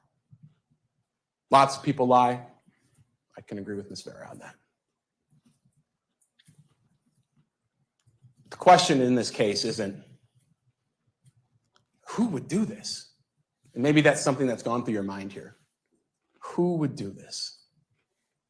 Who would go through all this? Who would make up all these lies? Who would take it this far? All these fake people, the burner phone, the nonsense, the calls to his dad, the emails back and forth, the friends and family, the move to Florida. Who would do this? And you're going to leave this room. 6 of you are going to go home. 12 of you are going to go into a room and talk to each other. And you're never going to have an answer to that question. Because who would do this in the common sense meaning of it? Nobody does something like this. But that's not the role of a jury. You're answering a different question, which is who did this? Not who would do this. Because for the life of you, I bet before you got that notice in the mail a couple months ago saying you had to come here, you would say nobody. You would have said nobody. Nobody would shoot their dad in the back twice, kill their mom, lay him on the ground in front of their family fireplace, take scissors and pruning shears, take a hacksaw, take a keyhole saw, and saw off their heads, arms, legs, burn them in the fireplace. Over 100 fragments of human bone found in that fireplace. You'd say no one would do this.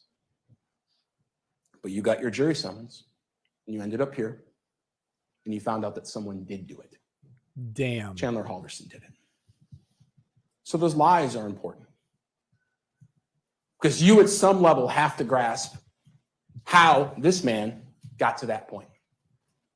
As I said in the opening statement, the murders were just a small piece of the puzzle. Imagine watching things your that entire happened life before, slip away. none of the That's what things this that guy's happened doing after right now. Make any sense. Watching his gotta whole have life murders. vanish.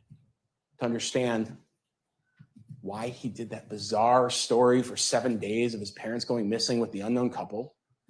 And you can understand the murders if you understand what happened before with his bizarre actions of building up this life that wasn't real.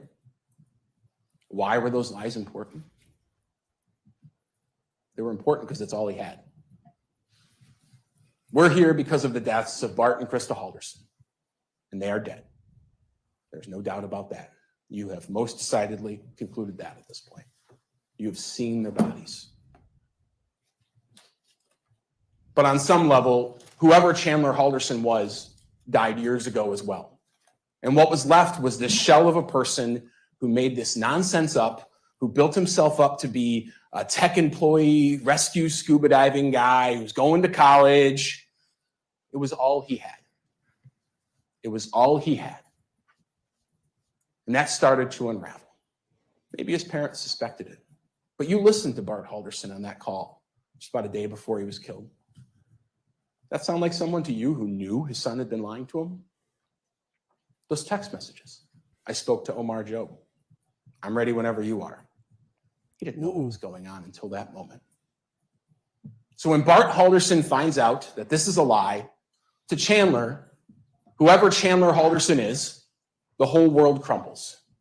Because if you weren't going to school, they sure weren't going to hire you at American Family Insurance. That couldn't have been real. There's no way you got a job at SpaceX. What else are you lying about? Where are you going all the time when you say you're training for this scuba diving team? Everything about him falls apart. He doesn't have any money. Remember when he texted his girlfriend, he was going to the police, hey, can I have $5 for a sandwich? He can't just leave. He can't move out. He can't get in a car and head west. He probably couldn't make it out of the state with the amount of money he had because he never had a job. Holy shit. He had two options. Own up to his lies, stand up, and finally tell the truth for once. You Or know who like a doesn't? coward, You know who doesn't need $5 shoot for a your sandwich? father in the back. A cannibal. And that's exactly what happened. That's exactly what happened. Miss Vera says, wow, we just got a shell casing. Yeah, we got a bullet fragment. Just happens to have Bart Halderson's DNA on it. And you looked at it, just happens to appear to have blood all over it. And then text my mom. Hey, pick up soda for me. Dad's phone's dead. She gets home. Whose blood spatters on the safe right there by the bullet fragment? Those little red dots, human blood. It's Krista Halderson. We don't know what happened. We know exactly what happened. Murders are not captured on video. That's not how this happens. That's how this works. Sure, in the grand scheme of things, there are some people who are stupid enough to walk up to a gas station, stand in front of the security camera, and shoot somebody. But that's not real life. This That's guy's not common good, sense. man. Chandler Halderson did this in the Did you hear that? Okay, so look, as an English major, I wanted to write movies and all this stuff. Did you hear what he did there? We don't know what happened. We know exactly what happened. That duality, that conflicting duality that he did there, that is fucking pristine storytelling. We don't know what happened, but we know what happened. Right now, the jury's thinking. They're thinking he'd killed the dad. The dad's dead in the basement on the ground, blood everywhere. There's the blood splatter on the safe. Those dots, that's Crystal, or that's Krista Halderson, right? Or Halderson. Which means she walked down those stairs to meet Chandler. She bought him soda. He asked her, "Hey, Mom, can you get soda?" She said, Of course she's going to bring her little boy some soda. She walks down the stairs. She sees her husband dead. Right before an axe swings in and hits her. Right before another bullet flies in and hits her. Right before she gets stabbed by a kitchen knife. Right before a baseball bat knocks her unconscious and he starts hacksawing her while she's still alive. That's what the jury's thinking. The jury's thinking we do know what happened. We know that he killed her when she walked downstairs and she saw her dead husband right before she gets hit and the lights go out. The last thing she saw was her husband of 25 years murdered, dead on the ground in front of her. And the lights go out. That's what the jury's thinking about because of what he just said. And it's amazing. And he said it with just 2 phrases. We don't know what happened. We know what happened. Oh, that was brilliant. Fucking great storytelling. This guy is so good. basement of his house. The blood is everywhere. The bullet's there. You heard from Mr. Lellerberry, who testified. He only found one, and the one he found was kind of rolled behind under that bench. He tried to clean up. Peroxide everywhere. He's having people bring him peroxide. Blood all over that fireplace stoop. Bone fragments in the ash trap. You know exactly what happened. You don't need a video. The lies are important because it's all Chandler Halderson had. And when they were exposed, he started coming up with this plan. And yeah, after the Omar Job text comes in on the 29th, he's having a conversation with his girlfriend. You heard, Miss Vera actually read it, and that's fair. The day before, hey, are we going to the cabin? What's going on? They're talking about the cabin. He's starting to dabble with the idea of what he's doing. But then I think it was at 1:04 p.m., just about an hour and a half, 2 hours before he did it, he says they're going to the cabin this weekend. He made his final decision. Because at that moment, Chandler Halderson knew there was no way out. He couldn't get in the car and drive away. He couldn't make up another lie. He couldn't make up another email. He couldn't buy another burner phone. It was done. Can we appreciate real quick that this man, after killing his parents, had the wherewithal and the fortitude and the acumen to plan a way to smash his girl before he was going to go to prison forever? That's forward thinking. Stephen Cooper says, pulling up DA Brown's AVO profile, he has a bachelor in arts, so possibly creative writing degree. Could be.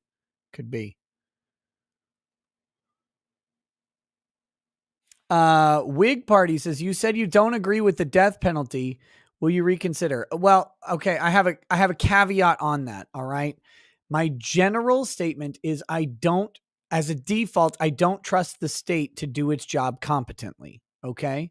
But there are clear instances where I do think the state has the power to kill a citizen. I just distrust the government to do anything correctly because they do almost everything wrong almost all of the time.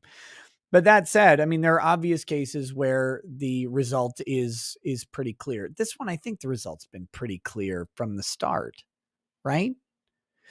And people, again, have misunderstood me in this case. But after this guy's opening statement, I said, oh, this guy's guilty as shit. I think someone looked up the exact line, is guilty as shit was what I said.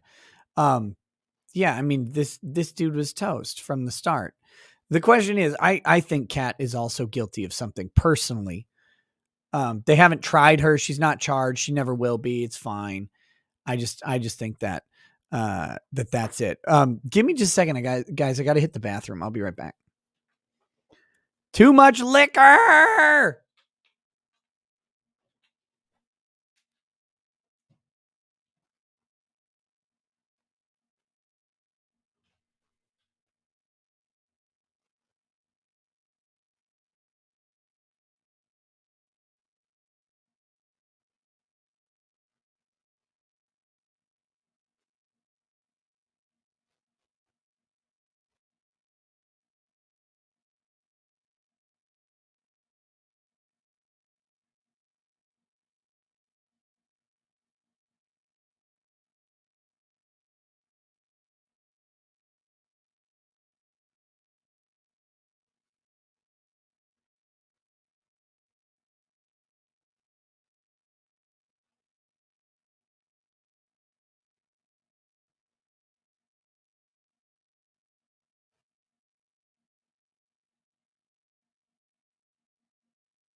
Okay. Sorry about that. I'm back. Oh, I should have played the peeing lawyer song. My bad. I would have forgotten to mute the live stream though, and it would have echoed, and you guys would have made fun of me, and then my feelings would have been hurt, and then I would have gone back up to the bathroom and cried into my toilet bowl, as all men do, Okay. All right, here we go.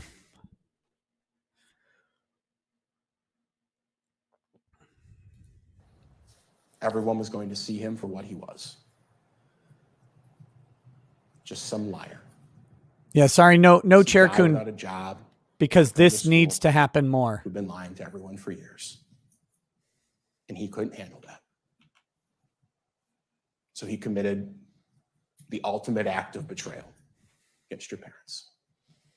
Perhaps against any human being, but especially your parents, the person who held you when you were a baby and cleaned up your cuts on your knee when you were learning to ride a bike, comforted you when you were crying. The ultimate act of betrayal. He shot his parents. And then he cut them up and he hid them. But the lies didn't even stop there. It was a new lie. No, that's the cabin. Now he's on the news. Now he's given interviews. Given 2-3 more days, don't think for a second there wouldn't have been 2-3 more fake emails, text messages from my mom. A whole new world, a whole new reality for Chandler that he got to live in. His checklist was right there. Finally, he was going to get a job. Obviously, mom and dad couldn't support him anymore. Maybe he's going to get some life insurance. Maybe he knew, maybe he didn't. But he certainly got to continue on his fake life. He got to keep his girlfriend. People continued to respect him. His friends probably continued to think that he was successful, important. The lies were rinsed and repeated, rinsed and repeated. Now, I promise I'm about done, and I'm the last person who talks. The judge is going to talk a little bit more. What he's going to say next is hard to hear, in that he has to read off the verdict forms you're going to take back to the jury room with you. Verdict forms are the physical documents for each charge. This is a bunch good. of charges here. For each one, there's one that says guilty and not guilty, guilty and not guilty, guilty and not guilty. And he actually read them all. And it doesn't make a lot of sense, but he has to do it. Set those expectations. But what Ms. Vera is asking you to do is to lie. It is the last lie of Chandler Halderson. His lawyers stood up here and told you to lie for him. Not to do what you swore to do, which is to render a just and true verdict based on the evidence. To Wow. reconcile the evidence, if you can find any reasonable hypothesis consistent with the defendant's innocence, a reasonable hypothesis, that reasonable hypothesis that was just offered to you is that it was an accident. That's how they died. And then Chandler made what his attorney believes to be the reasonable decision to chop apart those bodies and hide them around the state. What you're being asked to do is to lie one last time. It is the experience that everyone in Chandler Halderson's life has had to deal with, and now it's yours. His girlfriend dealt with it, sure. All right, we need to address something. That was not okay. That was not okay at all. What he just did. The defense, as shitty as she was, did not ask anybody to lie for Chandler Halderson. That was very, very unprofessional and a very, very poorly thought out, poorly worded closing. Don't do that. That is not that is. You were fine with saying her conclusions were ridiculous. You were fine with making fun of her narrative. Do not call out an attorney for lying to the court and asking the jury to lie on behalf of their client unless they actually do. That's really, really, really low. Don't do that. Bart and Krista dealt with She's it. going to object to it, but Finding out don't maybe ever on the last day of their lives. do that. Mitchell is dealing with it. Brett is dealing with it. They're family friends. The Hilgendorfs. Their kids, Haley and Hannah, they've had to deal with it. Mary Sesto had to deal with it. Kevin Linsmeyer, the neighbor, had to deal with it. Been to the police. Deputy Seeley, Deputy Nelson, Deputy Shunk, Deputy Sims, Deputy Hendrickson, Deputy Collins-LaFleur. Everyone who has interacted with this man for years has had no other experience other than being lied to. And now it's you that's going to be lied to by his attorneys. Asking Okay, you. I'm going to object now. That was bad too. Everyone has been lied to by his attorneys. Whew, they did not make definitive statements. They give a shitty alternative narrative. What do you just, again, that was very, very bad. Very bad. No, judge should roll up a newspaper and hit that guy. She did not ask them to lie. She gave them an alternative narrative. If they accept it, they accept it. If they don't, they don't. She didn't come up with the alternative story. She didn't say, you have to find this thing. She said the state didn't prove that thing. It could have been this, but the state didn't prove that. That's what she said. And she didn't do a great job. Let's be honest. But him saying that she's asking you to lie and then saying her lying to you. Look, you have to be very, very careful and precise when accusing opposing counsel of lying. You better be fucking 100 because you're going to represent to the court. You're going to represent in this case, before a jury. Before a jury, you're going to accuse the other side of lying. If you contrast this with Theodore Edgecomb, right?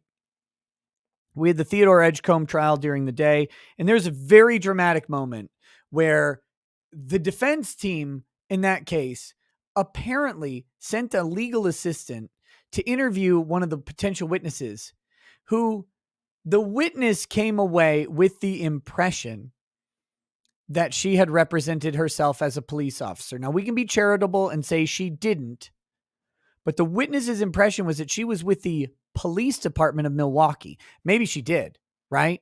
We don't know. But let's be charitable and say she didn't do that. And then the state told the defense about it, and the defense said, no, it wasn't us. They lied to the state because they knew it was them. And then they were informed about this, and they asked a misleading question. They said, you never talked to us, when they know actually one of their associates did go talk to him. They knew that was a lie, and they asked the question. And notice what happened in that courtroom. The state attorney said, hold on, judge. I want to be very clear on this. Here's what happened. But you notice what the state didn't do? The state did not point at that defense table and say, they're lying about this. He said, I was surprised when they asked that line of questioning, which is a call to the line to let the judge kind of decide. They didn't say, you're lying, you're a liar. The state actually got up and, in my opinion, mitigated some of the defense's issues as best they could.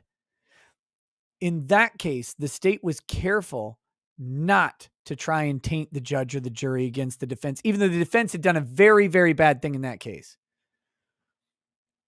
In this case, he just twice said that the defense attorneys were lying to the jury and that they were asking the jury to lie on behalf of the defendant one time. And that you better be 100 on that. And I don't think he was 100 here, because I listened to that closing statement. It wasn't great, but she didn't ask anybody to lie. She gave them an alternative and said, it's up to you, jury. We think they didn't do their job. We think they did not prove it. And her whole argument was predicated on the idea that they didn't prove the homicide. Again, shitty argument. But she raises some good points. I mean, the points are, did they prove it to you? Did they tell you when they died exactly? No. Did they tell you how the mom died? No, they couldn't. They couldn't do it. You don't have to buy it. They're not asking you to lie. And so that's too far. That's too far. No, her entire argument was not you should lie. This is a hard thing, I think, for non-lawyers to get. There's a distinct difference between saying you need to vote for the untrue thing versus I'm telling you, I don't think they did enough. And I think you should also say they didn't do enough. Those are different. Those are very, very different things. And he should not have called her out for lying like that. No reason to. They're winning.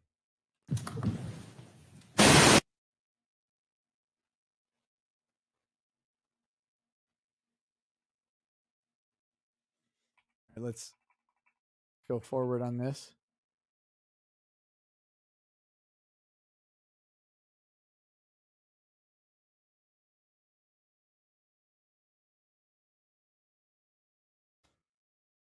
Crazy thing is that could be an appeal point.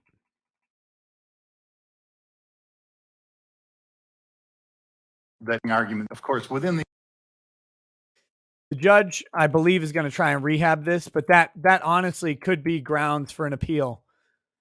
That prosecutor might have gifted Chandler Halderson a mistrial in the future. Not now, but in the future.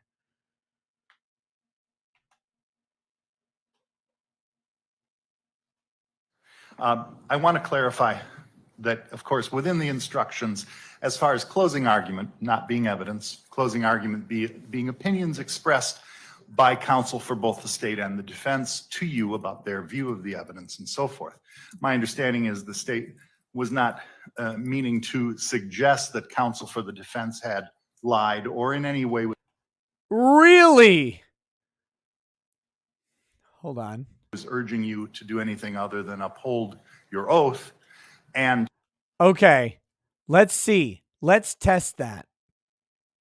Listen to what the judge just said. Not to do what you swore to do, which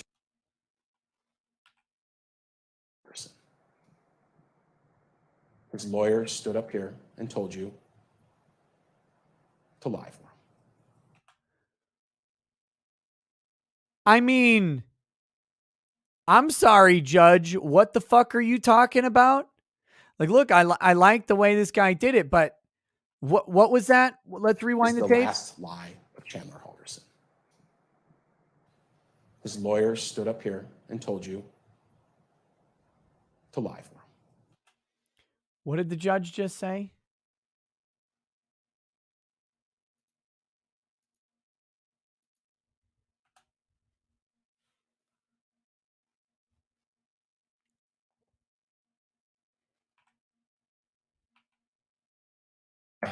that Here we go. I want to clarify that, of course, within the instructions, as far as closing argument not being evidence, closing argument being opinions expressed by counsel for both the state and the defense to you about their view of the evidence and so forth. My understanding is the state was not meaning to suggest that counsel for the defense had lied or in any way was urging you to do anything other than uphold your oath and to follow the law as instructed in your deliberations. Clearly not what he said.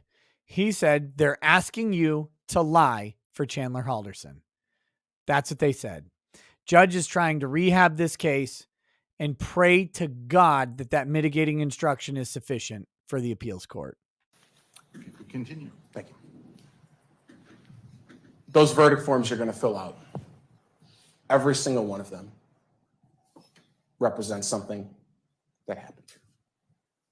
And what we're asking you to do is to dig through that evidence, dig through your notes, dig through your memory of what happened.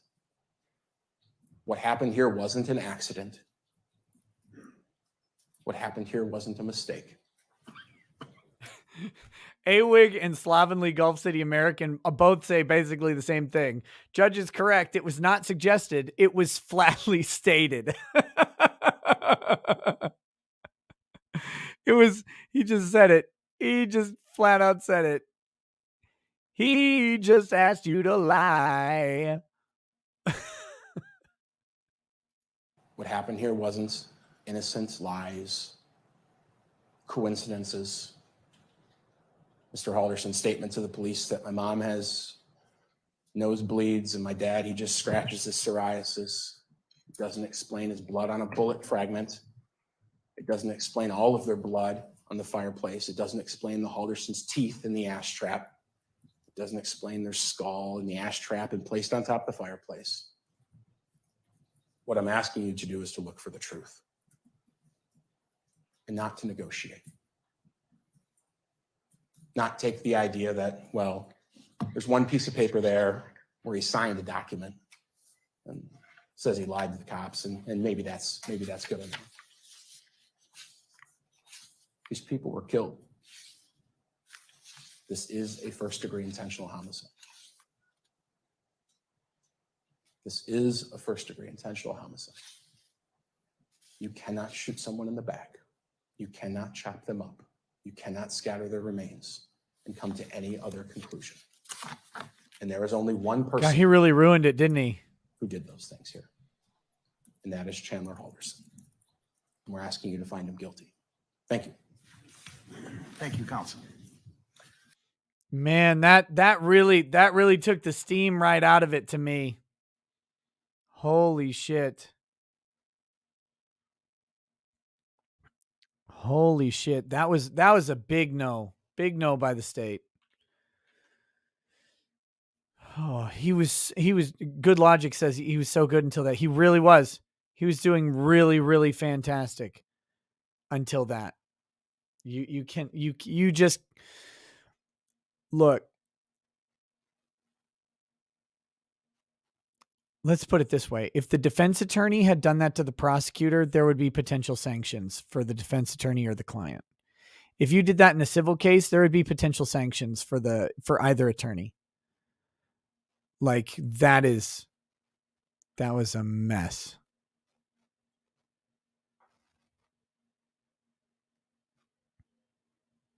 That was a really, really, really bad thing to do. What's up, Joe, in the chat? How's it going, buddy? Man.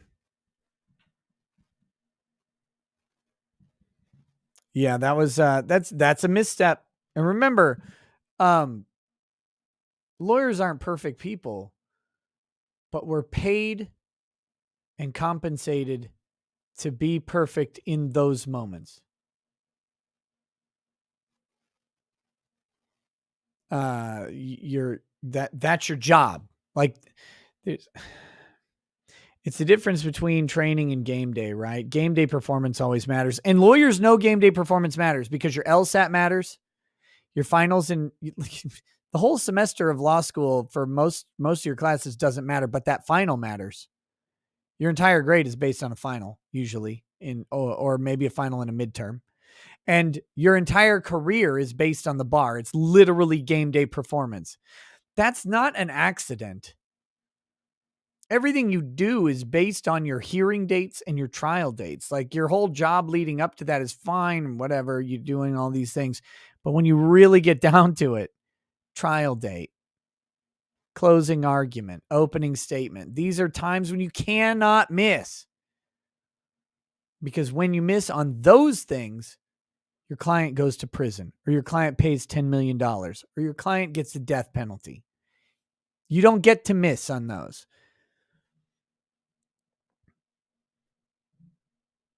Good Logic says Chandler wants you to be the latest ones to believe his obvious lies. Yeah.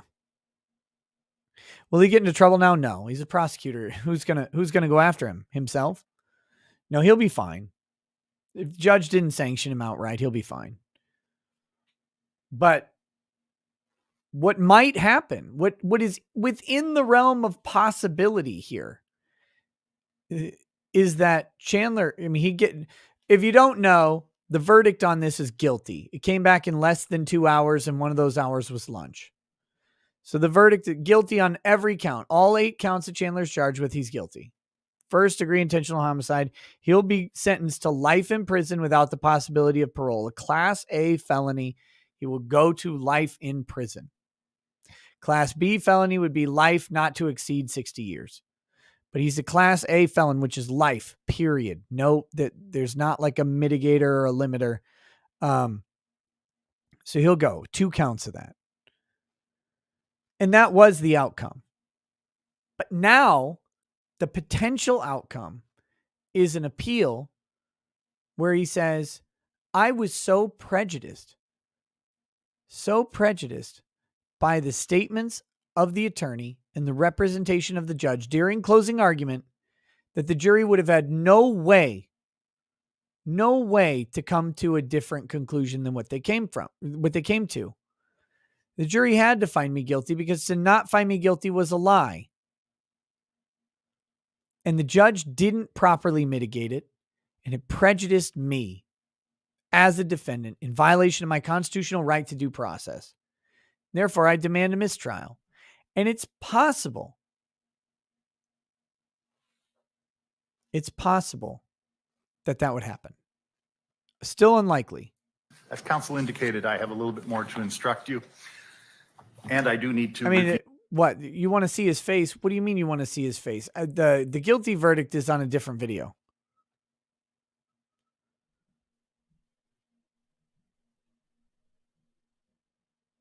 But all right. You want to see his face? It's really fucking late. So I didn't know if we wanted to keep harping on this. Programming with Hold on, let me find it.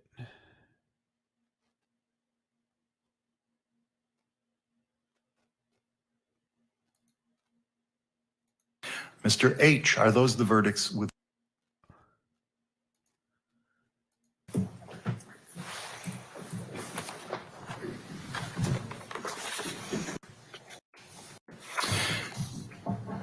Fine. The verdict form on count 1. Okay, here we go. We'll pull it up. We'll watch this. I'll make him big. Fire Sky says 15. Hi, Nick. Love your streams, but man, after that goof, dude sounded like he got flat tire on the highway and the nearest gas station is 50 miles away, but the last one you passed was 100 miles back. Yeah. Oh, he knows. He knows he fucked up bad. He knows. He got too into it. He fucked up. Here we go.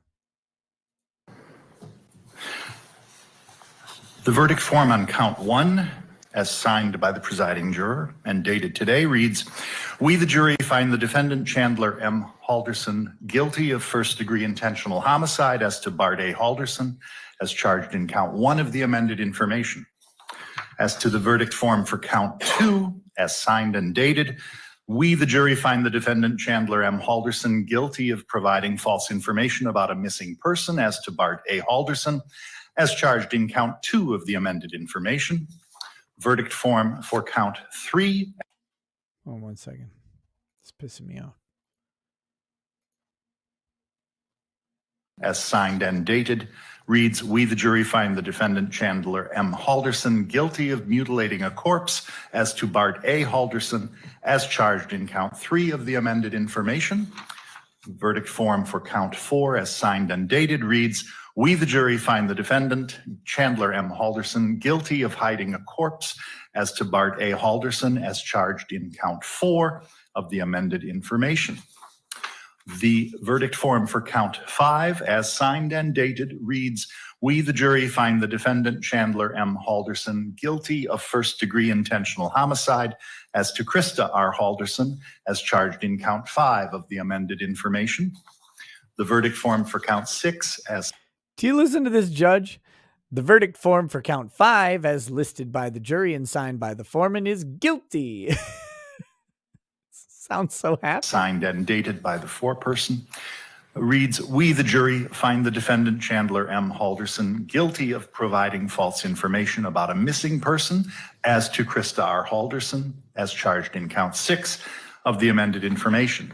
The verdict form as to count 7, as signed and dated, reads, we, the jury, find the defendant Chandler M. Halderson guilty of mutilating a corpse as to Krista R. Halderson, as charged in count 7 of the amended information. And finally, the verdict form for count 8, as signed and dated, reads, we, the jury, find the defendant Chandler M. Halderson guilty of hiding a corpse as to Krista R. Halderson, as charged in count 8 of the amended information.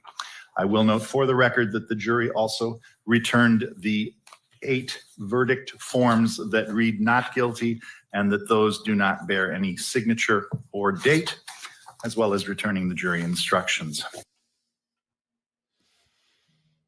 All right, there we go.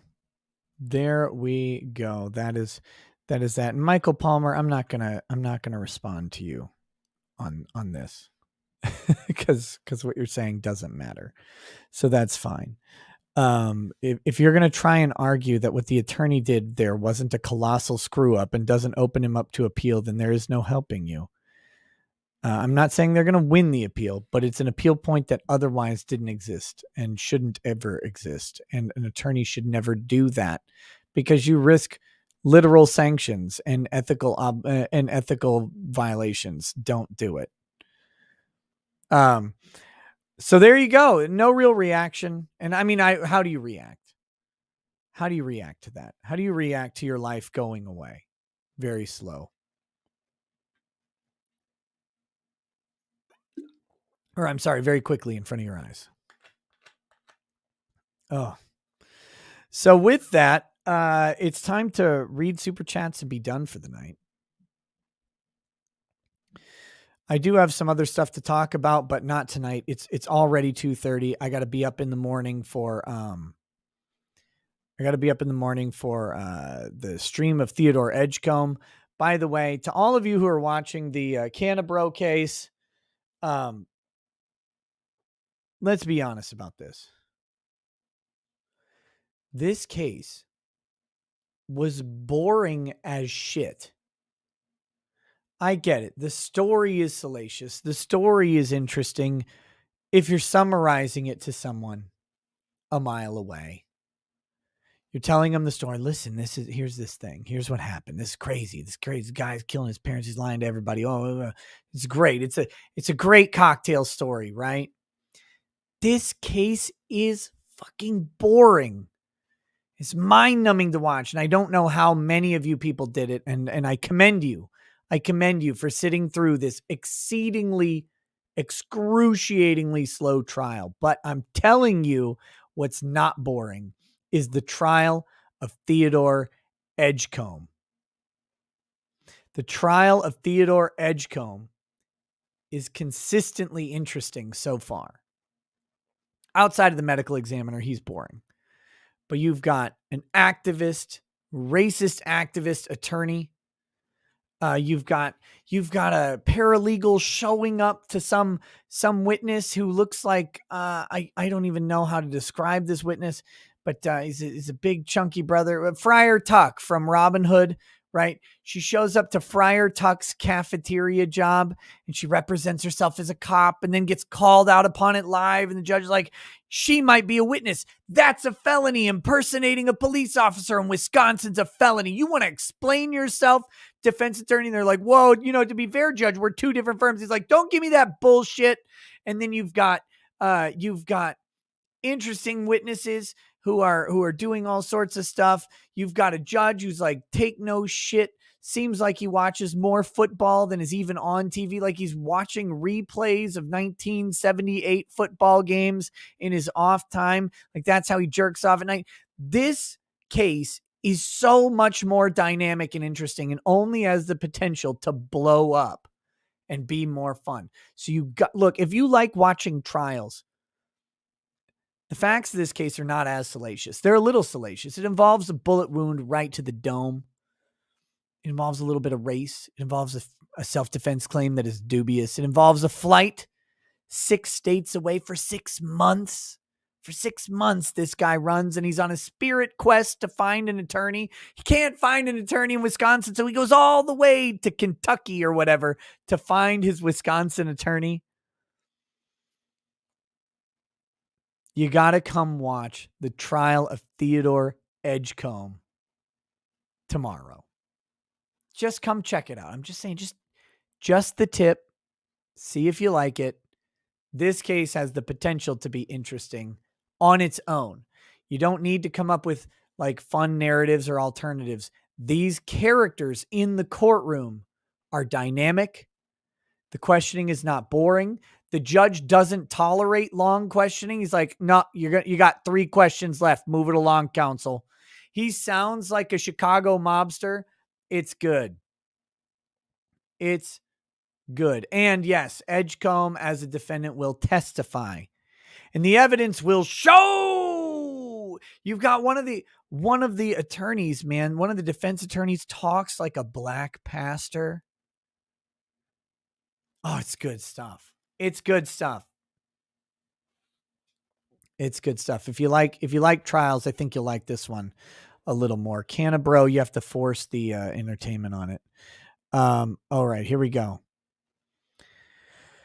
We've got some Odyssey chats. Malik Foxton says, the question I'd be asking, even if I do think he's guilty, is why are we talking about bags of ice? Even if he can't burn all the bodies, chilling the pieces does nothing for you. You buy more kindling and clean up the fireplace. Who cares about the fucking ice? Marquis says, can a bro get a bag of ice? Comfy Esta says, warms the cockholes of my heart. Yes. Yes, it does. It always warms your cockholes. All right, let me make sure there's no other like super new ones here. The Odyssey Super Chat app or like section of the chat is kind of nice, except it organizes them out of order. Like, for example, this one's in the middle of all the other ones. Great US says, JC, you forgot a YouTube toast for someone getting over the CCP virus. At least it wasn't to death. You seem borderline wrecked. Consider getting someone to manage your super chats. No, I read that one. True and honest Shabbat, bad pressure, bad calf care. I did the toast to them. Great US says, who is worse? The male prosecutor saying the defense lawyers lied. Joe, aka Good Logic, saying it's alpha to have your wife drive. Oh, who was worse? Joe. Good Logic was worse than any other lawyer on the planet today. Look, I love him, but it was just bad. Great US says the prosecutor says Cave said the prosecutor will get no punishment. Joe will be ridiculed for life. So clearly Joe is worse. Correct. That is a correct answer. Okay, here we go.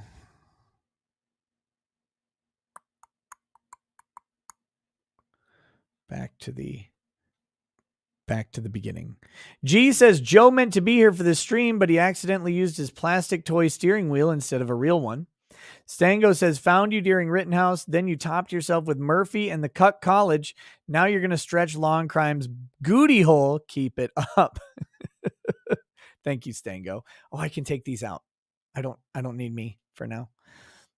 Trevor R says, where I'm from in the West, Rocky Mountain oysters are a delicacy. So the only question I have for Chandler is, when he ate his dad, balls or no balls? Oh, balls. Ogonzo 1000 says, come on, Nikki, if you're on time, you're late. Tisk, tisk, tisk. I was early. Daniel says, on time. Now you're definitely gay. Icosahedron says, hey, Nick, meeting my girlfriend's parents on Saturday. Any tips on the do's and don'ts? Sharing your channel is definitely a do, right? Yes. Oh, yeah, 100%. So what do you do with your day? Well, listen, here's what I do. I as much as I can, I listen to this guy on the internet. And what he does, he calls women fat. And he says that they look like the pudding that they can't stop eating. I mean, that's what he does. It's great. It's wonderful. He also says cunt a lot. Perfect. You should watch it, dad-in-law to be. Try that one out. That'd be good. No, the do's and don'ts of the parents are simple. Just be you, right? Here's what I'll say.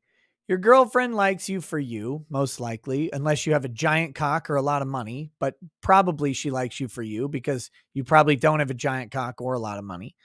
Because you only sent $5. If you had a giant cock or a lot of money, you would have sent more than just $5. But so she probably likes you for you, okay? But, people pick partners based on their parents.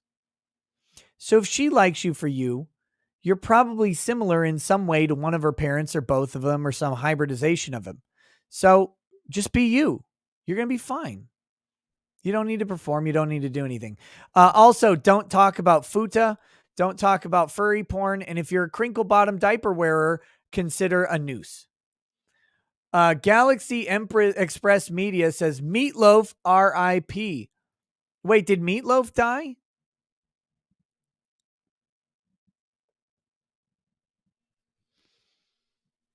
Did Meatloaf die? I would do anything for love. I'd run right into hell and back. Yes, I would do anything for love. Never lie to you, and that's a fact. Bling, bling. Fucking love that song. Daniel says, LG Frey says, sitting here watching while my wife is in labor with our first kid. Thanks for the entertainment, Nick. No, No, Meatloaf didn't auto-tune. I'm not auto-tuning. I'll do my ineffective cover of Meatloaf without auto-tune in honor of the man. His name was Robert Paulson.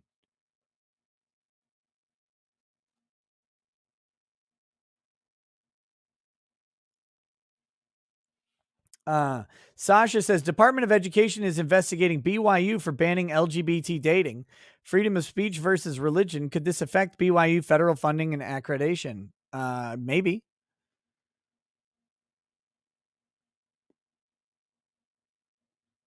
Maybe. Eric Weinberg says, when you yawn a lot, stretch. It's a neurology thing. Dude, it's a 2 hours of sleep thing. That's for me. I am so short on sleep these days. Chrissy Meow says, more auto-tune Richard's voice always. Well, Your Honor, I'm here to wreak havoc on the court, and you can't really stop me because stopping me is kind of like ridiculous when you get down to it, Your Honor.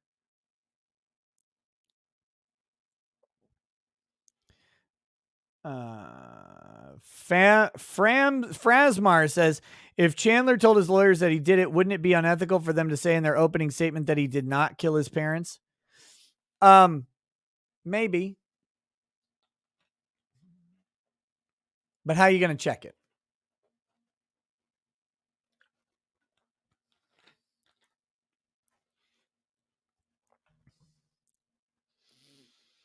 Gothic Serpent 99 says, could you possibly sing a line from my favorite Richards voice, please? Oh, God.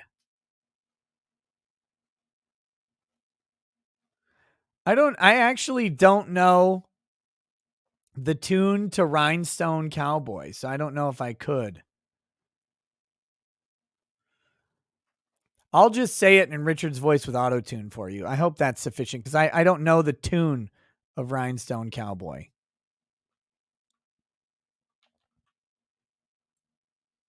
Here we go.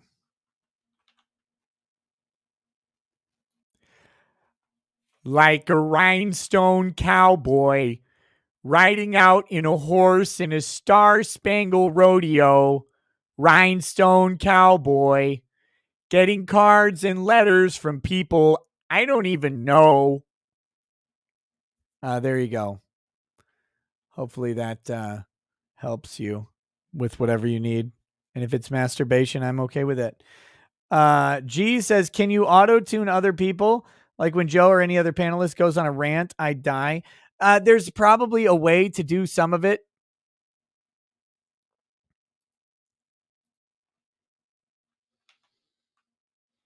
I know I can take my received audio somehow and channel it into this thing, but I don't know. That wasn't it. I told you I don't know I don't know the tune to Rhinestone Cowboy.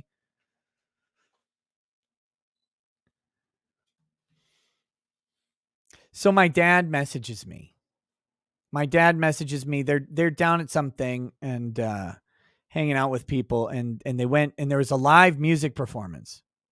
Okay, and he messages me. He's like, there's this song that was going on, and I couldn't figure out what it was, right? And I couldn't figure out what it was, and Shazam, the music thing, couldn't figure out what the song was. Someone was playing it live, right? And it's Garden Grove by Sublime. And he's like, there was a line that I was able to catch a specific line. So I threw it into Google and I found out it was Garden Grove by Sublime. And he's like, so then I looked and one of the upcoming lines was finding roaches in the pot. So I yelled out, finding roaches in the pot. And some guy came up. He's like, you did not just say that. And he's like, no, I did. Yeah, I did. Or whatever.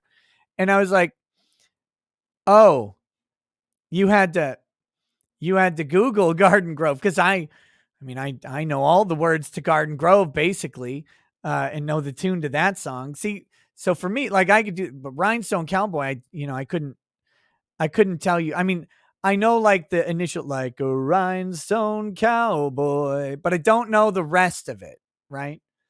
But so anyway, that was my Garden Grove song.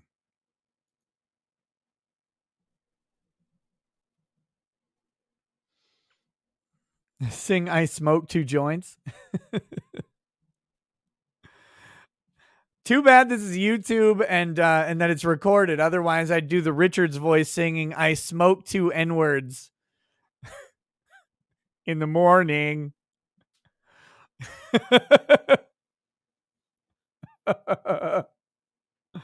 Oh my God. Okay. Lord Vader says lawn gnomes, pink flamingos, Dan Abrams. These are all lawn crimes. Kyver Dam, thank you for the donation.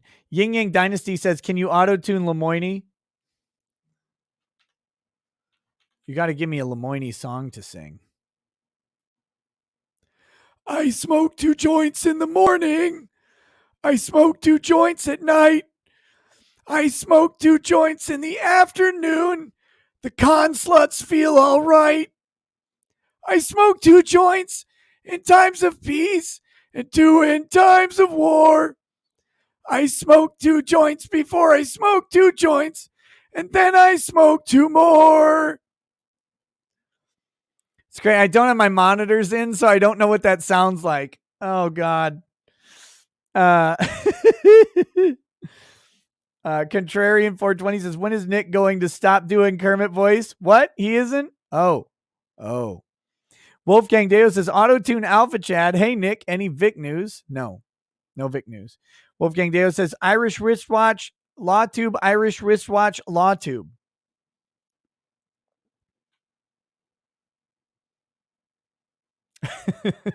Max Hines says, just wanted to let you know that you're appreciated. Thank you for everything that you do. Thanks, Max Hines. Angry Baneling says, it's so nice to know I can spell LawTube in English. Rob Dorr says, has anyone seen Mike and Bad Guy from Toy Story 2 in the same room?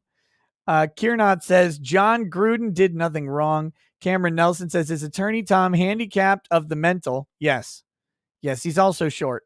Steven says, Recato Law. Alan Gura successfully argued DC versus Keller in 2008. He's on Twitter. Not a lot of followers. Pretty accessible, probably. Him and Bronca. Quiet Rioter says, Attorney Tom says he's taller than you. He's about 3'7", so I'm pressing X to doubt there. That's correct. Unix EDU says, by the way, beware Bronca. He's laying a trap to take you all out. He's a genius. Seal77 says, sounds like TDS.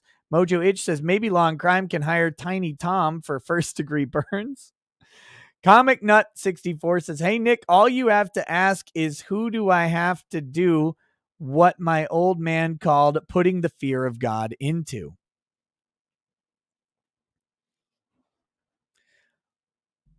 Wait, Wolvenar, you mean the Dr. Demento? They're coming to take me away? That one? That's weird.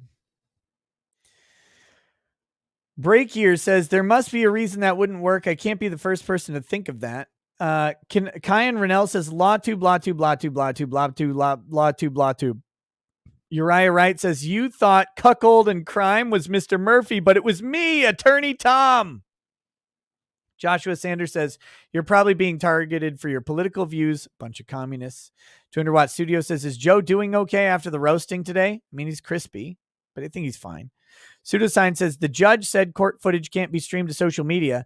Now, were they streamed elsewhere, like network television? They're streamed to their own websites with comment sections, which the only thing that makes YouTube social media, in my opinion, is the comment section aspect of it. But what do I know?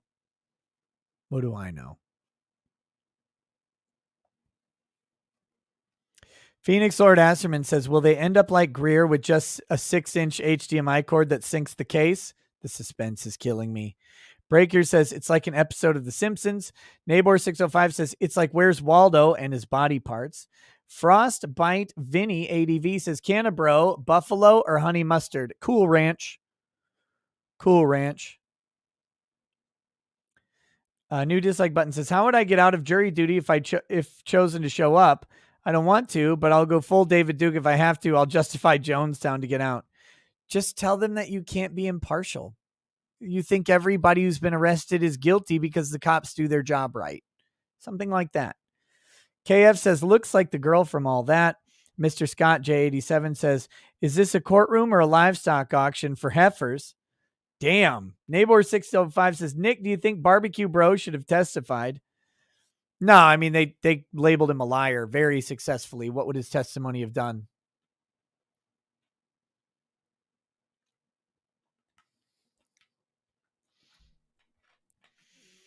Ann B. Feinstein says, we buy 40 pounds of ice to chill 5-gallon kegs of homebrewed beer in our portable kegerator. Zyvan says, is there a death penalty? And if so, no, not in Wisconsin. Will they keep one of the parents' legs on ice for his last meal? Damn it. Super Iron Bob says, could the ice be for burns? Lee Nichols says, if you were going on a half-day fishing trip with your friends and you show up with 1 20-pound bag of ice, they'll send you back to the store. Weaponized Autism says, Nick, oh, wait, I read that one. SCFU says 20 pounds of ice, 32 degrees, will cool 20 pounds of 98 degrees meat to 65 degrees. 20 pounds of meat equals a man's arm or a woman's leg. You might get away with pouring it over a freezer. Mechbest says small. Nabor 605 says, Nick needs to chill out with some ice bags ASAP. Vorlon 41, thanks for the donation. Your Mental Illness says, my theory is Kress is a cult leader and the real mastermind. Drunk Shovel says, Cat is cray, but come on, you would. We all would.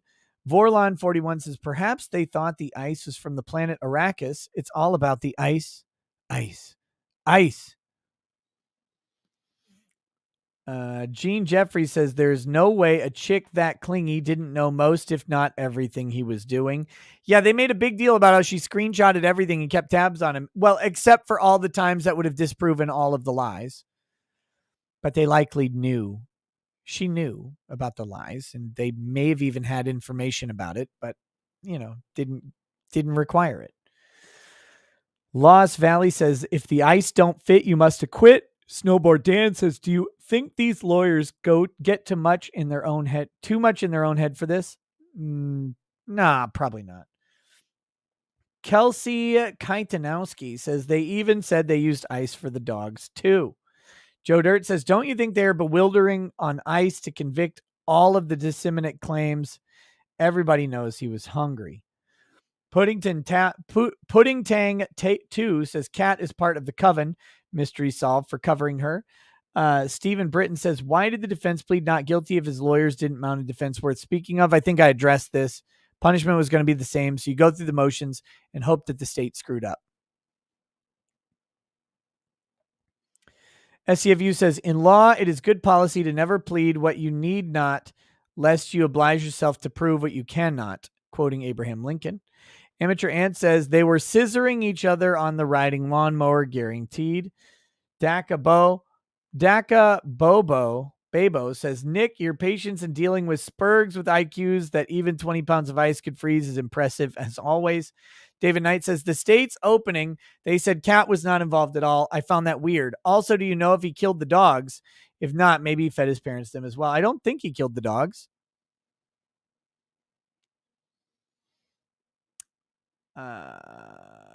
Quazexy says, what's the evidence that he ate his parents? Thanks, Nick. Oh, no evidence. Just my pure intuition and the lack of bodies. Here's the cannibal theory. It's very, very straightforward. If you've already murdered your parents and chopped them up, why not just take a bite and see how they taste? That's it. Very straightforward. Spec says, Recato law, they do that to delay prison as well. Jail is easier than prison. Torque Hammerwolf says, this is painful. No wonder they moved to Skip. The Pants Maestro says he's guilty for sure, but if Chaz had hired rackets and Joe, he'd be going home tonight. The nose would convince the jury it was Cat, and Joe would deny all science. Boom, acquittal. Just saying. Correct.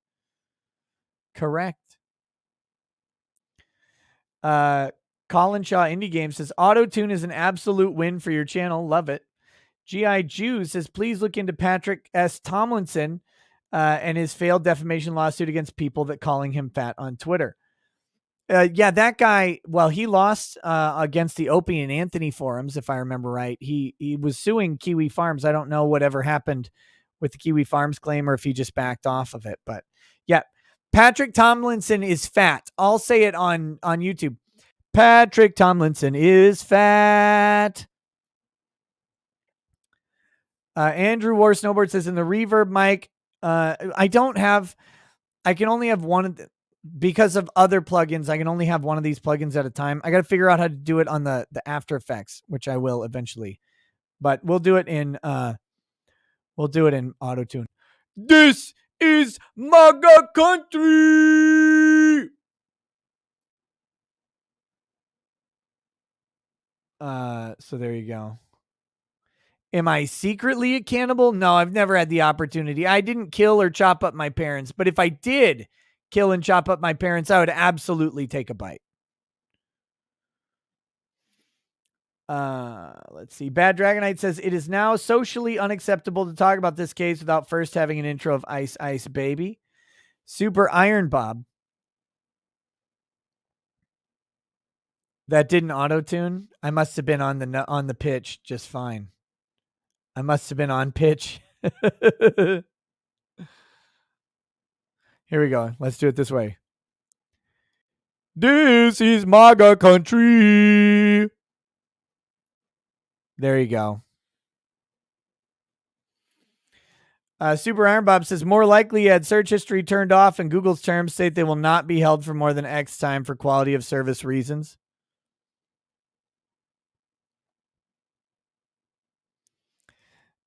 Look, I get the troll. You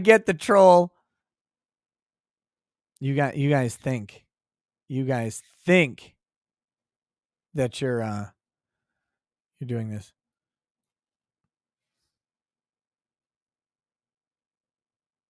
No auto-tune? Really?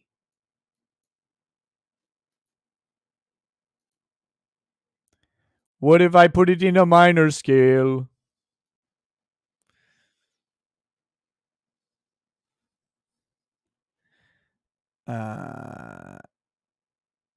Okay, Mangy Coyote says, I'm 3 joints in, but that auto-tune is tight. Hilarious. Audi Joe says, a little overkill in the prosecution. Yes. I mean, maybe. It really didn't? How did it break? How would it possibly break? I have no idea. Well, I'm not going to worry about it for now.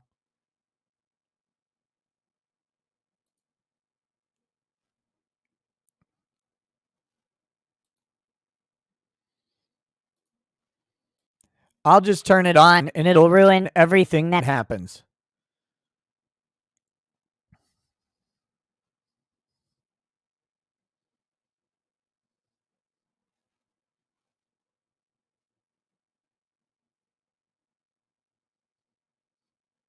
Yeah, I changed one of the settings and ruined everything. So that's good.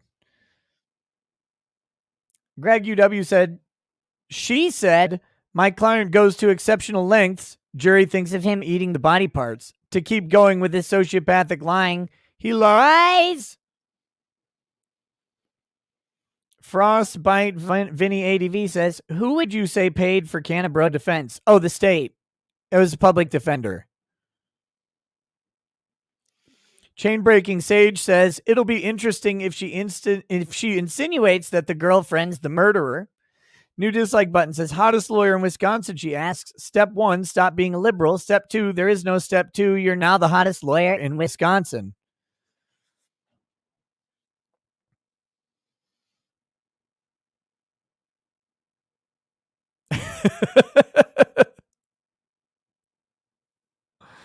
Dr. Frost says, this chick is finishing top 3 in any pie eating competition. El Gonzo's 1000 says, short yellow bus, closing energy. Yin Yang Dynasty says, is the defense trying to argue poor representation? Ben Samuel says, use your common sense. Alas, voir dire. JH says, hi, I'm cute. All right, see, I got to turn it off because it goes too far. It goes too far. I think it gets boring. It needs to be distributed out very carefully, very, very carefully.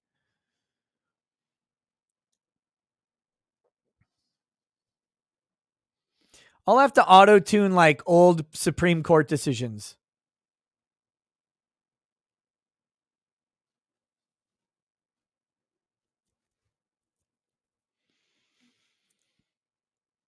Cynthia says, at new dislike button, get back to me when y'all stop eating Snicker bar tater tot casseroles.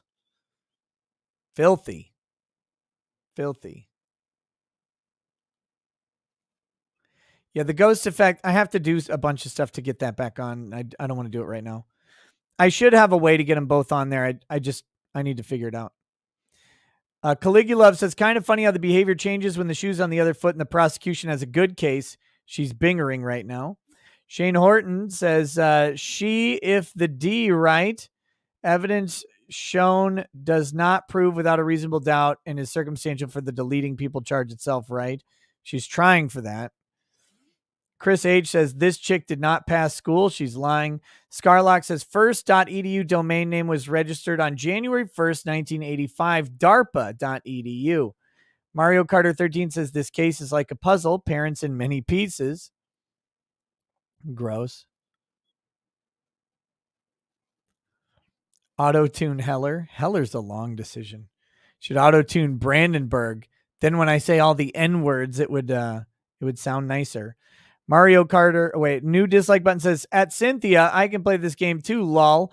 People find cons more attractive than libs. Google that. Libs are smarter than cons, but who voted for Sleepy Joe?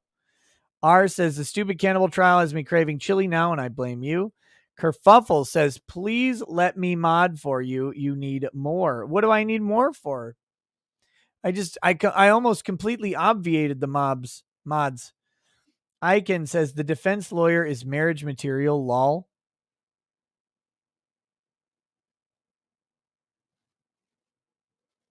Do we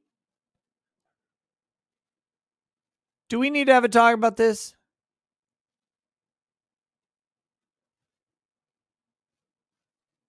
No.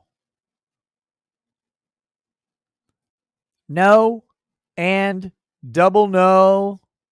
No.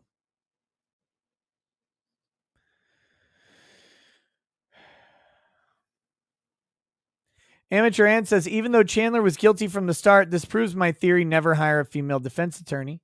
Andrew War Snowboard says, I heard you wanted to hear a story about my son's Google history. Defense counsel. Kyan Rennell says, defense is like Lionel Hutz. What is a contract? Webster's defines it as an agreement under the law, which is unbreakable. K. Shiloh Williams says, how much you want to bet Chandler's last words to his parents were, get in my belly? Gross.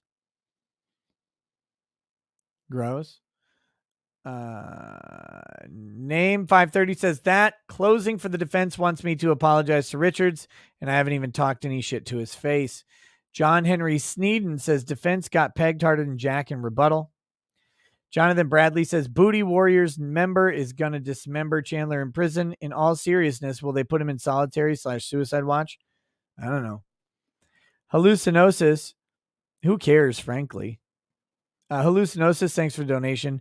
Jonathan Bradley says, Booty Warrior's real name is blocked in Super Chat. YouTube is weird with what it chooses to censor. I agree. Shane Horton says, public defender system is broke, but think how many people who are actually innocent were convicted using the same system with people like her so bad at it.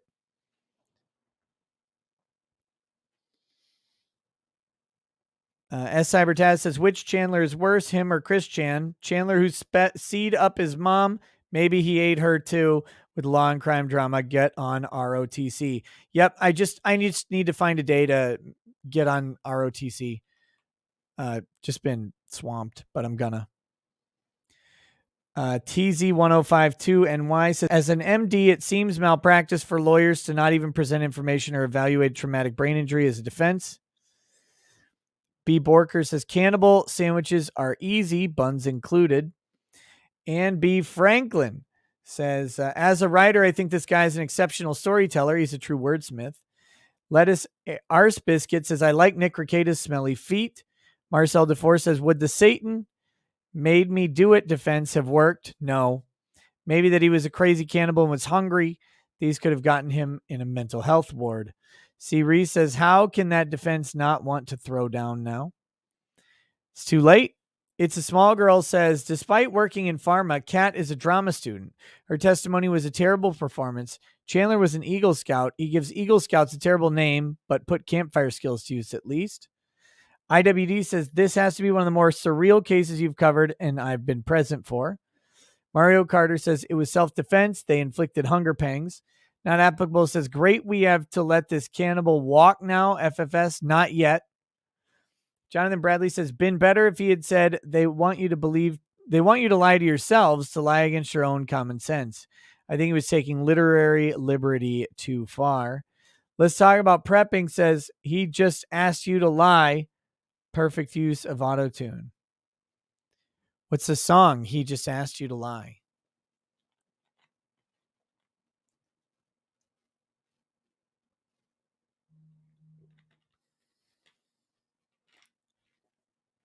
Seth Kaiser, that's very, very harsh of you. Very rude. You hurt my feelings. Mahalo Man says he didn't buy enough ice for both bodies, but he did buy enough to almost cover the body parts in the trash can that didn't fit into the freezer. Explains asking the girlfriend to bring more ice. God, we're almost done here. Nick Sachs, my voice is dying. Says, could the prosecutor's accusation against Vera be defamatory? That was a deliberate lie that tarnishes her professional reputation. Probably not. You got litigation privilege.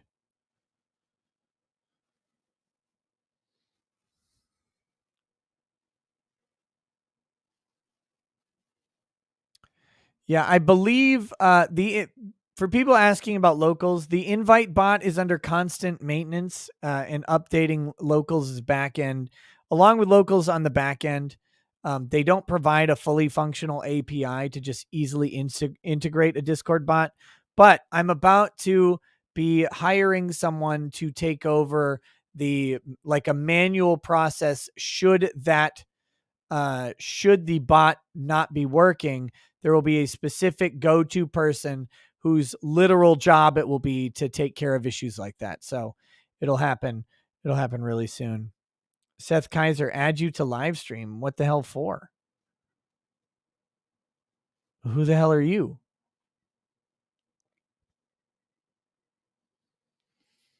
No, I wouldn't hire Angry Baneling. I don't want I don't want my fucking Discord to sound like tech support. What are you talking about? Baron Sky says, good logic. If you need a ride to Nick's stream, let me know. I don't want you to have to wait 3.5 hours for a ride every night. Coy says, the unstoppable force of the realities of your job as a lawyer meets the immovable object of working for the government means you can fuck up. Braden Brown says, I almost like this prosecutor. What a scary thing to do. I think Chandler killed his parents, but Jesus. You're my guy, been here since day one. Well, why do you want to come on? Like, what for?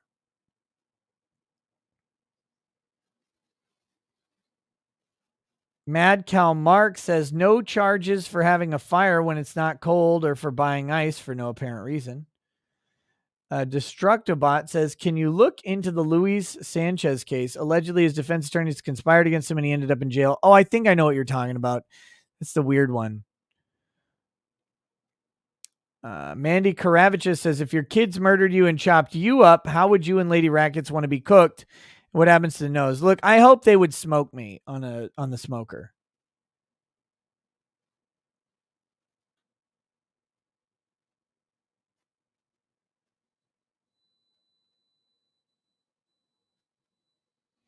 What do we got here?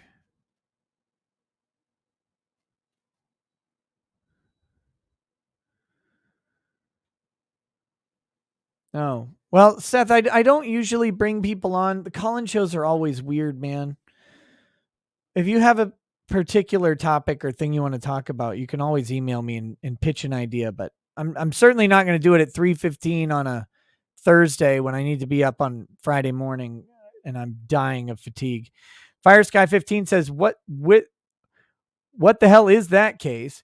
Big Z says the premise and background of the Canterbury case is documentary worthy, but everything else was snooze worthy. Gothic Serpent 99 says, Nick, thank you so much for being a genuine and decent person. It's been a dark valley these last 10 years, and levity you provide me with. I appreciate you, Gothic, and I will continue to be me. Matthew Weber says, just curious if the statements in that section of that document bar pursuit of a not guilty line of logic from the defense raises sus aside all the rest. Not necessarily. I don't think so. Sorry, is the answer. I don't think so. DIY Stu says, this case held us through the boring to get to the rest of the story as if it may be movie worthy later on. We just wanted the whole story like a book. Edgecomb is great for the theatrics of the court. Timothy Reaper says, Black Pastor auto-tune. Okay. And I welcome you to LawTube. I welcome you to the channel. Do you feel it? Do you hear it? Are you with me? Can you hear me? It didn't look like that was actually, it wasn't picking it up. That was weird. It picks it up when I talk normal, but it doesn't like that gruff voice. The Black Pastor overpowers the auto-tune.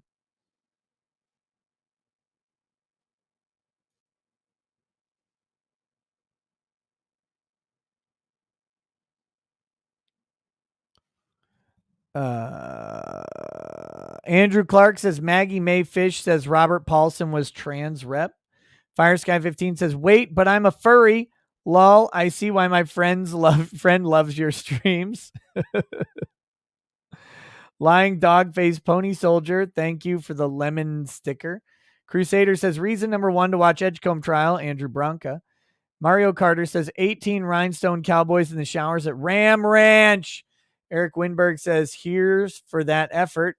Mike says, 1 out of 7 reports I read said Meatloaf died of COVID. Another report said no cause of death released. He almost died on stage 50 times. Media sucks. Asia Frazier says, auto-tune Trump. Chandler's guilty.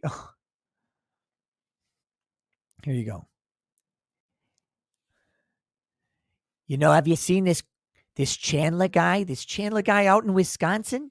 Very guilty, the most guilty. Look, I've seen a lot of guilty people. I've known guilty people in my life. Some of them are very good people. They're very guilty, though. I've never seen anybody more guilty except for Hillary. I don't know how that came through. Again, I don't have my monitors in, so I'm sure it all sounds like shit. Jonathan Duger says, I would have been a holdout on Chandler's case only because it would have made the case interesting. E. Honda says, this ain't no funky reggae party. $5 at the door. Fighting Slug says, sucks about Meatloaf. At least David Bowie's still alive. He gave me a great performance in the alley last week. Banu A sent a sticker. Thank you. Mujin1 says, hey, Nick, you should do an interview with Alec Baldwin. Kyle Dunnigan. Kyle was recently on Friday Night Tights. You might be able to connect through Gary. Great show. Rich Clark says, bad idea to mention jury nullification to get out of a jury. You probably not. But I've heard of some people getting punished for it, like held in contempt. I don't know. Any long-term ramifications of tracking? Long-term, no. But I've heard of a contempt charge, but I don't know how credible that was. Ben Frail says, why no mention of insanity defense? I think they had to deal with insanity pre-trial. If he was insane, he wouldn't be fit to stand trial, so they would have had to do that earlier.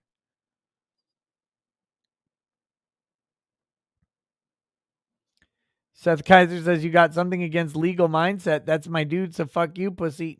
No? Seth, what are you talking about? Legal Mindset was on for a significant amount of time each of the past couple days.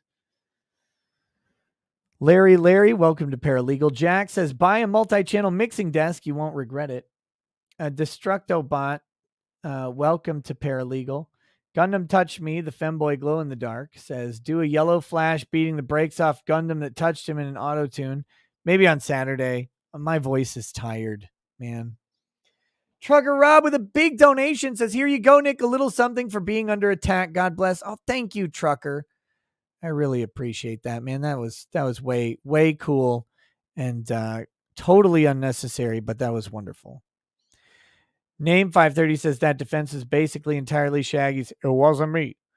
11 Bravo Crunchy says, I actually had time for snuggle with my son last night. It's rough being a trucker and a new dad. Oh, that's got to be hard. Steve from PA says, which one of your kids will take the first bite out of you? The third one. No, the fourth one. The fourth one would do it. And there we go. I am exhausted. The show is over. I hope you guys have had a good time tonight. It's time for me to go get a little bit of sleep before tomorrow. So with that,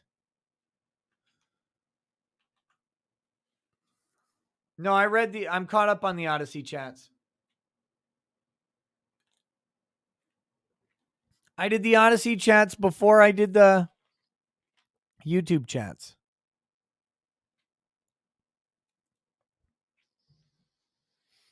So, starting up tomorrow at I guess about 8:30 a.m. There's more where?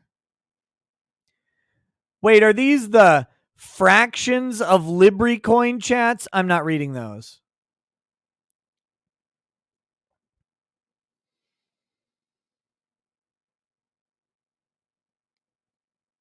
Like a LibriCoin is like 18 cents. I'm not going to read a 0.2 LibriCoin chat. Sorry. That's not. Ooey, where's yours?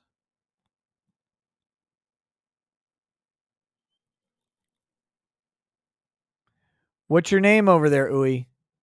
$5 ones? I swore I got all the $5 ones. Their system is fuck. Oh, here it is. Yeah, see, it puts them out of order. It's really fucking annoying. Ooey says, I'm currently coding a web app where you can play music in front of a virtual audience and was testing it out by playing I Would Do Anything for Love by Meatloaf on repeat today for hours. A couple hours after I was done testing, I just heard that Meatloaf died. So strange. Rest in peace. You killed him?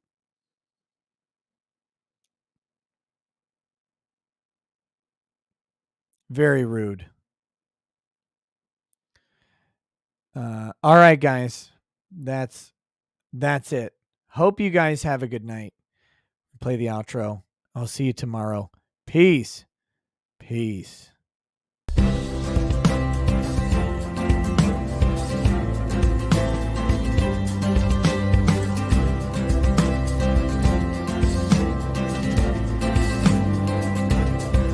Oh, he drinks a fair bit, but you realize that it just helps get his noggin jogging along. With his glass by his side and his kids asleep tight, we'll hear some lost-plaining tonight.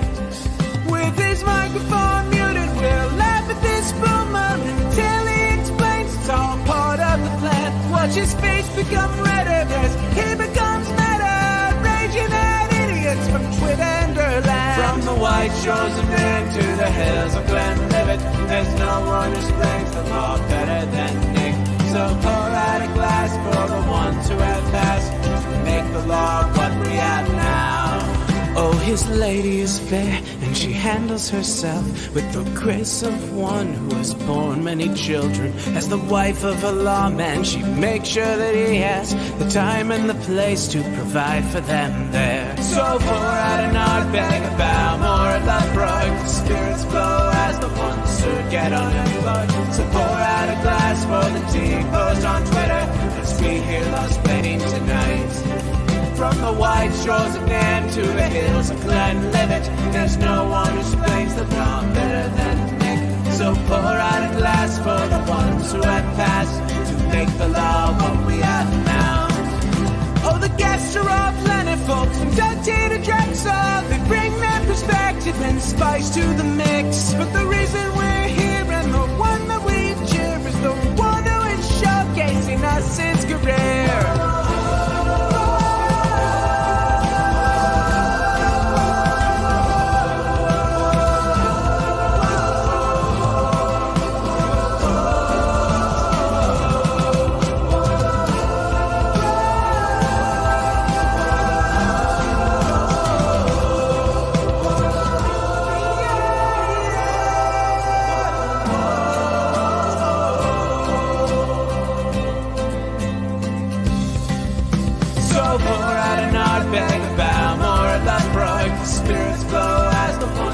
get unemployed. So pour out a glass for the tea, post on Twitter as we hear Lost Planning tonight. From the white shores of Nan to the hills of Glenlivet, there's no one who explains the dog better than Nick. So pour out a glass for the ones who have passed to make the law what